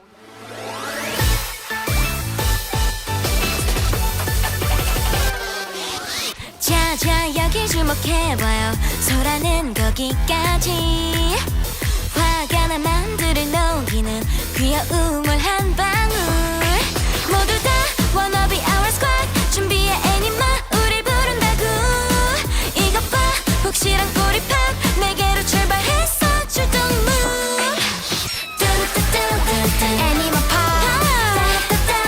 애니마 스쿼드. 뚜루뚜뚜뚜뚜 애니마 파. 애니마 스쿼드. 혼란스러운 틈에 깜짝 캔네스 빛을 머금고 등장. 툭 건들면 쓰러질 듯한 모습에 감춘 쥐한 발. Let's hit up 엉망인 곳을 rescue. 한 번에 잠재울 큰 wave 일으킨 다음. 봐봐 새로운 에픽 마작 숨겨뒀었지 이게 우리를 power cute. 뚜루뚜뚜뚜뚜 애니마 파워. 애니마 스쿼드. 뚜루뚜뚜뚜뚜 애니마 파워. We are 애니마 스쿼드. 뚜뚜따라 뚜뚜.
In the battle at the bottom between the Broth and the Bros, the Broth strikes first. It is Nongshim up 1-0 against OK Man Brion after a huge early game lead.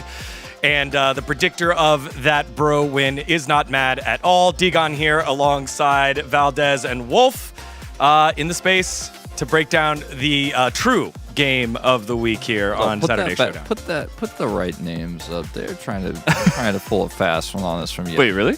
I said we're Ox and Atlas. That was yes. Ox and Atlas. Wow. Okay, I'm Ox. It's okay. We can skip it.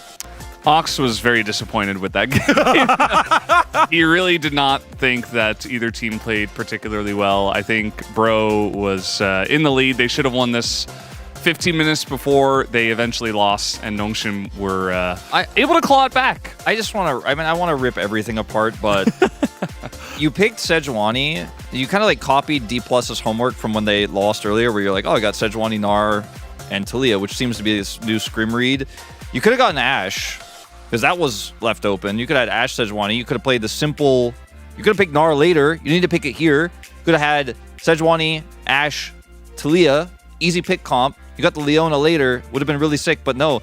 They ban it, which they kind of had to because they put themselves in a position where actually Ashe could have been really strong here for Nongshim. They also gave the Senna over, which not as big of a problem here, but this draft really left me a little bit confused on the side of Bro. On the side of Nongshim, you have a lot of scaling. Obviously, the Aatrox, we were very worried about Mihail's ability to play this into the Gnar. Did not look good for him in the laning phase. Yeah, and also the fact that Nongshim just said, you know what? What's the strongest bottom lane in the meta? Let's give it to the enemy team. Ezreal Leona just gifted over for seemingly no reason. They said, hey, you know, that Senna Ornn seems pretty good. Let's play that. We liked how that looked in the last series before them. Yeah, I think that was also a bit confusing for me. Yeah, we've been seeing a lot more Ornn getting paired with the Senna down on the bottom side of the map instead of the Nautilus. And you know what? That normally doesn't work if a team gets an early lead and closes out the game, but that's not what happened here, as a very cheeky, sneaky Baron call by Bro leads to heartache. I mean, it's not even that sneaky. Like, Morgan is split pushing, and then everybody backs, and they're like, we do this. And it's the first time Bro is confident to do anything with their lead, and Morgan is trying his damn best, man. I mean, he's like, I'm trying to win this game. And then Sylvie ends up getting the Keeper's Verdict here, and he's like, cool. He gets locked up here, and then he just gets into the pit.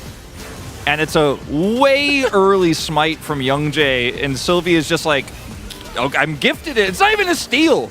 It's actually a give. It's a Baron give. It's not a Baron steal. It's a Baron relinquish.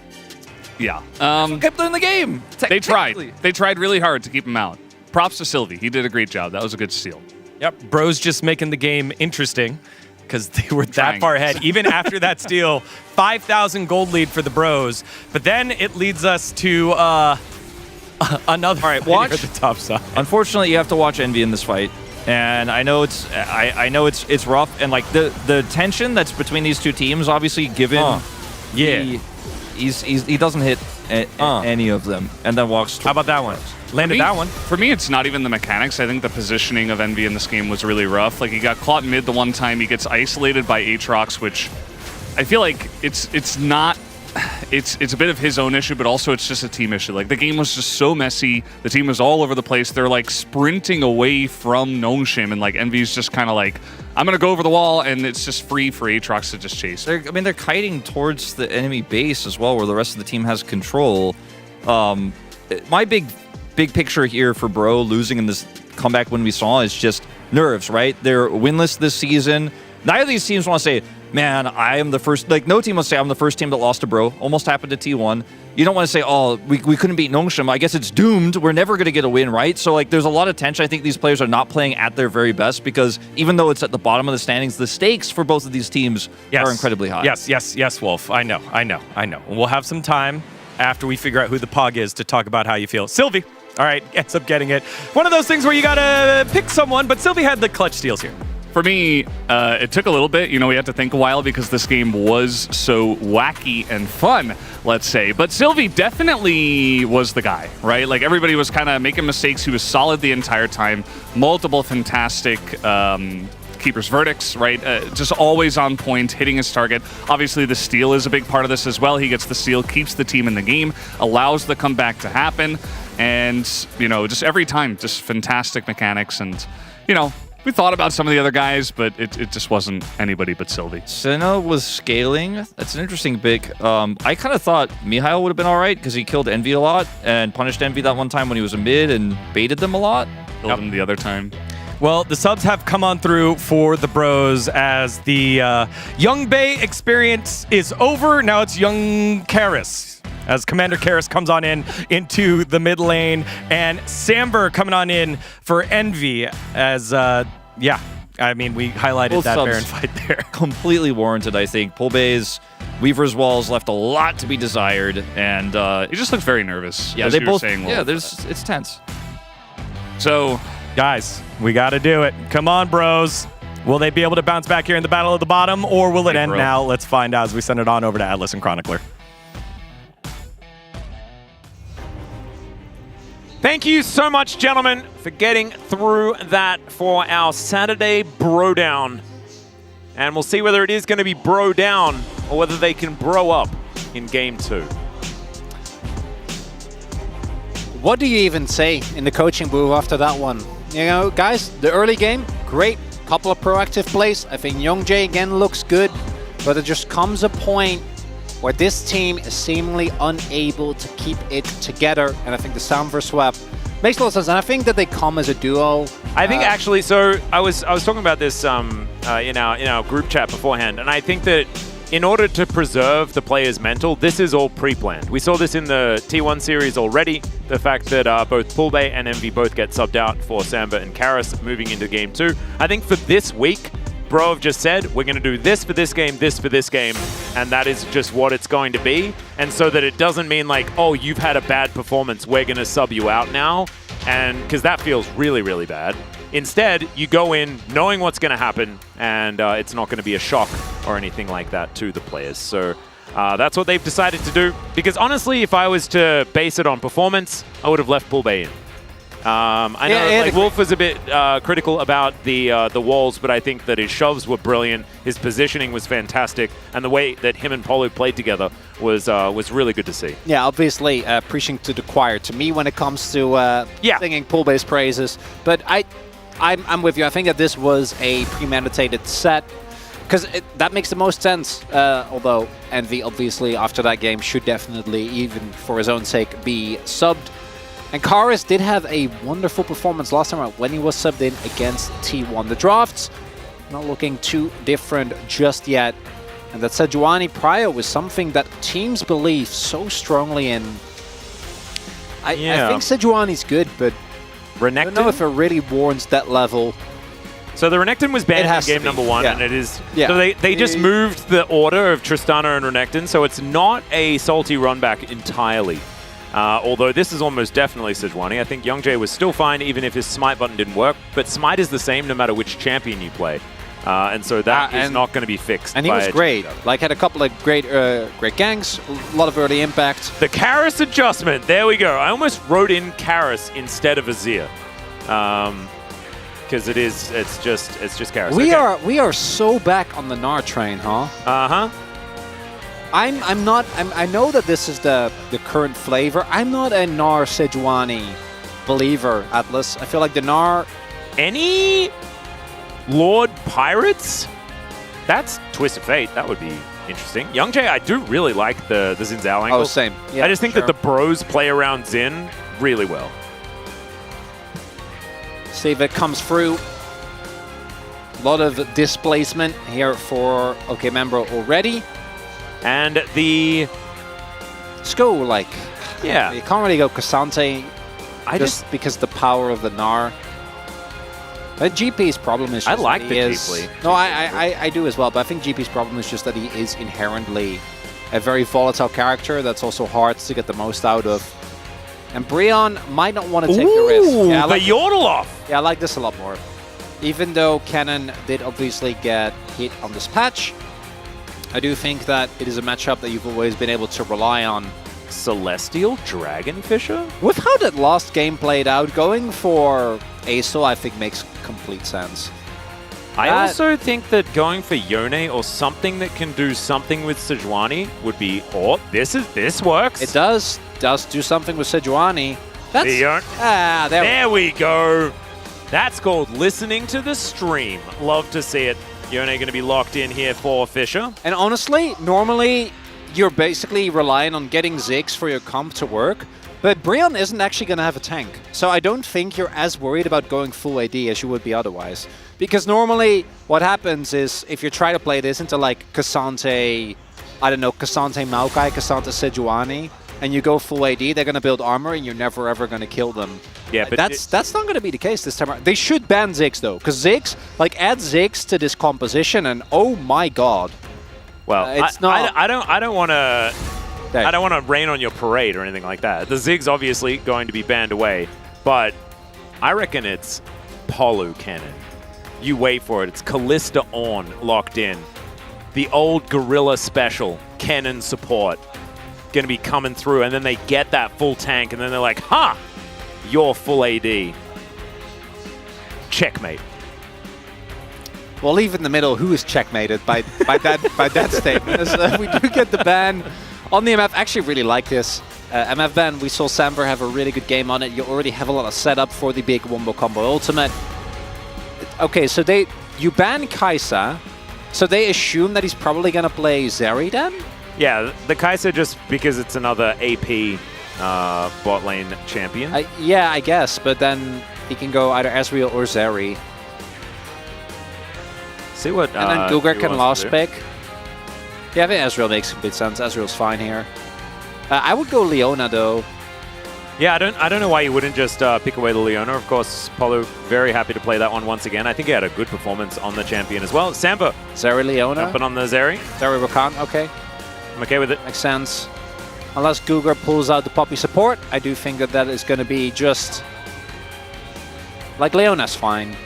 It makes a lot of sense into the comp. I'm like triple checking, like, is it not banned? Brad? Oh, but they're quite mobile though. I like it into Rakan. It's a good angle. It does mean that there is no ability to follow up on Permafrost, and I like the Alistar. Even though Ezreal Alistar just, from past examples of it, does make me squirm a little. At the moment, Ezreal is in such a good position in the laning phase that you can kind of make up for the lack of any presence that Alistar has early on. I think the composition works. I don't like Sejuani at all. I never have. But we have seen it work in a lot of cases, even if it isn't optimal synergy between the two. The Yone makes, I think, a big difference in how I look at this draft. It's a matchup that shouldn't really get bullied. Obviously, you're going to get shoved in, but shouldn't be bullied too much. The one downside is that Nongshim are again going to be looking at a lot of losing lanes. Bot lane is better this time around, but the other lanes are definitely going to struggle, both top and mid. For Brion, this composition should mean that you're a lot more proactive. The downside is that do we trust Brion to actually execute a composition? I think it's harder to play, right? You need setup for the cannon. Yep. Can't just run in. Well, actually, given how last game played out, maybe he can. But realistically, he shouldn't be able to just run in. So the team fighting from Brion is going to have to be a lot better than it was last time around. And they don't have a front line. They have a lot of engage, but no front line. So we'll see how they're able to make that work. As long as they keep the good parts and actually do stuff, Atlas, I think they can bring this to a game 3. The early game was definitely fantastic in game number 1. Let's just hope that it ends after the good early game instead of them not really doing anything and then losing the game. And Youngjae gonna have to find that smite button. Just have to see how it goes. Desperate for 3 games as we head towards game number 2.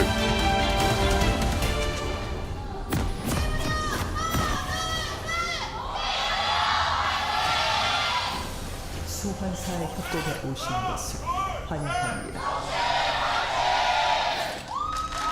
All right, realistically, this is Bro with their backs against the wall. The last chance for them to find a win before round 2 starts, as Guga already slapped around here by the Rakan. Polo gonna notice that there aren't any wards, so joke's on him. Man. It's DK next, Atlas. And I know DK just got mercilessly swept by Genji, but does that mean it? No, it doesn't mean anything. That doesn't really tell us a whole lot. Samver will take what I imagine was just some early Q autos from Chiu, so I'm gonna go back. I think that yeah, the upper limit of these two teams from what they've demonstrated so far is stealing wins off DRX and BNK. Yes, I would agree. That's the upper limit. Until we see some sweeping changes, is going to create something better for the team. As Karis definitely looked much better in the match against T1. I think the break was really, really good for this guy. And we'll just have to see whether that is going to continue moving into this game, because it's consistency for Karis that does need to come through, right? Can't just be that one-off performance, because we knew, like, this guy is capable of some great things in League of Legends. Fortunately, he just can't do it on a dime, right? Hasn't been able to consistently string it together. The hype was there initially, but wasn't able to deliver on it too much. Fisher actually playing this lane pretty aggressive, fishing for some early Q freeze. I see what you did there. Giving up a couple of, wasn't even on purpose, couple of minions to get some harass in. And I don't think we're going to see any volatility in these lanes. And really, outside the top, I don't feel like the lanes are super volatile. There's a lot of innate safety for both bot and mid. So maybe Youngjae can find Sylvie, but this is, I think, one of the most underrated parts of Sejuani. Is like, look at her clear speed. Look at the fact that Sylvie is already just chewing. Or it's like a camp and a half ahead. Like, that's a really big deal here early on. It's one of the reasons why Sejuani is so highly prioritized, because I remember, and we saw this in the previous game as well, or in the previous series rather, eventually champions like Nidalee are going to take over, right? But it used to be that Nidalee could just invade Sejuani during her first clear and live in her jungle, and Sejuani never got to be able to play the game, and that's just not really the case anymore, and I feel like it should be. I feel like Sejuani blind B1 every single game. Like, I don't know if it's the AP junglers, I don't know if we're bringing back the troll, like something's gotta be found. Well, I don't think Trundle is a real champion, unfortunately, but like He was a top laner for a bit, and that was fun. Yeah. Not really here, though. No, I like Trundle. He's so dumb. He's just, you know, he just stands there and autos you. Yeah, and eats a bit. You know? Yeah, takes a bite. Yeah, he's got a big old club. Sometimes just want to nom. It's not going to be in this game. Karis doing a decent job here. Just chilling as Polu's making his way up. There is no Unbound Soul available, and now the Conquering Sands comes in. Fisher not really needing to invest too much, but a bit of space being gained here by Karis in the lane. I guess that is good. Might be able to stack up a wave and get a decent crash down as Sylvie sees the Rakan, who just gets himself out of there. Youngjae's jungle is going to be protected for the moment.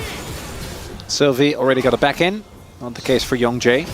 Youngjae looks like he's just going to start his second clear, so just power leveling 2-6. Big spike for the Zinza. Obviously wins the 1v1 pretty handily, but his lanes are not that great.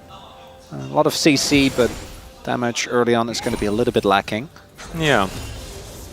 Having a check-in as far as CS numbers are concerned. Top lane going very well for Bro at the minute.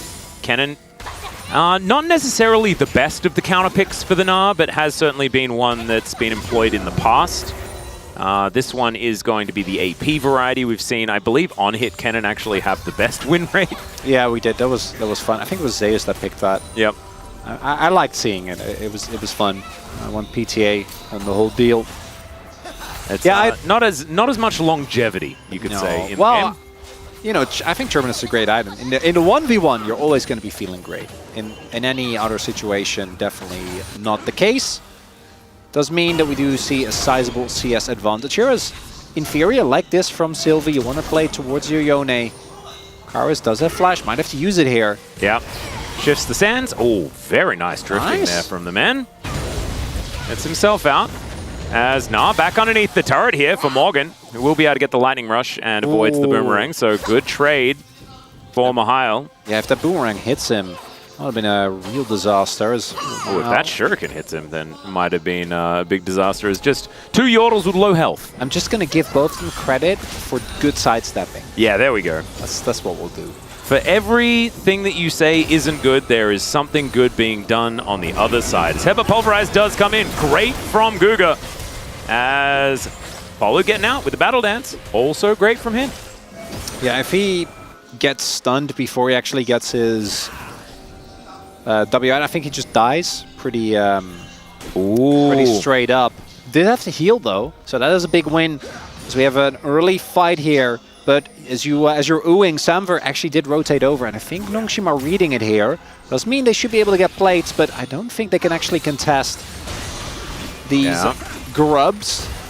Samver was trying to stay out of vision, but is actually going to get spotted there by Apollo. That's a lot of first people. grub does go down. Yeah, you're Ooh, exactly right. Morgan actually can swap here if they want to deny too much going over, and I think they have to.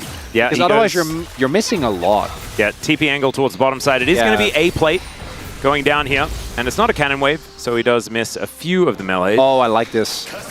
Oh boy. Set up for the dive. Yep. Next wave should be coming in shortly, and okay, well, Guger does give it away. Yeah, he needs to try and stop Morgan from just being able to walk it off, because I think Morgan got full information about what was going on there. Nongshim pivot immediately to taking this Drake instead. But still, that's 3 grubs, and Sambo with some spare time on this top side. Not bad at all. Apollo will turn up, and now it is just the bottom lane cannon, as Jiwoo tanks a turret shot that is otherwise going to be A-OK. Youngjae up here, and yeah, Sambo some spare time with this turret as well. Should be the plate, and there it is. Skates his way out. Plates come through. Looks like the lane swap is going to be cancelled. Drake's taken. It's a relatively even trade across the board. Ultimates are starting to become available now.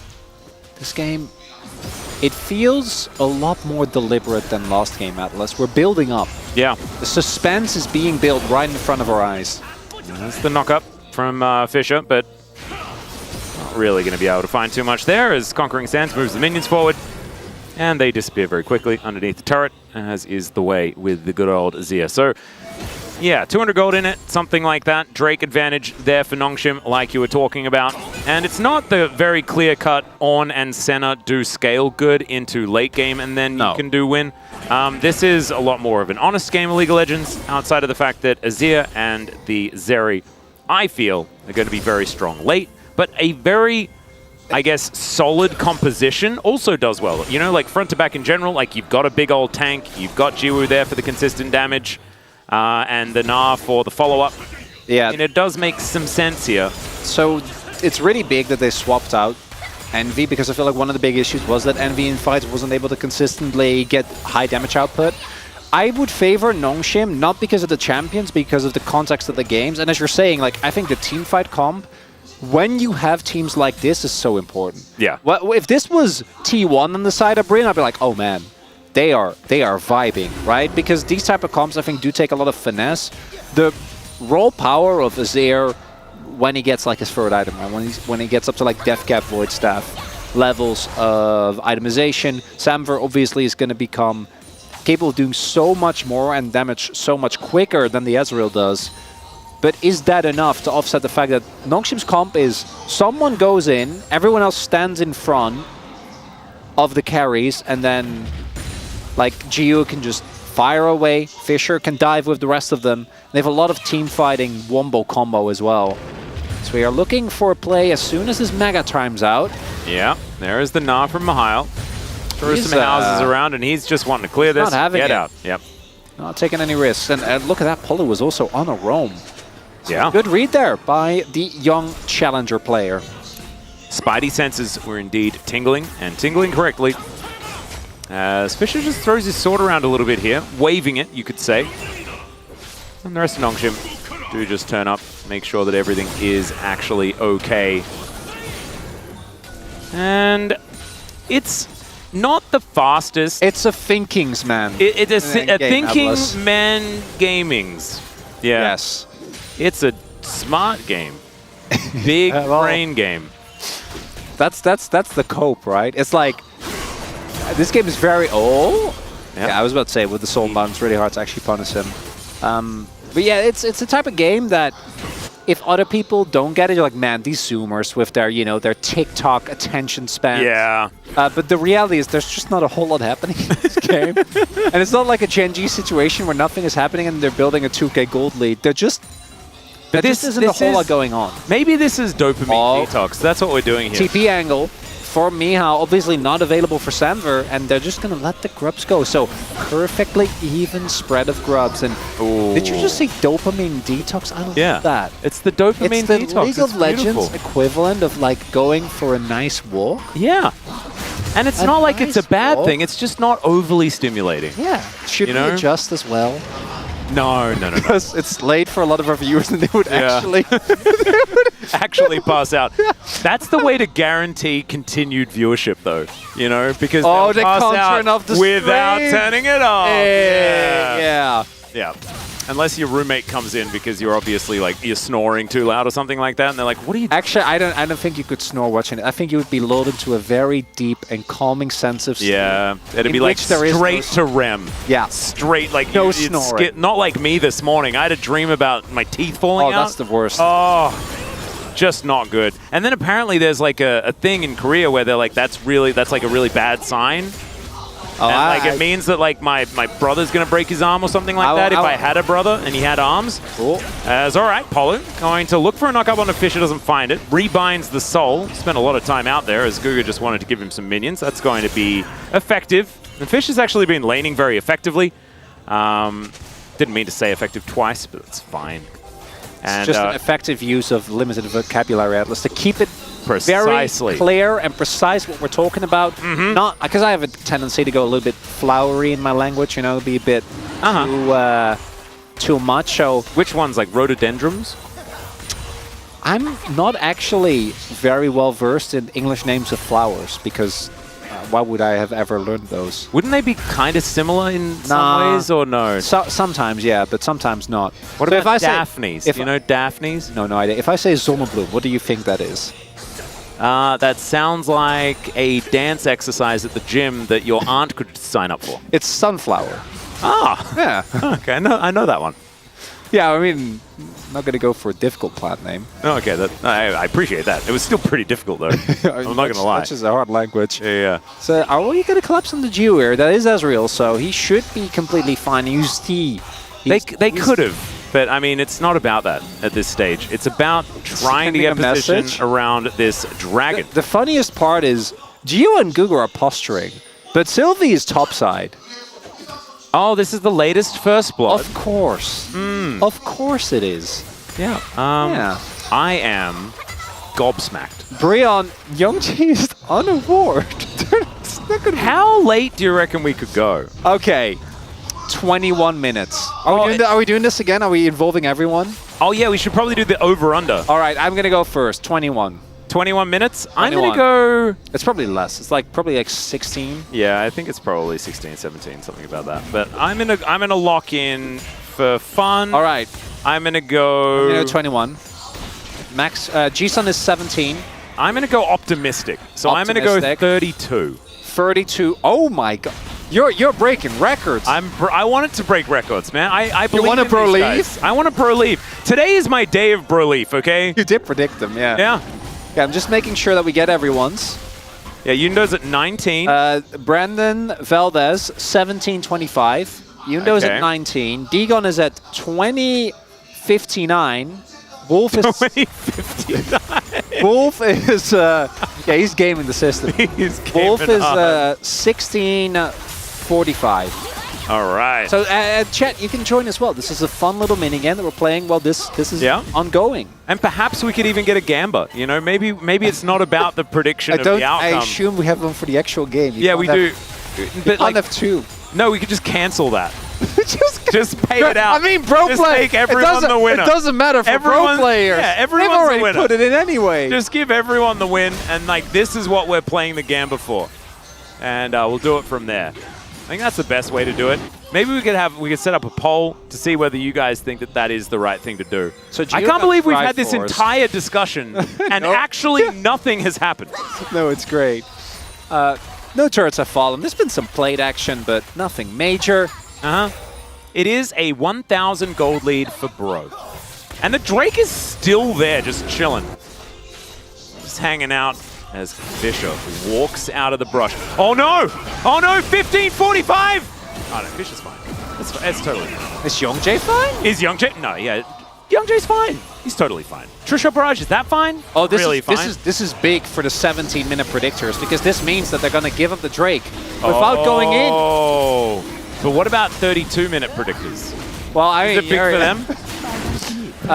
No, because now they got two Drakes. Oh no! Oh no! What about 16-minute predictors? What about? Oh, he's got Unbound Soul. Gotta be. Oh, wait. What? Okay, Atlas. How does it make you feel? Come on, dive into it, Atlas. Well, we have time. In that moment, I did feel like a slight rush of like, man, there might be some action. Oh no, Wolf. So the 1645, 10 seconds away. Morgan. Oh, he's on the dinner plate. Oh, the 17-15 Oh, predictors. G-Sun. She might be in for it here as Morgan presses lightning rush. No, No win good for night, Wolf. Wolf is just a sad face now. No longer is he a prediction. Out of the running. Yeah. Oh, we have a Herald fight. Surely a Herald fight's going to lead to some action, right? Well, I mean, This is Herald the fight moment. is generous. Herald fight is very generous. Oh, there, it's Chronicler. happening, Atlas. I can feel it. All right. Well, the Herald is fighting Sylvie. The Herald is now fighting Young Jay. Fisher is fighting minions. Both mid laners have TP. Should be able to make it over very quickly. All right. As Brendan Veldas with 1725. Oh, 1725 looking good. G-Sun's already done. Brendan's done now as well. True Shot Barrage is going to hit some people. Not going to get too many results. Here's a teleport angle. The Lord might be able to find it. The quickness comes in. Polu's so incredibly low. Jiwoo. And there it is. 1737. That's the latest first blood we've had in a really long time. As Karis, he airballs the ulti. That might mean that it's over. As Bro, they're still fighting back. And that's a big health bar for Morgan. Now Nongshim just looking for the resets. Karis is going to get one. And Bro coming out ahead in the fight. They should be able to grab this Herald as well. And the flank there from the Lord coming up huge.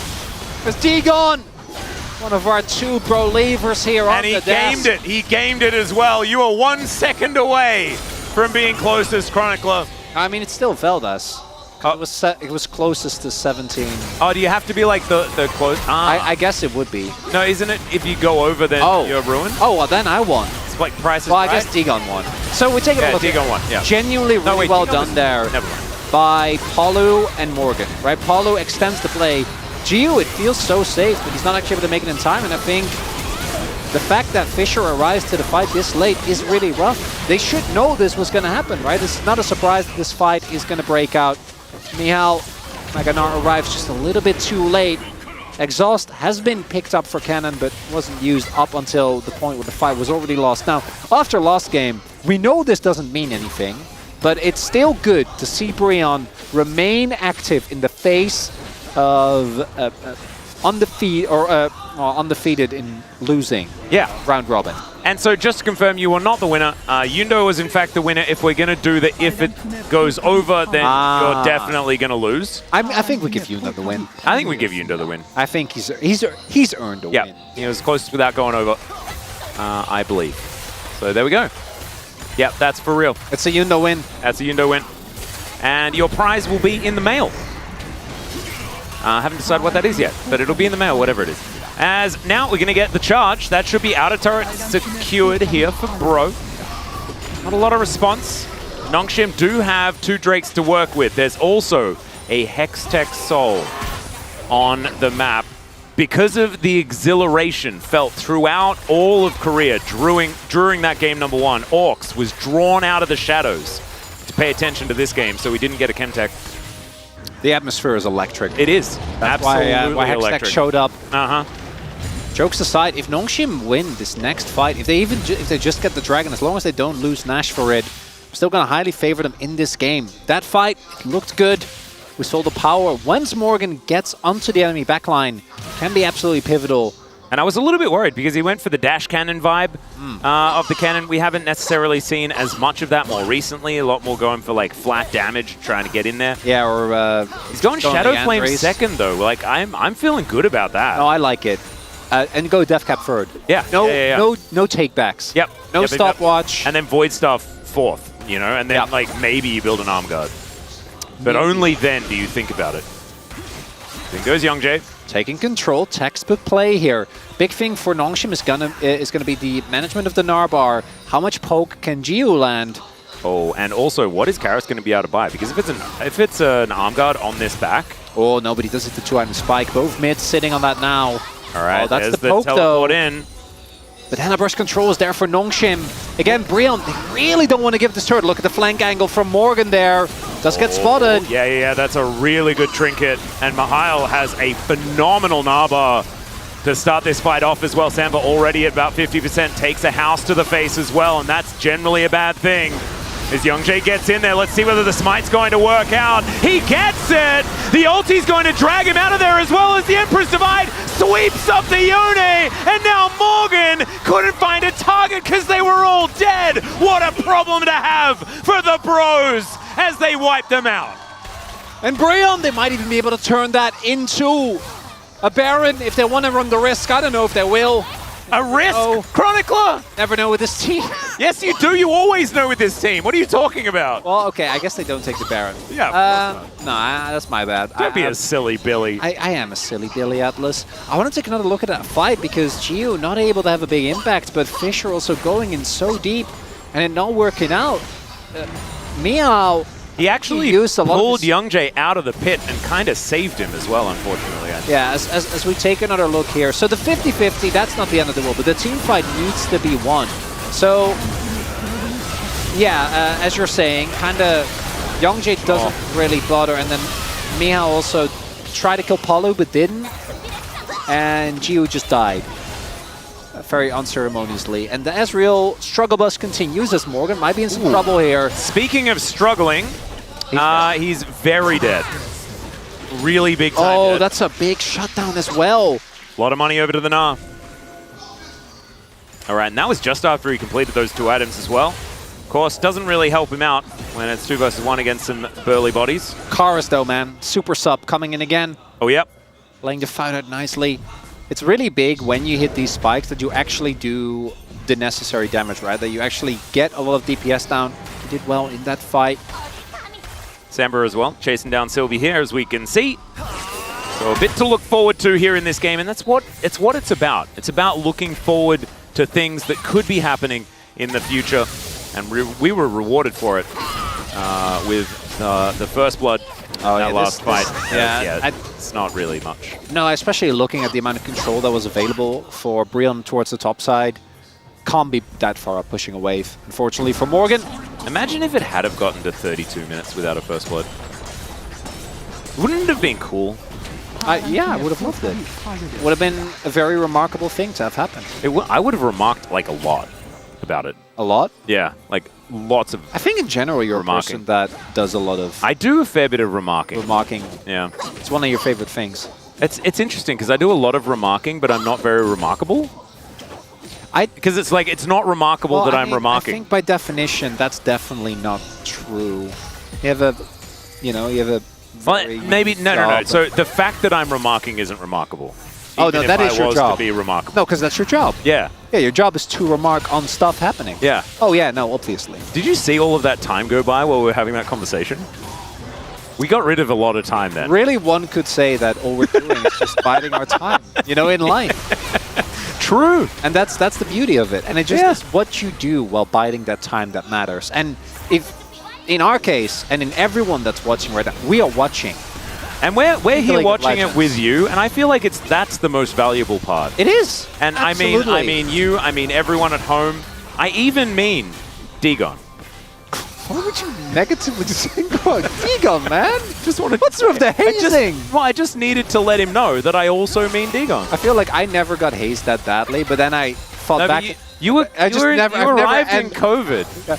Well, but also there wasn't as much of the opportunity. In ways, I think I never left the hazing. Yeah. Well, that's somewhat self-inflicted. Yeah, if you want to watch an example of this, you can just watch the most recent Pogstate episode where the hazing of Dagon didn't last very long, and we were back onto Chronicler pretty quickly. 3,000 gold is almost the lead for Bro. Checking into what the game is doing. Anything to... We're getting towards free item spikes on some people. True. That's cool. Sylvie should have his Warmocks very soon, which is a very important buy.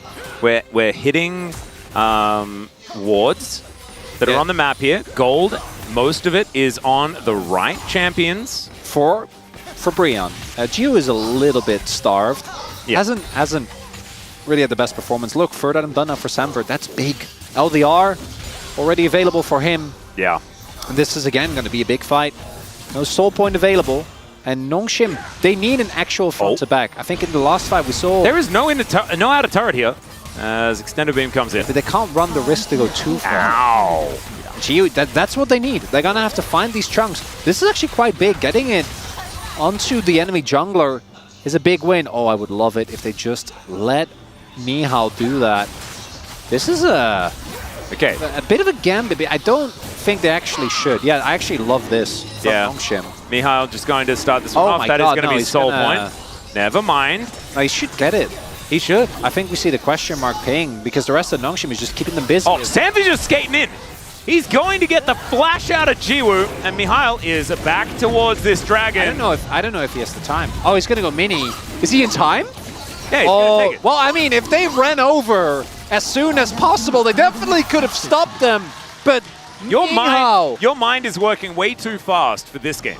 Okay, I feel like it might have made sense in our previous series or other ones here in the LCK, but I mean, he had that from minute one. I'm trying to think like the wind when I should be thinking like the ebb and flow of the ocean. Exactly. Yeah. I mean, there's a horse race and a turtle race, right? And I think you know which one you're in. Who would watch a turtle race? Turtle racing is actually apparently super cool. I spoke to a guy who was all about it just the other day. That's such a niche thing. Yeah. That's so cool. I imagine that there's a whole community of people that can tell you all about it, Chronicler. If there's anyone that's into turtle racing, let us know. Well, they only got soul points, so Nongshim really don't want to give up this Nash. I imagine Brian just peel off, though. Can they, is the question. Glacial Prison comes in. Nongshim say, nope, we don't want to get flanked, but maybe that's just what's happening. And Polu, the hero once again, 3 in the Maelstrom, will be sliced up by Mihail. Taking matters into his own hands. They take down Samba. Cougar is going to fall, but now it's all about Morgan. Can the Lord stand his ground and make way for the Emperor? And it looks like the answer is absolutely he can. Emperor's Divide was saved just to take down the Yone. And bro, they didn't commit to the Baron, so they don't lose that and they win the fight. And that was a wonderful flank there from Morgan. Extremely nicely done, but the problem is, Mihal saves that fight for Nongshim. If he didn't get that ultimate, that could have been the end of it. And here, oh man, they knew about the ward. It's pinged. It's not the ward closer to them. They really should have seen this one coming. But credit. There were wards everywhere. No, but they pinged it. They knew this was coming. Polu again sets up for a beautiful. Yeah, Morgan gets exhausted. Doesn't matter. Fisher continues to not have an impact, but Mihal, man. Oh, the flash Q follow-up from Fisher is good. But Mihal, if he doesn't find that multi-man knock-up into Crush like that, that could have been a disaster. He will end up making his way out, and then, unfortunately for Fisher, his struggles on the Yone do continue. And fortunately for Bro, they have Polu, who is just a madman, a monster. Even in the last game that they lost, I mean, Polu set it up, and they just weren't able to roll the bowling ball down, you know, the thing that they give kids so that you don't actually have to throw the bowling ball. Morgan! It's Morgan! He's going to get hit by Polu, taken out! He just pops like a little yordle balloon! And Polu was on the flank of a lifetime! They got to do it. Nongshim is going to start this. Oh, Commander Karras. They don't know. Oh. They're on it. No, Polu's on a control ward. No, they spotted him. They know. Okay. He's going to get walloped, thrown into the wall. Is this a steal opportunity, though? As Young Jae, he sets it up. Guga's down so incredibly low, but they just both explode. Karras is still there. They have a fair bit of damage. I don't know about that one, but there's still the ulti from Fisher, taking a lot of damage. Now the Sand Soldiers, there's the double, and now they're trying to fight this Baron. It's down incredibly low. Can they keep themselves alive? They will secure it. There's now Karras fighting against Jiwoo. The skate away there as in he goes once again and takes down the Ezreal.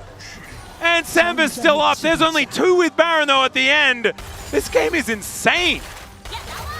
Hold the build-up, Atlas! And the teams are delivering. Brion and Nongshim fighting in an all-out brawl. The Baron goes to Nongshim, sure. But the main question is, can they actually utilize this as we're taking out a look? Oh, Morgan on a ward. Sylvie, yep, Morgan on the ward. Sylvie, what a catch there. So nicely done. And the fact that this is even remotely close is kind of insane in and of itself. I think the Scuttle actually ends up spotting Palu. They know that he's there. Mihal does a lot of damage. Gugar definitely should have pulled it earlier. A bit unfortunate there. But look at Karis. Yeah. He's just standing there. He has banana brush control. And if Mihal doesn't dodge that, I actually think the fight is so on. Fisher ults in, unfortunately, not hitting the mark again. And also Fisher got hit by the damage from the Emperor's Divide, which helped confirm his demise in that one as well.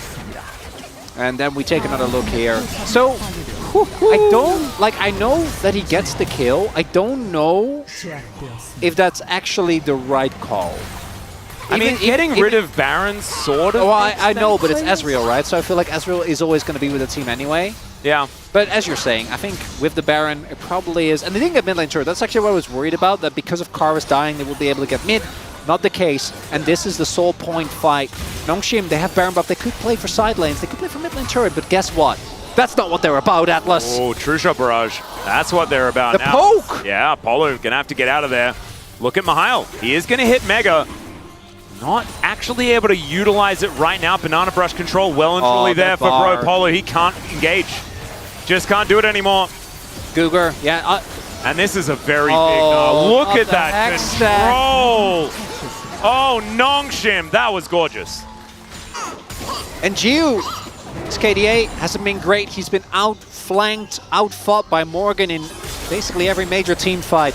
But right there, he landed the poke that he needed to. Ends up being really big.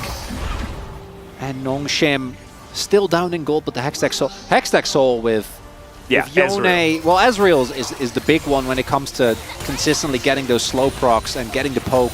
But like, even look at the ability haste and attack speed on Gnar. Yeah. On Yone. Like, whew. No one's going to be upset about having that one. I actually love the itemization here as well. Everyone on Nongshim is building for an incredible amount of magic resist, because there's not that much AD damage. Even Semver, right? Part of it will be magic. And right now, if the initial brunt of Bro's composition isn't enough to take someone down, they're really going to struggle. And the Kennen, not going to have nearly as much value. Does have his Void Staff now completed. It's big. Really good pivot to be picking that one up third instead of fourth or something like that. You mentioned Deathcap earlier. I think he still wants to build one, but stopping to collect the Void Staff, very important, as you see all of these Negatron Cloaks in the back pocket. So now, with this Soul, Bro, looking like they're a little bit worried about where to fight and who to fight. It's okay, Karis. Good trigger finger there. Able to sidestep the Glacial Prison, but Sylvie can just do this. You can feel free to throw it in as Morgan. Oh, the flank angle. Spot it. They know. Yeah, they know. They've got so many pings coming out here as Sylvie just going to move on over. Find the Yordle. Oh dear, there's the ulti. He's caught. No Lightning Rush available, and he has no arm guard. There is no chance to stay alive long enough. Oh, Atlas, there were two paths for him. If he takes the other path, he's fine. He did it like it was a 50-50. He doesn't know where the wards are. Sometimes in the choose your own adventure, it's not what you actually expect when you flip to the page that seems to be the right one. Oh dear. Okay, Nongshim still trying to take down this outer turret. The wave clear is certainly still very good without Baron. Nongshim's objective control has not, when it comes to anything that isn't dragons, not been great. Can you say that something's not great if it's not really there?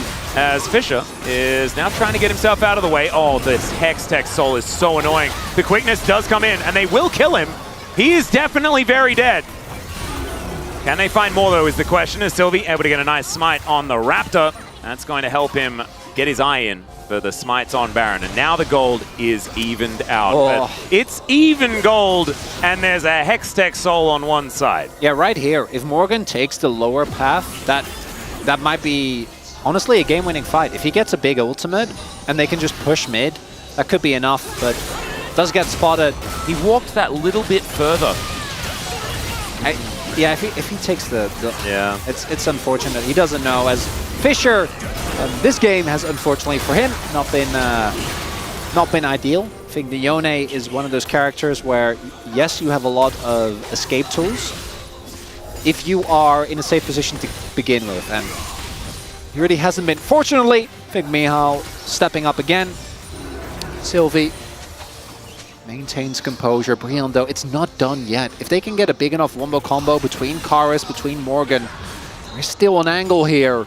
Yeah. Bring us to the game number 3. The thing is, like, they just need both Morgan and Karis to go for it at the same time. That's how it needs to work, because then Samba can kill everyone. Or he just gets engaged on. The exhaust comes down. Empress Divide is going to pick up a Mega Gnar. Samba's still able to get himself out of the way. There was a slicing Maelstrom. Basically forgettable, but Karis is still able to get one. He dies for it, but now Morgan is raining the damage in, and this should be the Zeri time. This should be the moment. But they're so slow. Oh, it's just heartbreaking. Okay, there's going to be the knockup from Youngjae. Permafrost comes in to stop him, and now Samba gets over. Fisher taking the chip damage. There's the knockup, and he wasn't the hero until that moment. And he's done it, as now Jiwoo just looking to chase them down. Morgan wasn't on vision there for the moment. It's an even trade, Chronicler. And Nongshim is lucky that Fisher pulled that together, because Jiwoo, that's not my Jiwoo, man. I watched him miss a lot of Qs there, Atlas. Yeah. Could have been an easier fight.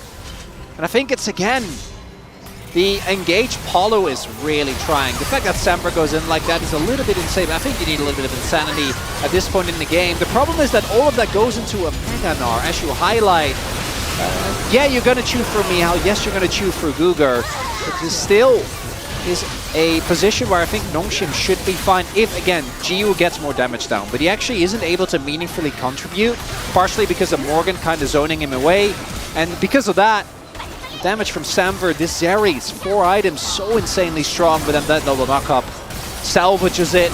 Yeah. Fisher, as highlighted, as you said as well, hasn't had the greatest game, but that moment right there in a game as messy as this ends up being, yeah, now that's Baron, that's Elder. That might just be it. We're gonna get the cool graphic, but unless Youngjae gets the steal of a lifetime, I think Nongshim have done it, Atlas.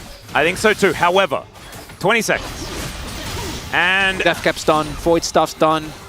Morgan is all in. He is. The fact that the Hourglass is there for Karis as well might be able to keep him alive for a little bit longer. Samba has some amount of life steal as, there's the flash. Fisher now doesn't have the ulti for the team fight. This could be huge. The Dragon now alive. Youngjae looking to try and push them in. Crescent Guard comes out now. That is ulti for ulti trade. Sylvie down to 50%. Yeah, like you say, Warmog's going to be playing a huge part.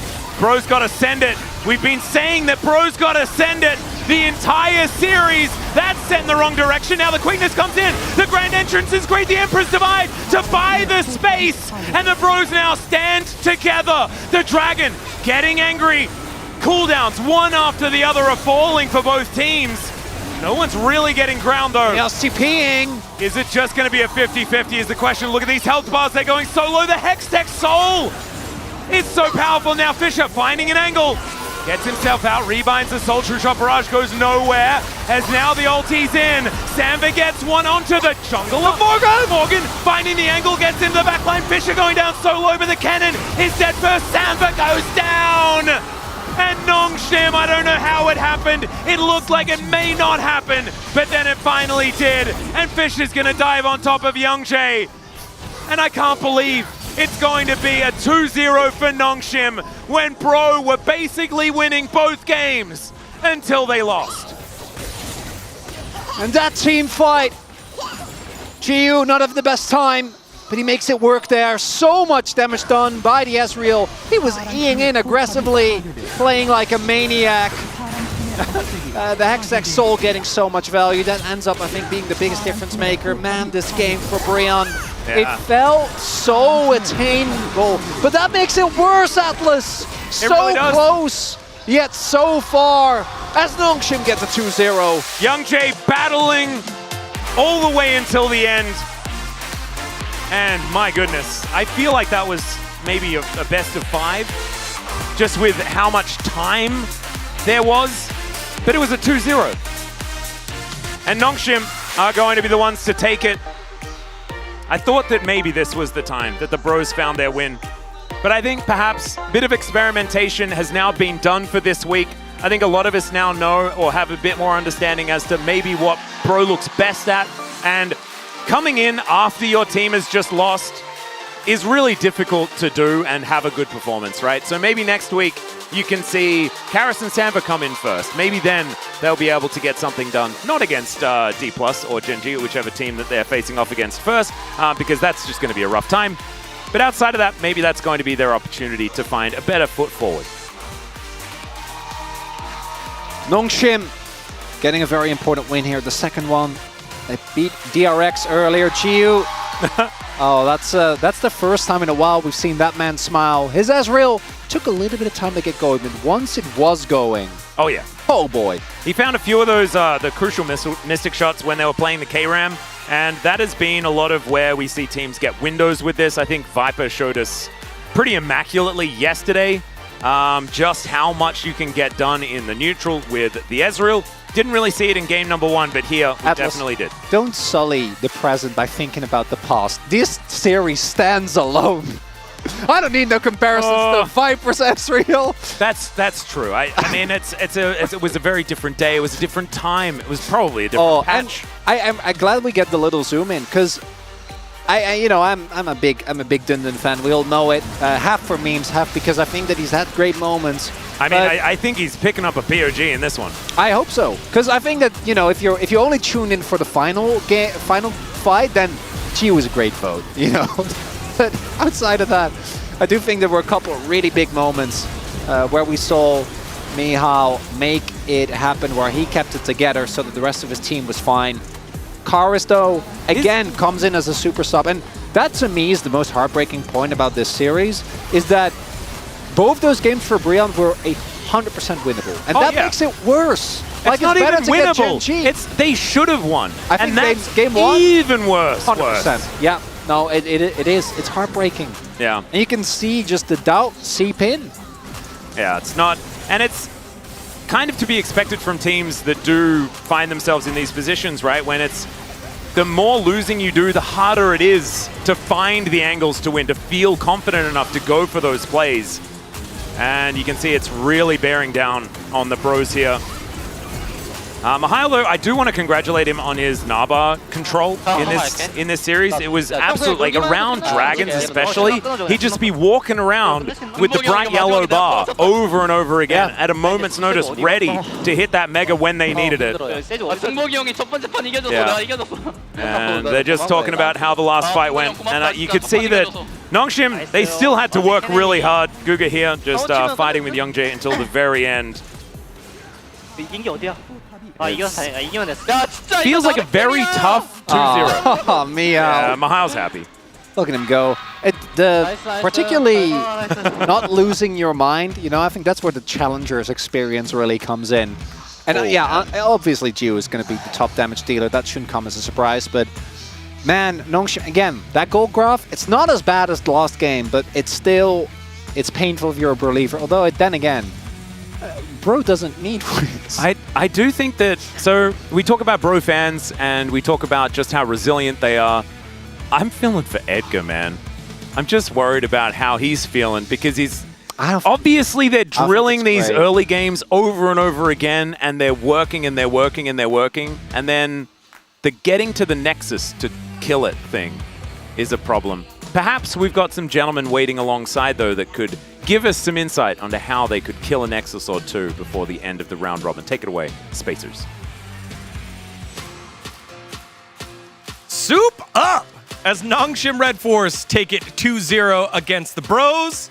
In the battle of the bottom, the Broth wins here. Great job there by Nongshim and the Bros. Again, you could see the growth. You could see them getting closer and closer, but mid to late game, they're still a team learning how to win. Digon here in the space alongside Valdez and Wolf. That was a game. That's my toss. That was a game. Thank you, Digon. You're welcome. Valdez. Bro Predators? Any Bro Predators here on the space? I'm just curious. Anyone spend a lot of time making a sign for Bro, crossing out the 2-0 with 2-1? It was time well spent. It took all 40 minutes of that first game. It's a good sign. Yeah. I mean, this game was another game. Bro got ahead, and then they couldn't figure out how to win from there. at least they're getting practice from ahead, right? That's like one positive for them, actually. But if we talk about the draft a little bit, the first pick is here. It is Karis after all. And we did have Corky and Tristana banned again, so I don't think that's all too bad. The very high priority on the Gnar kind of confused me. Mihail did have a great game after all, but I feel like if you're not Zeus, probably don't do that because you can get countered by a lot of good teams. Yeah, I think that this was just one of those drafts where there's a lot of comfort across the board. Both of these teams clearly having a little bit more narrow champion pools, and they're probably scrimming and trying specific strategies because otherwise the priority doesn't really make sense based on what we've seen on the east side, or rather the west side of the LCK.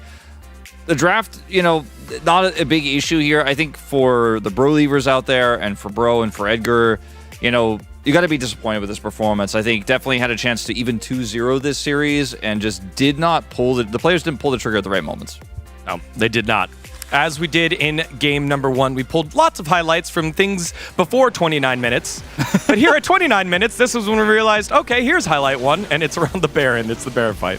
Yeah, so we start off with this pick. I actually thought that Gugur was pretty decent, but, kind of just... It was Bro a little bit out of position, right? I think that engage in its entirety from Youngjae and Morgan was a little bit ill-fated from the get-go. Like, they did have a huge flank, but they just went in too fast, right? So he gets picked off, and then immediately Nongshim are able to go for this Baron. Yeah, unfortunately, they're just, with the Gnar, the Sejuani, and the Alistair, there just isn't really a front line for Bro. Like, their front line is actually a Kennen ult. And unfortunately for Bro, he got picked in very critical moments before they could actually play out team fights in this game. And I mean, there was some misses here. I mean, this was wild because like the miss actually means that he lives through Fisher's ult, and then Fisher dies, and it's very bizarre. And I mean, this is just a wild highlight here, but I think it really showcases, in a lot of ways, just how the nerves of these two teams are, right? Because Bro, especially bottom of the standings, this is your best chance to not have a winless round robin. You don't want to get 2-0'd by Nongshim. You had some edges in this game. You're trying to pull the trigger. You're trying to set up those Morgan flanks. And you're just coming up empty. You're not hitting your shots. Your hands are shaky. Mom's spaghetti. It's that type of scenario, right? And I think this is not Bro's best game. They played their best game against T1 earlier this week. Yep. All right. Well, that was highlight 1. Let's take a look at highlight 2, where it all ended around the Elder Dragon. You're thinking maybe with a little bit of time that Bro was buying, they get there first despite giving up Baron, but Baron has no bearing in this fight. And still, just Nongshim do a great job kiting away from key ultimates. Yeah, it can be pretty rough to just run at Nongshim straight up, but you mentioned the Kennen frontline, Youngjae also trying to do that, but he uses his Crescent Guard early on, and then you see they have to go for the fight because we have to flip it. But then everything, once again, sails into the wind. It must have been really windy on the Rift today. We did have a Cloud Soul. Everything, nothing was really hitting. We did have the Divide here. Nice disengage. But the issue is you're going up against Hextech Soul. You're taking a ton of poke damage from the Ezreal and other members of Nongshim. And eventually they just get really low. Yeah, and frankly, I feel like the positioning of Nongshim in this fight, the arc they had, made it really difficult for Morgan to actually use his ult. I mean, we've had this fight going on for so long, and the Hextech poke is really oppressive, and Morgan just never gets to press R on anybody, and it's just this kind of straight line that Nongshim have drawn. Karis' ult being down means they can slowly push through. And it was at this moment here, watch Sylvie, right? Sylvie, that's the jungler for Nongshim, gets killed on out after this whole play plays on out, and great ult here by Fisher to stop the engage by Morgan, and Nongshim were able to clean it on up, and Nongshim were making the push into the base. One of the players said, Sylvie, I just saved your ass. You just literally almost threw the game, but you won us game number 1, so it's okay. Yeah, I mean, Fisher had so many critical moments in the later parts of the game. I think really shaky in the mid game. For sure. Taking out Zeri previously, obviously when that fight was getting very, very close, had that play there onto Kennen, picked the Kennen on the top side as well, preventing it from blast coning out. Morgan finally found his angle, right? And then it's just, bam, shut down instantly. All right, well, let's see who the POG goes to. Again, lots of different candidates whenever it goes this late. And Mihail ends up picking this one, first one of the game. Yeah, Mihail, I think his Gnar ultimates, his Gnars were just fantastic. That for me was really what it came down to. I think Fisher was a great vote as well, but this one as well to turn this fight around, make it at least a little bit comparable. Had multiple multi-man Gnars and was just able to kind of hold on and be that rock. We talked about Sylvie being the rock in game 1. Mihail was the rock for me in game 2. I think he was definitely the most consistent across the game. That is for sure. this part of it not really a Mihail highlight, but he did the hops. He hopped at the end. The hop at the end. Nice hop. Whoa, media. They tried their best, man. They found the wrong box to check there. This was not a Jew. VNcast is also off the rails a little bit. They like Ezreal. They're Ezreal fans. I mean, we watched that whole highlight where he was throwing out the Qs and the Ws and the Es, and it was like 5 or 6 in a row that were very close. Anyways, we've got the interview translations ready to go right now. Dear, please take us away. Thank you very much. This is Dear for the POG interview translation, joined by Sylvie and Mihail on the side of Nongshim Red Force, who just escaped a chain of losses. Congratulations! 미하일 선수 승리 축하드립니다. 죄송합니다. 네. 네, 실비 선수 연패 탈출이 간절했던 만큼 오늘 Sylvie, you guys were so desperate to end your losing streak, and so what a sweet victory it must be for you. How do you feel? Being able to escape by losing streak with a 2-0 makes me so happy. And Mihail, it's the first time we're seeing you on the interview zone. Congrats on your first POG.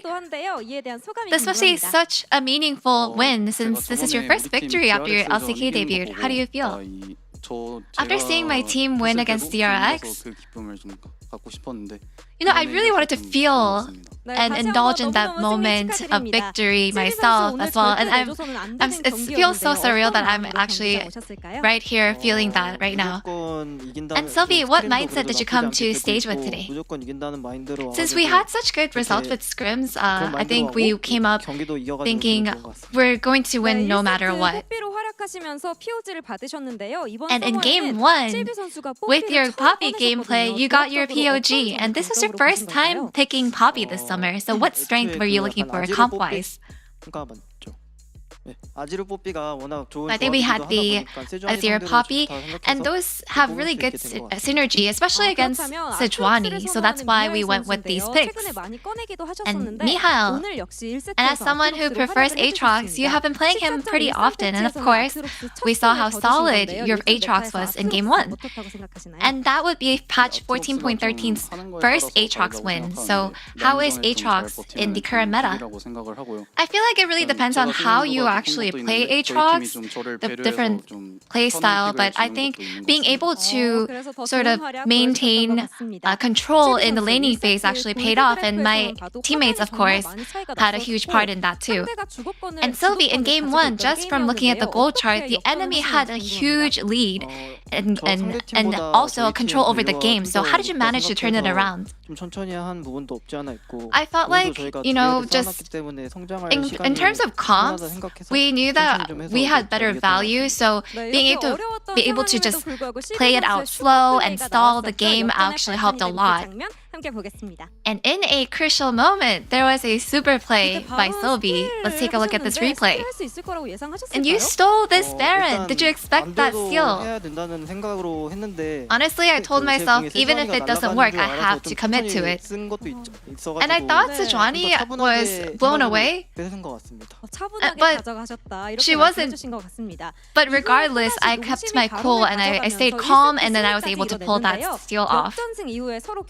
And then with another Baron objective, you closed out Game 1 with a win. And after the comeback, we saw you guys have a team meeting, so what was the plan for Game 2?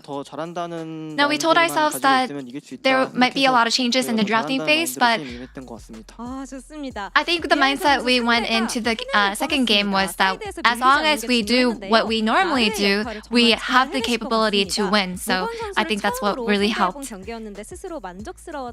this was your first time facing Morgan, Mihail, so was there did he give you any trouble?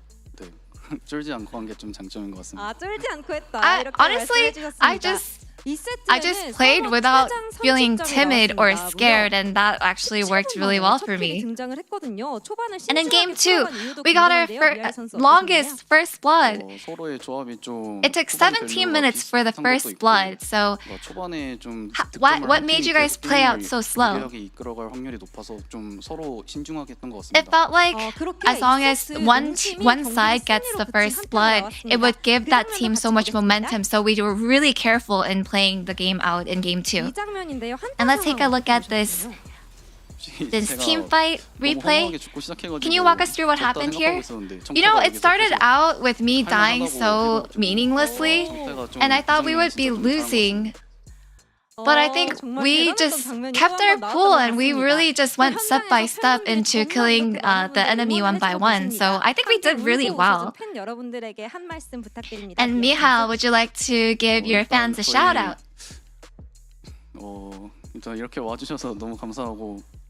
Thank you so much for coming out today. And I hope that we put in enough effort to be able to show you more winning and us winning the game. And Sylvie, you know, every week our fans show up cheering for us, and I really want to say thank you. And we'll make sure that we're able to keep it up, so please keep cheering us on. And Sylvie, it looks like your parents are here on site. Would you like to say anything to them? You know, my parents always cheer me on. They always message me on Katok. I just want to say thank you. I'm so grateful for you too. And that's the end of the interview from Sylvia and Michal, and back to the space. Thank you. Thank you very much, dear. Always good to see Sil Mom and Sil Dad. Yeah. Bro, I think their last opponent is D+, down at 0-8. Likely to have the winless round robin.